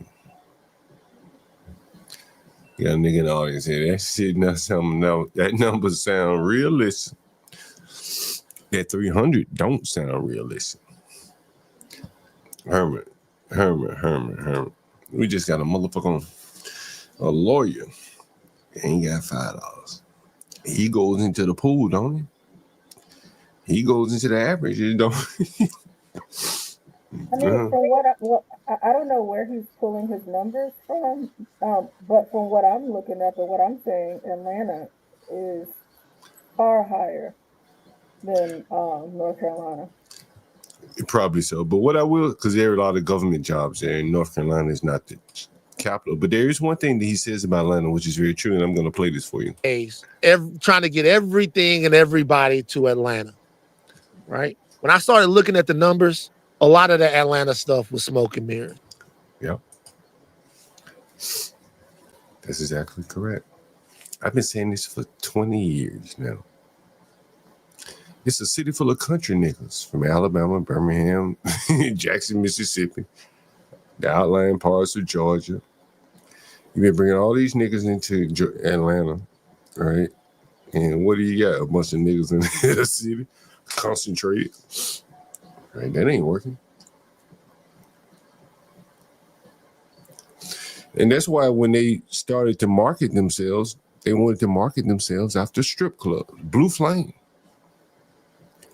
What serious city would even consider marketing themselves after debauchery?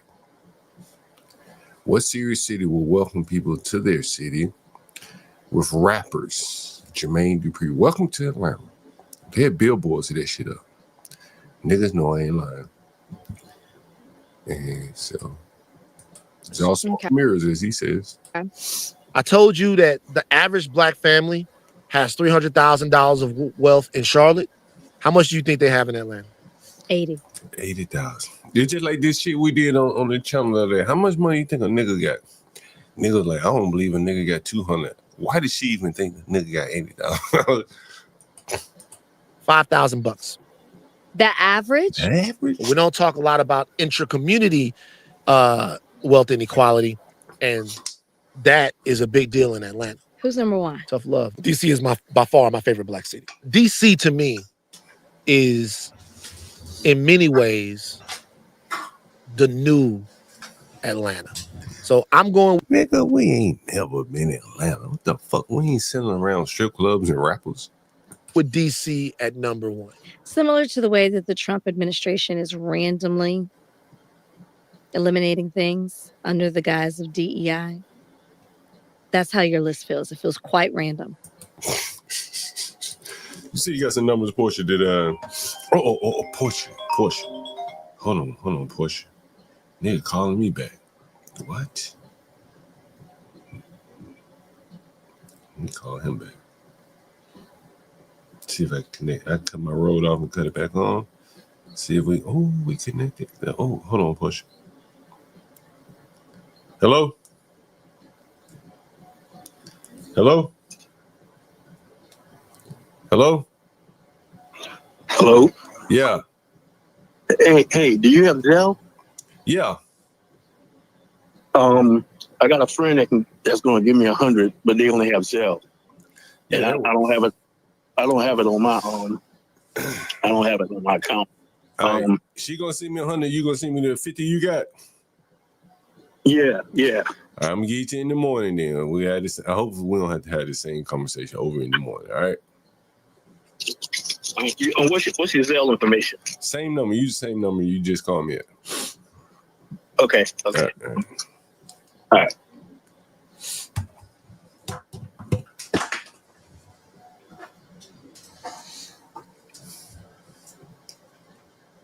Do I even need to come in here?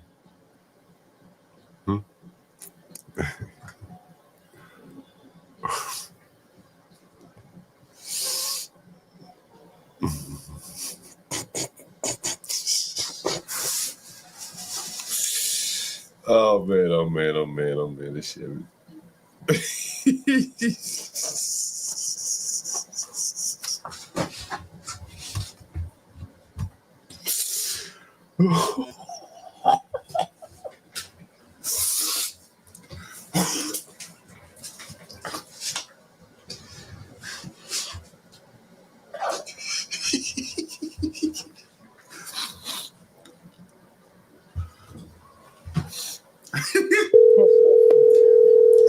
You can talk, boys. You come off mute.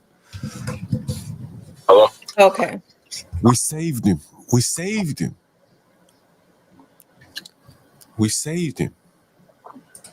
How so? Huh? How many nights? Nigga, we saved him. He saved me. It was a church song. He saved me. She saved me. She. Did you hear the operative word, nigger? The operative word, nigger, is she. She saved me. She saved him. My mama, my daughter, my aunts and my daughters And then he said he called a woman and said, she said, she saved me. How much did he say? Man, hey, man, I'm gonna have to go to bed when I get off this motherfucker because she saved me. Does anyone remember that gospel song? Was that a gospel song, Portia? She saved me. Yo, you stupid, man. So what he come with? What he come with? He came with bail money to tomorrow morning. Bail money. She saved me. She saved me. She saved me. Who did he get the money from? His daughter? He said, some woman, he said, she saved me. He said, listen. Oh, that's what he said? She saved me. I gotta pull this on. That's what she said? I want to hear it in the background. I'm like, listen to that shit. I want to pull it up. She saved me. You ever heard this song, bro? You ever heard She Saved Me? Nah. She saved me. Yes, she did. Shit, so what we talking about? How much money we talking about? He said he bought $100 to the mom, $150 to the mom morning. Oh, he sent you 150? No, she's gonna send 100. He gonna send 50, and so that'll last him to the mom morning. She saved me. She saved me. She saved me. You never heard this song before? You'd have to play it or sing it. She saved Go me. and sing it, John. Go and sing it. I just sung it to the best of my ability. Nah, sing it properly. Man, I don't even know how I be remembering all this shit, bro. I be getting drunk, be getting high. And motherfucker, she saved me. Hey, your chat ever donate? We So got the chat that'll save me? We got Daniel Nixon to She saved me. She saved me. I want to hear that right now. I'm in the mood for She saved me. I got this fucking Android. This ain't worth for shit. This Android ain't worth for shit. Who was You got an Obama phone? The fucking Android. Was it You got an Obama phone? Was it you saved me or she saved me? Was it you saved me? Uh-oh, let's see. Oh. Was it you saved me? I'm trying to say, was it you saved me or he saved me? You saved me. She saved me. She saved me.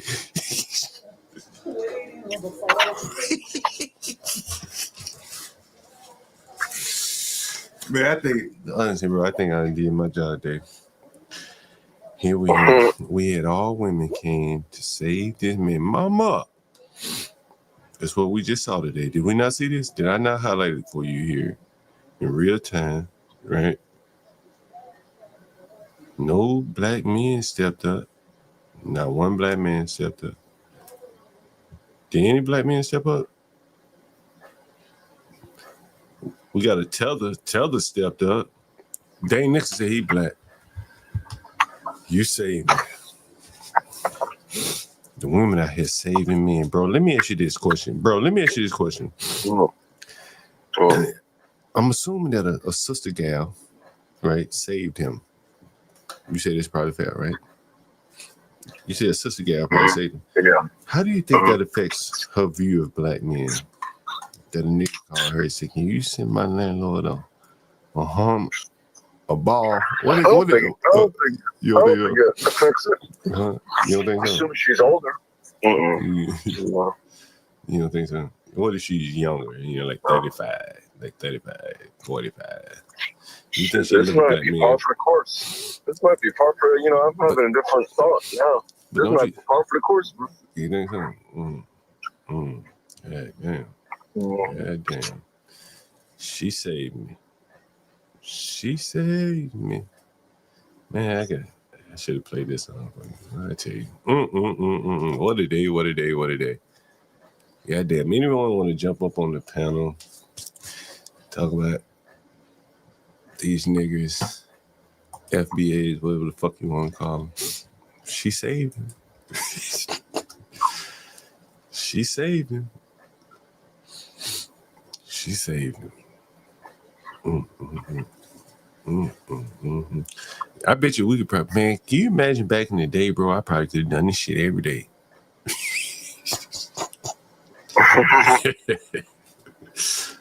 Help a nigga wrong. You know, I was looking through some nigga. Man, I ain't gonna pull this shit up. I got it on the stream. I should pull that shit up.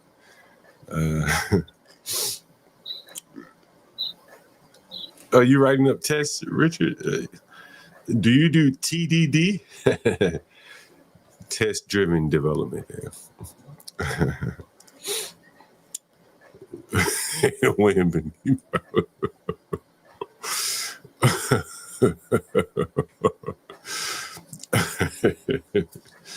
She saved me, bro. Oh man. Let me see if this nigga done send me the money. I don't want to have to call him back, right? I don't want to have to call the nigga back. And I guess I'll get to see the woman who Zelled me the money. Was that right? You get to see the person who Zelled you the money. I see we have 40. I see we have 40 people in the audience. If you're new to the stream, what we've been doing today is we have a campaign. We have it seems like rather routine. It's called Call In Today, Adopt the FBA. I'm John Galt, the slave quarter landlord. I house FBAs, and oftentimes they can't pay their rent. And instead of me putting them out, we figured we'd go to the Black Lives Matter crowd and see if they would like to contribute to their fellow FBAs. They talk about them online all day. Here's some time to put some money behind their mouth. Support your fellow FBA. Keep him off the street today.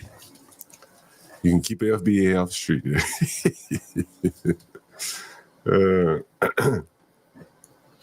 Anyway, there you go. Hey, what do they call it? Richard, you use like a dependency injection and shit like that to make your code more testable.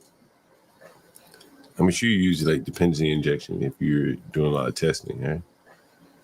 I haven't written code in a production environment in a long time, but I'm sure that's what you use. At least that's what we used to use, dependency injection. Yeah, that's what we used to use. Anyway, I need to check and see if this nigga sent me the money. Man, he's probably really demoralized today. You're going to be scrambling. Do you think he'll get the money tomorrow, bro? Yo, caller, you think he'll get the money tomorrow? Hell no. Shit. Hell no. So we be back in the same old horse and pony show again tomorrow, huh? Hell yeah. I ask him when he's guaranteed to have the money tomorrow. I told him I'm gonna call him in the morning. Fuck that shit. Like he's supposed to be paid on Friday. No, I'm saying, do you need to call him again for this auntie that sent him the money? I'm sure I will. I'm sure I will. So you mocking all the dependencies right now. Yeah, I remember those days very well. Yeah. What was it? I forget all the dependency injection. Was it Castle, Windsor, whatever the fuck it was? Inversion. Was it IOC? I can't remember the fucking name of it. I've been drinking. Inversion. Was it Was it IO something? My old days, APIs. Yeah. I remember all that.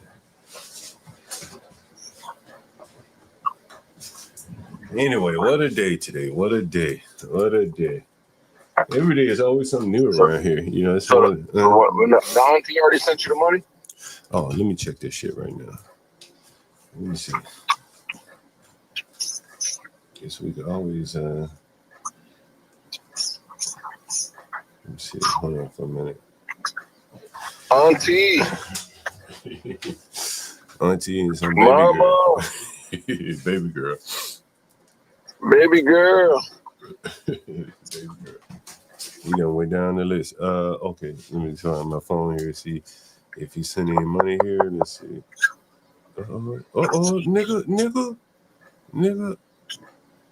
Nigga, I got a Zelle, boy. I got a Zelle, nigga. What? Nigga said 125, nigga. Oh, boy, nigga. Nigga, boy. He came through, huh? It's been a good day, man. We need to run more campaigns like this. It's better than monetization. Got that shit straight. I ain't even have to wait 30 days. I ain't even have to beg all these. Just says, hey, nigga, just pay what you owe me and everything be good.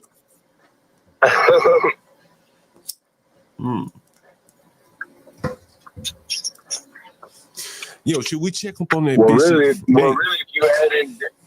you add in your donations. Should I check on that? Hey, should I check on that bitch at the crab boy? Cause she owe me some money too. God damn it. Oh. That bitch at the crab boy. I ain't tell you about that bitch at the crab boy. Nigga, I got these hoes out here shaking their ass in the streets, nigga. Bitch said she bring me some crabs back and not the STD type. I said she bring a nigga them crabs. Hey, what do you think? You think I should I got these hoes dancing in these streets for a nigga. Should I check on these bitches, see how she shaking that ass with these crabs for my money, man? I got these hoes on their toes. It was a rapper said that. I got these hoes out here dancing, nigga, on their toes. Either they paying rent for themselves or for Negroes. I like that. You like that? I got these hoes out here on their toes, either for themselves or for other Negroes. You like that? You're turning into a rapper. I'm a poet, nigga. A poet. But unlike Rick Ross, I ain't talking about goddamn Larry Hoover. I'm talking about Larry Roofer. Larry Landlord, nigga. Larry Landlord, I'm out here selling dope. I bet you Rick Ross couldn't sell dope in his greatest day. He couldn't sell the dope like I'm selling right here online, nigga. Calling in my money right now. I'm calling in my money. I'm calling in my money right now. You ever heard that term before? Nah. It was a song I used to love where he said, it was a song I used to love where he said, I'm calling in my money. Damn. I think it was by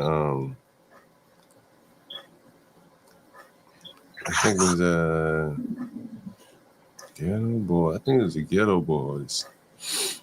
Calling up my money. Yeah, so right now I'm just calling up my money right now. Oh, Jesus God, bro. I want to see these bitch out here slinging these crabs. You think these Hey, John Go. Doesn't this call this SBA was saved? Doesn't this call for a celebration? Why don't you do a shot, man? I'm drinking a beer Why right don't now. you take a shot for that? I'm drinking a beer. Shot for the year. I'm drunk. No, Like no, 6 no, no, beers. no, no, shot. I ain't got no whiskey. I ain't got no whiskey. If I had a whiskey, I would. Shit, you ain't got nothing? Huh? Cool's Light today. No, you ain't got no liquor over there? Nah. Maybe I should put an order in. You had me streaming about 3 hours before my Costco order. Let me see if I can put an order in. Let me see what I got. Yeah. Why don't you do that? Oh man, I got some motherfucking nigga. I got more African. Oh, I got motherfucker. I got an African to call. Nigga, I'm calling in my money right now. I gotta call in my motherfucking money. Hey, we need you to do a shot. We need you to do a shot, sir. To celebrate. See, I like to go out and have a nice drink. I'm calling them. I should come rename on, John. rename Give the people what they want. Give the people what they want. They want to see you do a shot. Man, they done seen me fall out and shit. Yeah, right. They want to see you get drunk. Let me see. Start dropping the ER. Dropping the hard R's. I got an African I got to call. And let me, I should have renamed this stream Calling Up My Money Sunday. Hey, you know how to talk? You know how to talk pigeon? Nah, I don't know how to do that shit. Hit him with the pigeon. Damn, I was looking for something.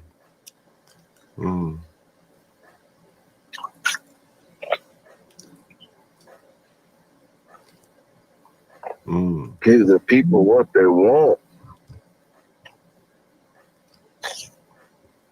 And I gotta call this African. Give me 1 minute.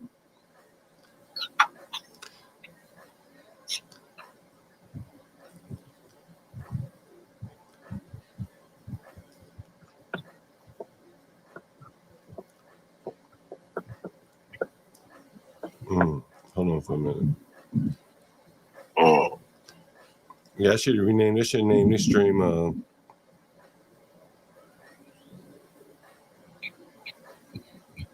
on.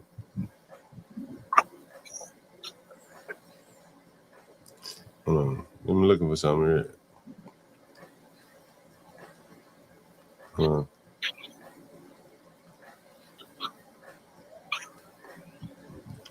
It was a song, man, in my head. Hold on. Give me 1 second. Let's see. Let's see, who was that? Damn, I can't find the fucking song. Anyway, I'll look that shit up another day. Oh yeah, damn, I gotta call a fucking African today. Fucking African. What's that? What's that African name?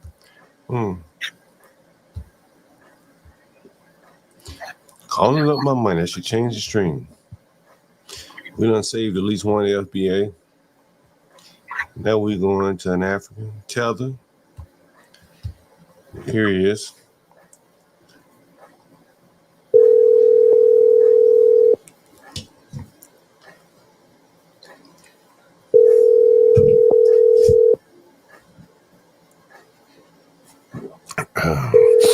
Calling up my money here. That's the name of the new stream here. Calling up my money.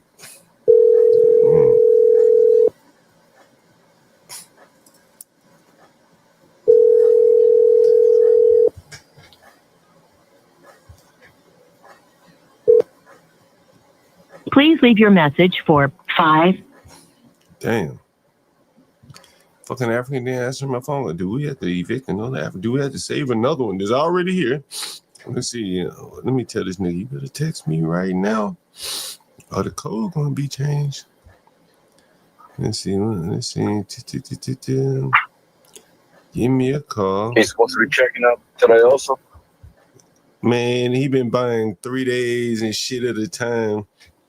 He started out buying a week, and motherfucking money came short. So he bought 3 days. You know what I said? Like, that's why I equated it to like selling dope, man. As I said, man, ain't no dope boys on the street no more. I've almost one could say I've applied their same pricing tactics to housing. I've told you this before. You know, this ain't nothing new to you, right? When many people used to give a nigga the same price for 28 days or 31 days, right? Me, nah, fuck that shit. I like break it down. You buy a dime, a joint, quarter, ounce, whatever the fuck you want. You know what I mean? And I think it is, you know, it made it much more profitable and safer. You know what I mean? And that makes sense. I got these bitches out here dancing, so I want to see how well this bitch dancing. What you think? The African? No, the crab bitch. The bitch with the crabs. I got the crab bitch dancing, so I want to check in on one of my hoes out here dancing on the street for me. You know what I mean? Dancing in PG County for me. Got these hoes out here dancing, slinging these crabs. All right, Mr. Galt, I'm going to call you later. All right, sound good. I need to call the bitch slinging these crabs. This fucking African better call me back. His code gonna be changed too. Let me call the bitch slinging my crabs. This the bitch slinging my crabs. Is this the bitch slinging my crabs? Yeah, it's crab slingers. crab slangers. Crab slinger. I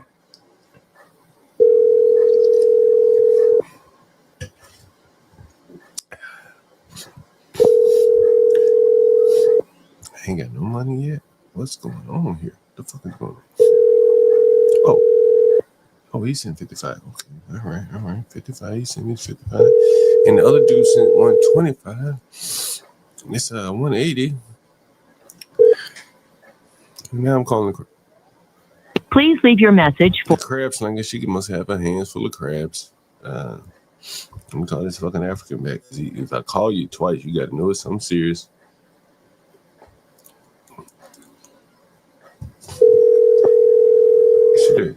Shit, I got another bitch. God damn, I got another bitch. What's that bitch's number? This bitch better call me. What's her number? 224.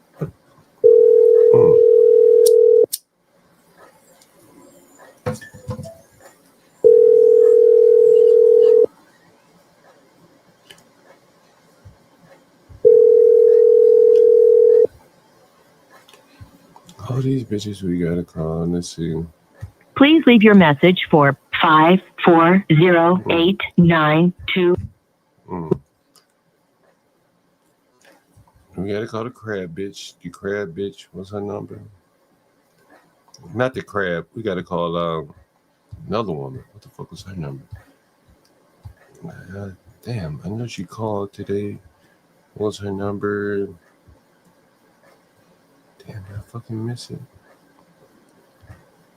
What did I tell her? Oh, shit. What did I tell her? So, okay. I'm just looking up her number here.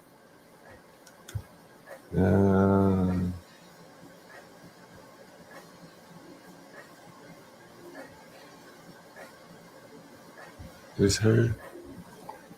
It's not her. One second. Okay. Well, let's see. What if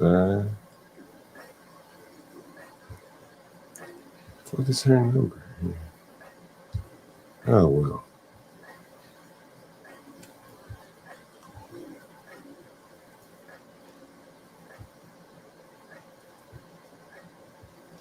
I can't seem to find her number here. What the fuck? I know she called me today. One more person to call here. Let's see.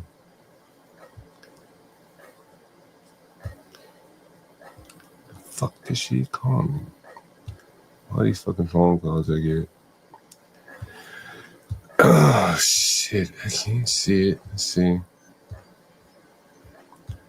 Where is her number here?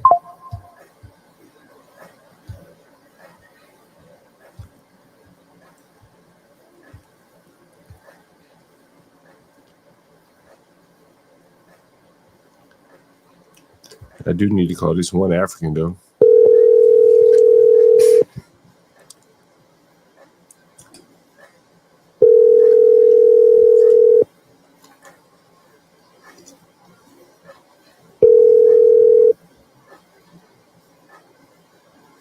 Hello. Hey, what's up, man? How's it going? I'm good. Hey, we're coming up into the busy season. I just want to know what your plans are in terms of extending. No pressure or anything. I just want to get like some clarity from your standpoint. If you plan to extend, and another thing I wanted to run past you. Hey, what part of Africa are you from, by the way? You say what? What part of Africa are you from, by the way?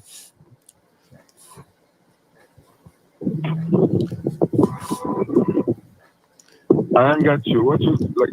What I ain't got. What we're talking about? Well, I was going to run something past you. We're coming into our busy season, so I kind of want to know what your plans were. If you plan on extending, and then the second question I have is, I have a couple of African guys that are looking to move in. They're from Senegal, so I wanted to know what your thought is about sharing the space with some Senegalese guys. I ain't got no problem as soon as they're clean. Like I ain't got no problem. I'm clean. I'm very clean. So I like, and the people around are clean. So I ain't got no problem with that. That's not my house. It's supposed to be a share area. Man, So, are you from Senegal? What part of Africa are you from? I'm Cameroonian. Oh, Cameroon. Okay, you ain't gonna have a problem with Senegalese people or anything like that, right? I ain't got no problem with them. Okay, cool. I told you, as soon as they are clean, I'm good. Okay, cool. All right. Do you plan on staying past next week? I just want to, because we're gonna block the calendar. So I always pay. If no, I'm not talking about you moving. I'm saying I'm just trying to get a idea of what you plan on. Do you plan on staying beyond next week? Because if so, I'll block the calendar. Yeah. Okay, cool. That's all I want to know. We'll block the calendar for you because we're getting to our I'm business. supposed to pay the fees, right? I don't know what day, but I'll just make sure that if you plan on extending, we'll block the calendar for you. Sounds good? Yeah. Sounds good. Thank you. And I need, hello? Yeah. Yeah, I need a table, like a short table in the room. What kind of table? Like a desk or like a coffee table? Yeah, a coffee table. And like the room is too cold. There is no heat. The heat doesn't work. Okay, we'll turn the heat up a little bit. It's about to. Let me see what the temperature is. It's about to warm up though, but let me check the temperature right now and see what it is. I'll turn the temperature up. Fuck, it's the temperature. It's 54 degrees today. And it looks to be, it's 57 right now. All right, we turn it up a little bit. I don't want to get it too hot for the other people in the house, but we turn it up a little bit. Sounds good? Sounds Okay. good? All right, sounds good. Thank you, man.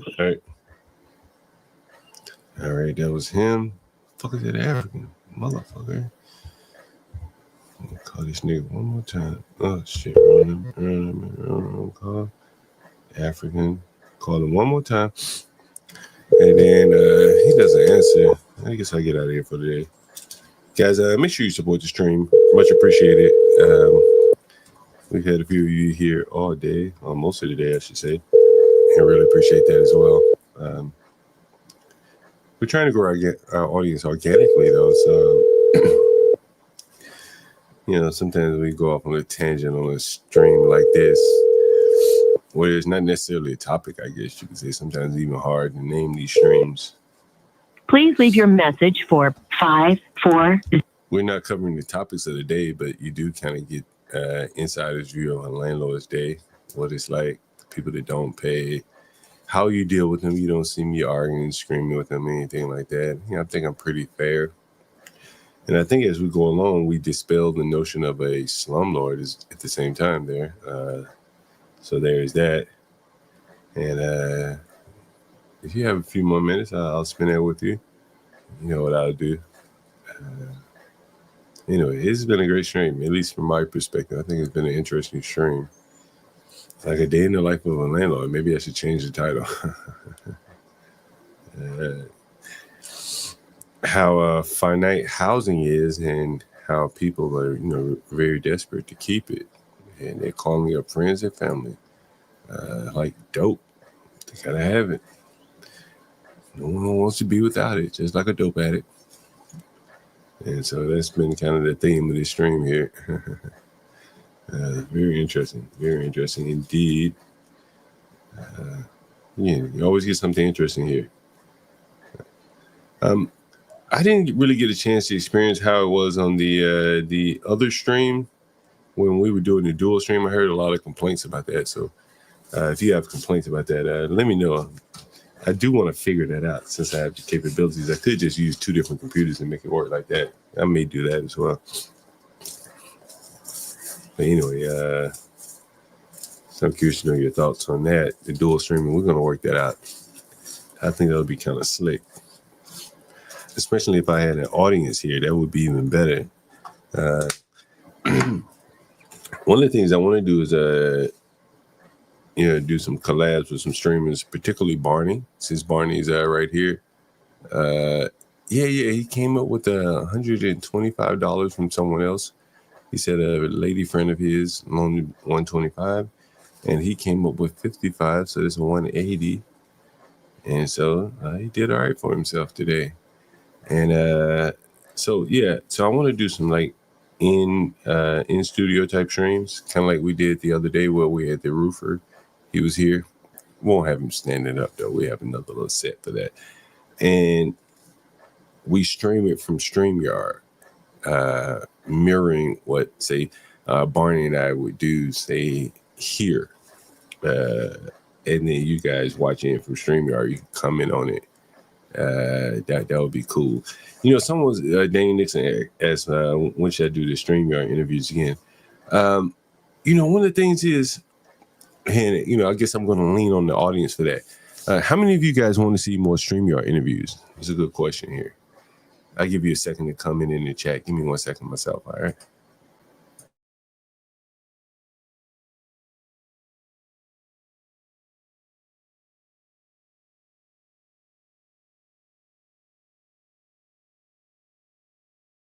Again, how many of you want to see more street interviews? I'm curious to know here.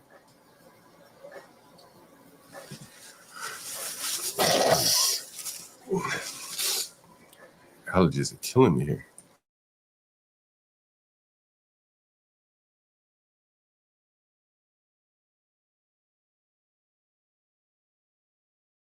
You know, I was talking to Barnabas, and he was talking about the street interviews. He was talking about street interviews, and he was saying how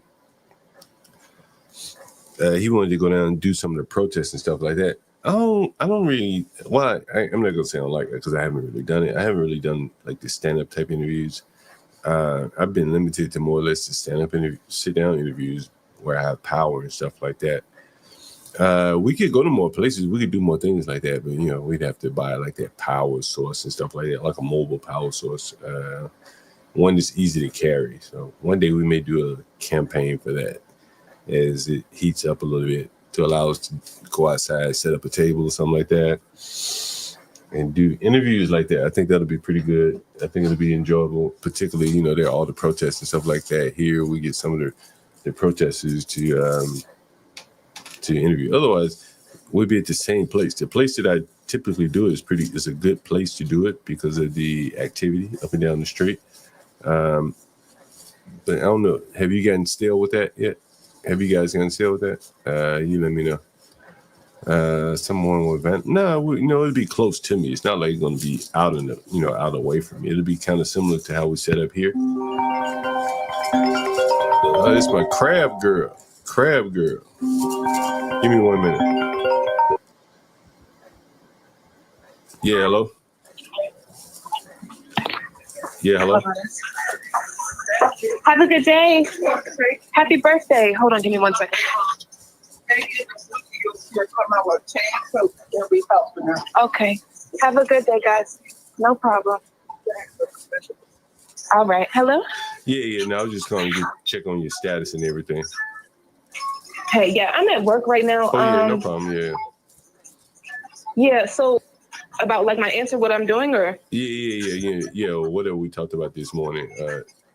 Like, I need to let them know how much you plan on paying so I can just kind of give them a heads up. Okay, today, 400 for sure. It might be over that. It might not be over that, to be honest. Sounds good. All right. It really depends on what time I get out of here. Yeah. Sounds good. Thank you. Bye-bye. Mm-hmm. So for those of you that weren't listening earlier, that was the lady that let me know that the one of the guys in the house is smoking boat dippers, as they call them, whatever. As you can see, she's working 2 jobs. She works as a crab boil. We profiled that earlier. And she works at Red Lobster, slinging lobster and crabs all day. So kudos to her for working 2 jobs and making it work. Dippers, yeah, boat. So anyway, guys, I hope you've enjoyed the stream so far. I had a lot of topics. I guess I can get to them another time. I'm looking at all of them right here.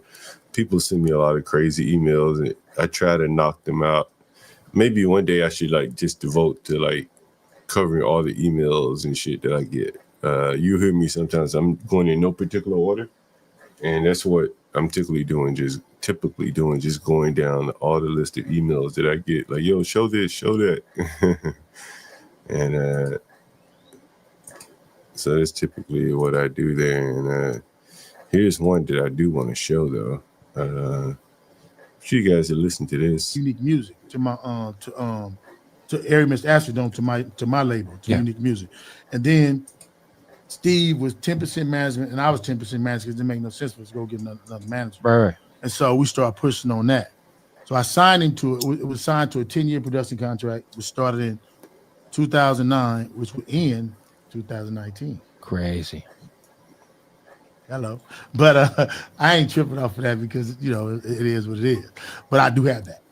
You know what I mean? So, wait, so your deal with Nipsey was 10 years? It was 10 years. It was a 10 year, 25% of publishing to Aramis Astrodome. Oh, wow. So 09 to 2019. 09 to 2019. So technically Victory Lap. Hello. Okay. Wow. Wow.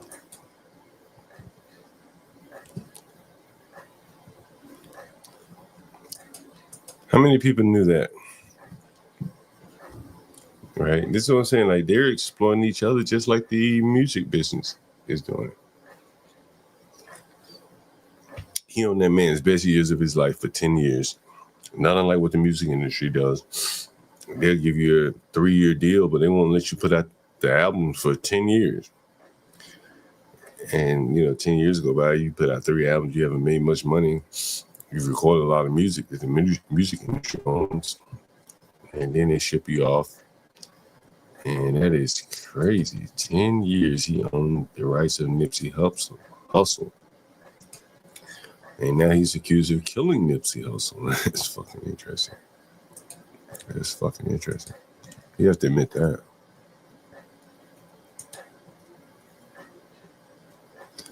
Take a look at this here.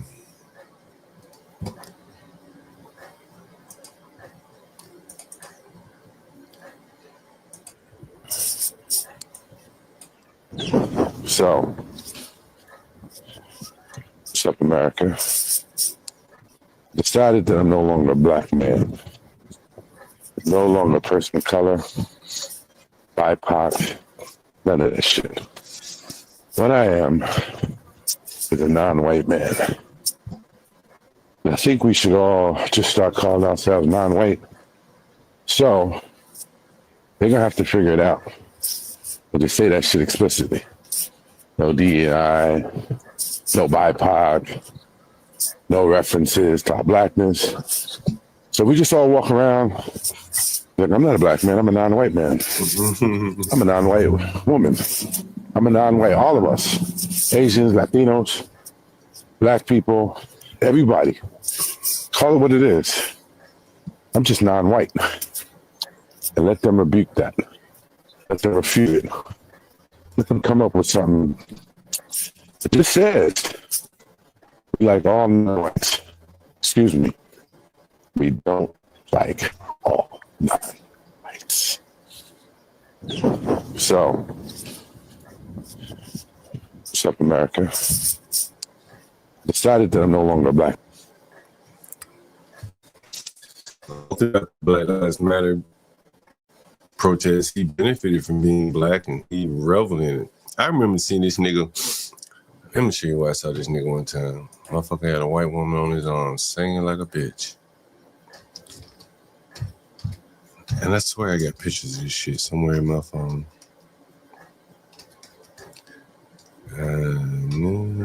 Let's see. I saw this nigga right here one time. I was in line right behind the nigga, in front of the nigga. Right here.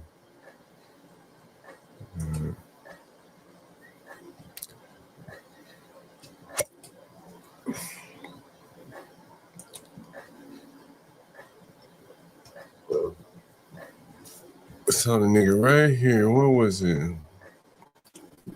Yeah, it's right here. Anybody is Brooklyn in the house? Brooklyn in the house. If Brooklyn's in the house, if the real Brooklyn's in the house, you know about this spot right here, Havana Outpost. Man, oh man, the beautiful women, have mercy. Oh my soul, like the beautiful women. Oh my God, Havana Outpost. Right there at the corner of what, Fulton and what, Lafayette? The beautiful outside, Havana Outpost. Yo, the women there. Oh, wait. Havana Outpost. I saw Malik over here. He was singing, he had a white woman with him. And now he's saying he's no longer black after soaking up all the benefits of being Black Lives Matter. It is kind of amazing, huh? I ain't want to run away from it. No, nigga, wear it. Wear it, nigga. Wear it. Can't be no longer black now. So they're gonna have to figure it out. But they say that shit explicitly. No DEI, no BIPOC, no references to our blackness. So we just all walk around like, I'm not a black man, I'm a non-white man. I'm a non-white woman. Why did he say he's non-white? You could say he's non-Hispanic, couldn't you? I'm a non-Hispanic man. Nigga, you non-Jew too. Non-Hispanic.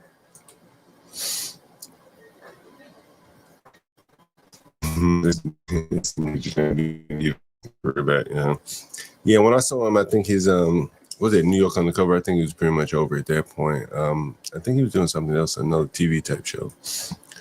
What is it, Tenant Baby Lady?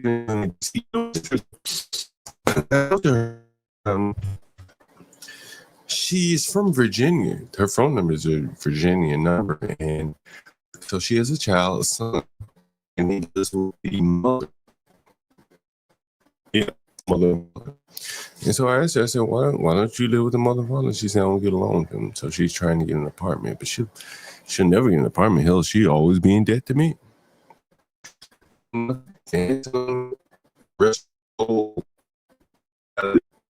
me, young, like motherfuckers call me a slumlord. Have you heard me mention the term late fee yet? Think about that.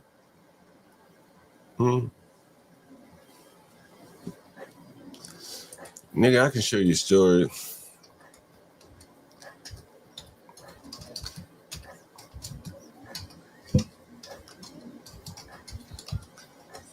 Let's see if I can show you something. Oh, nigga, see. Let me show you niggas. Look at this. Nigga, what? What does it say right there, nigga? Can everyone read it?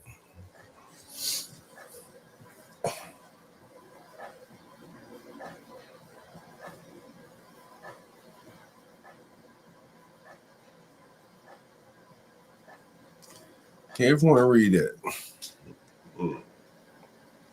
Have y'all niggas heard me mention the late fee yet?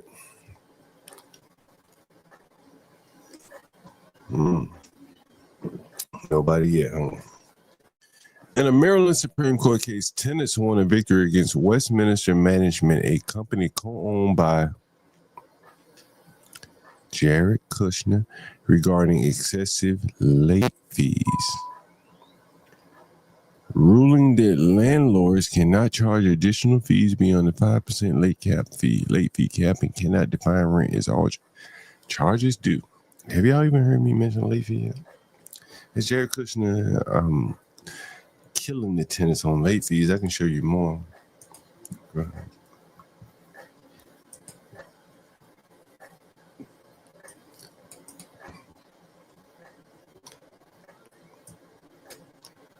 Late fees, summons fees, court fees.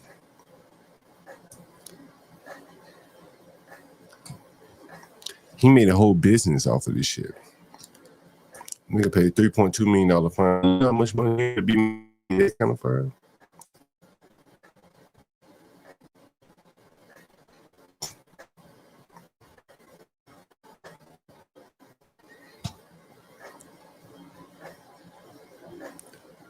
And he had a whole business on this shit.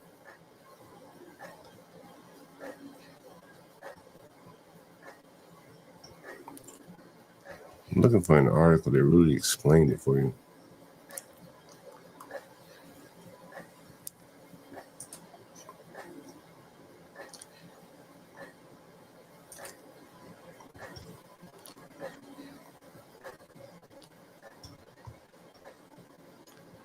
Here's an article here. The suit was filed on behalf of Tanae Smith. I wonder who the hell she is. They went and found the sister to file a lawsuit against his ass. You know, she's a lawyer herself.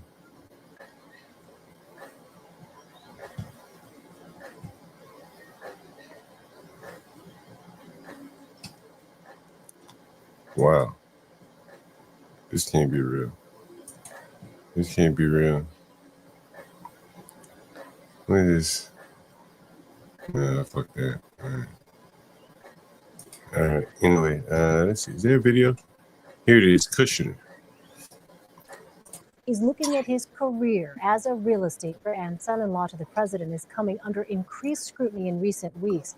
First, for his relationship and communication with Russian officials, and now a ProPublica and New York Times Magazine piece is looking at his career as a real estate developer.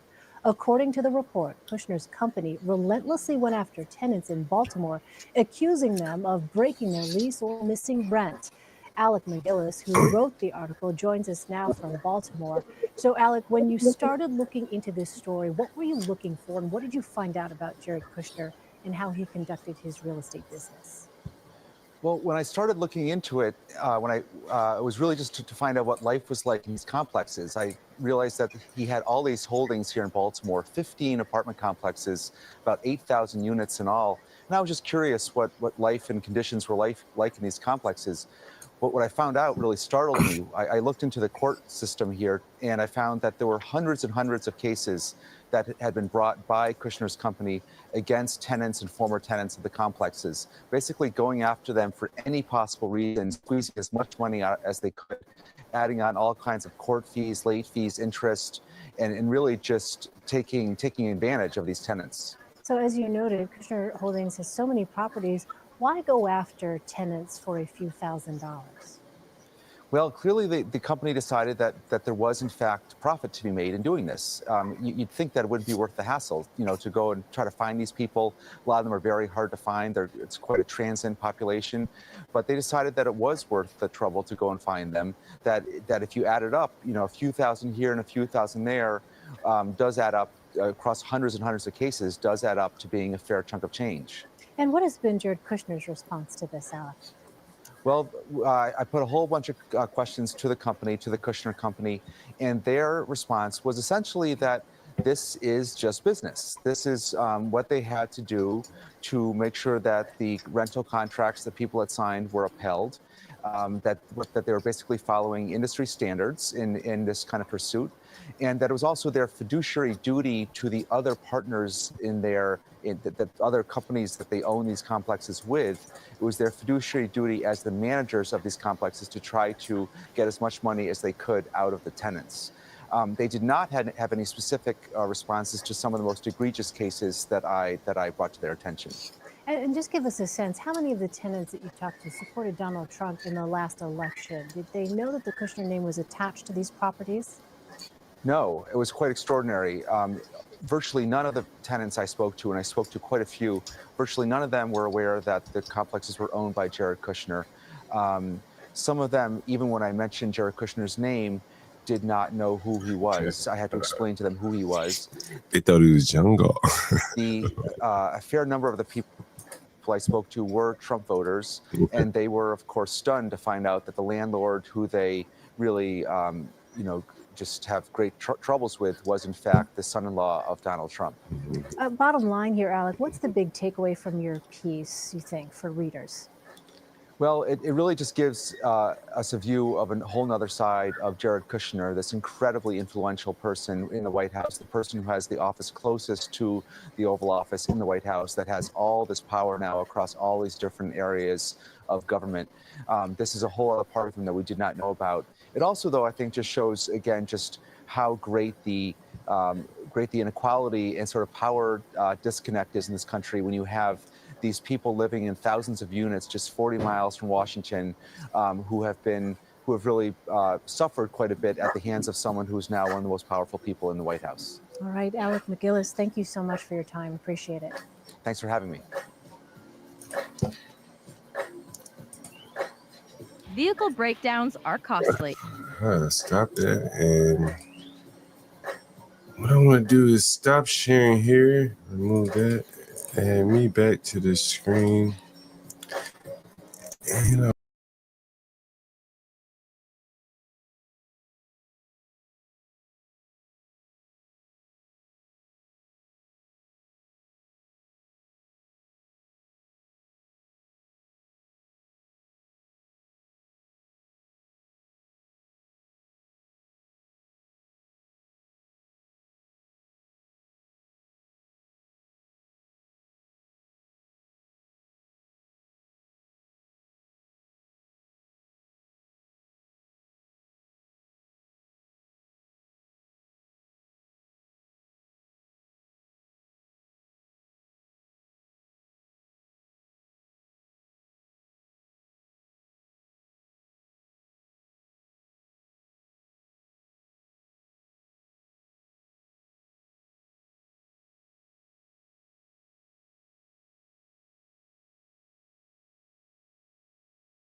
yeah, that's what it is. Now you probably hear me, right? You know it is. Yeah, I know it is. You should be able to hear me now, right? Let me know if you can hear me. Yeah, I figured as much. So what happens is the camera is on this the trunk. That's what it is. So the camera is on the trunk. The mic is on the trunk. So if I you know what I should do?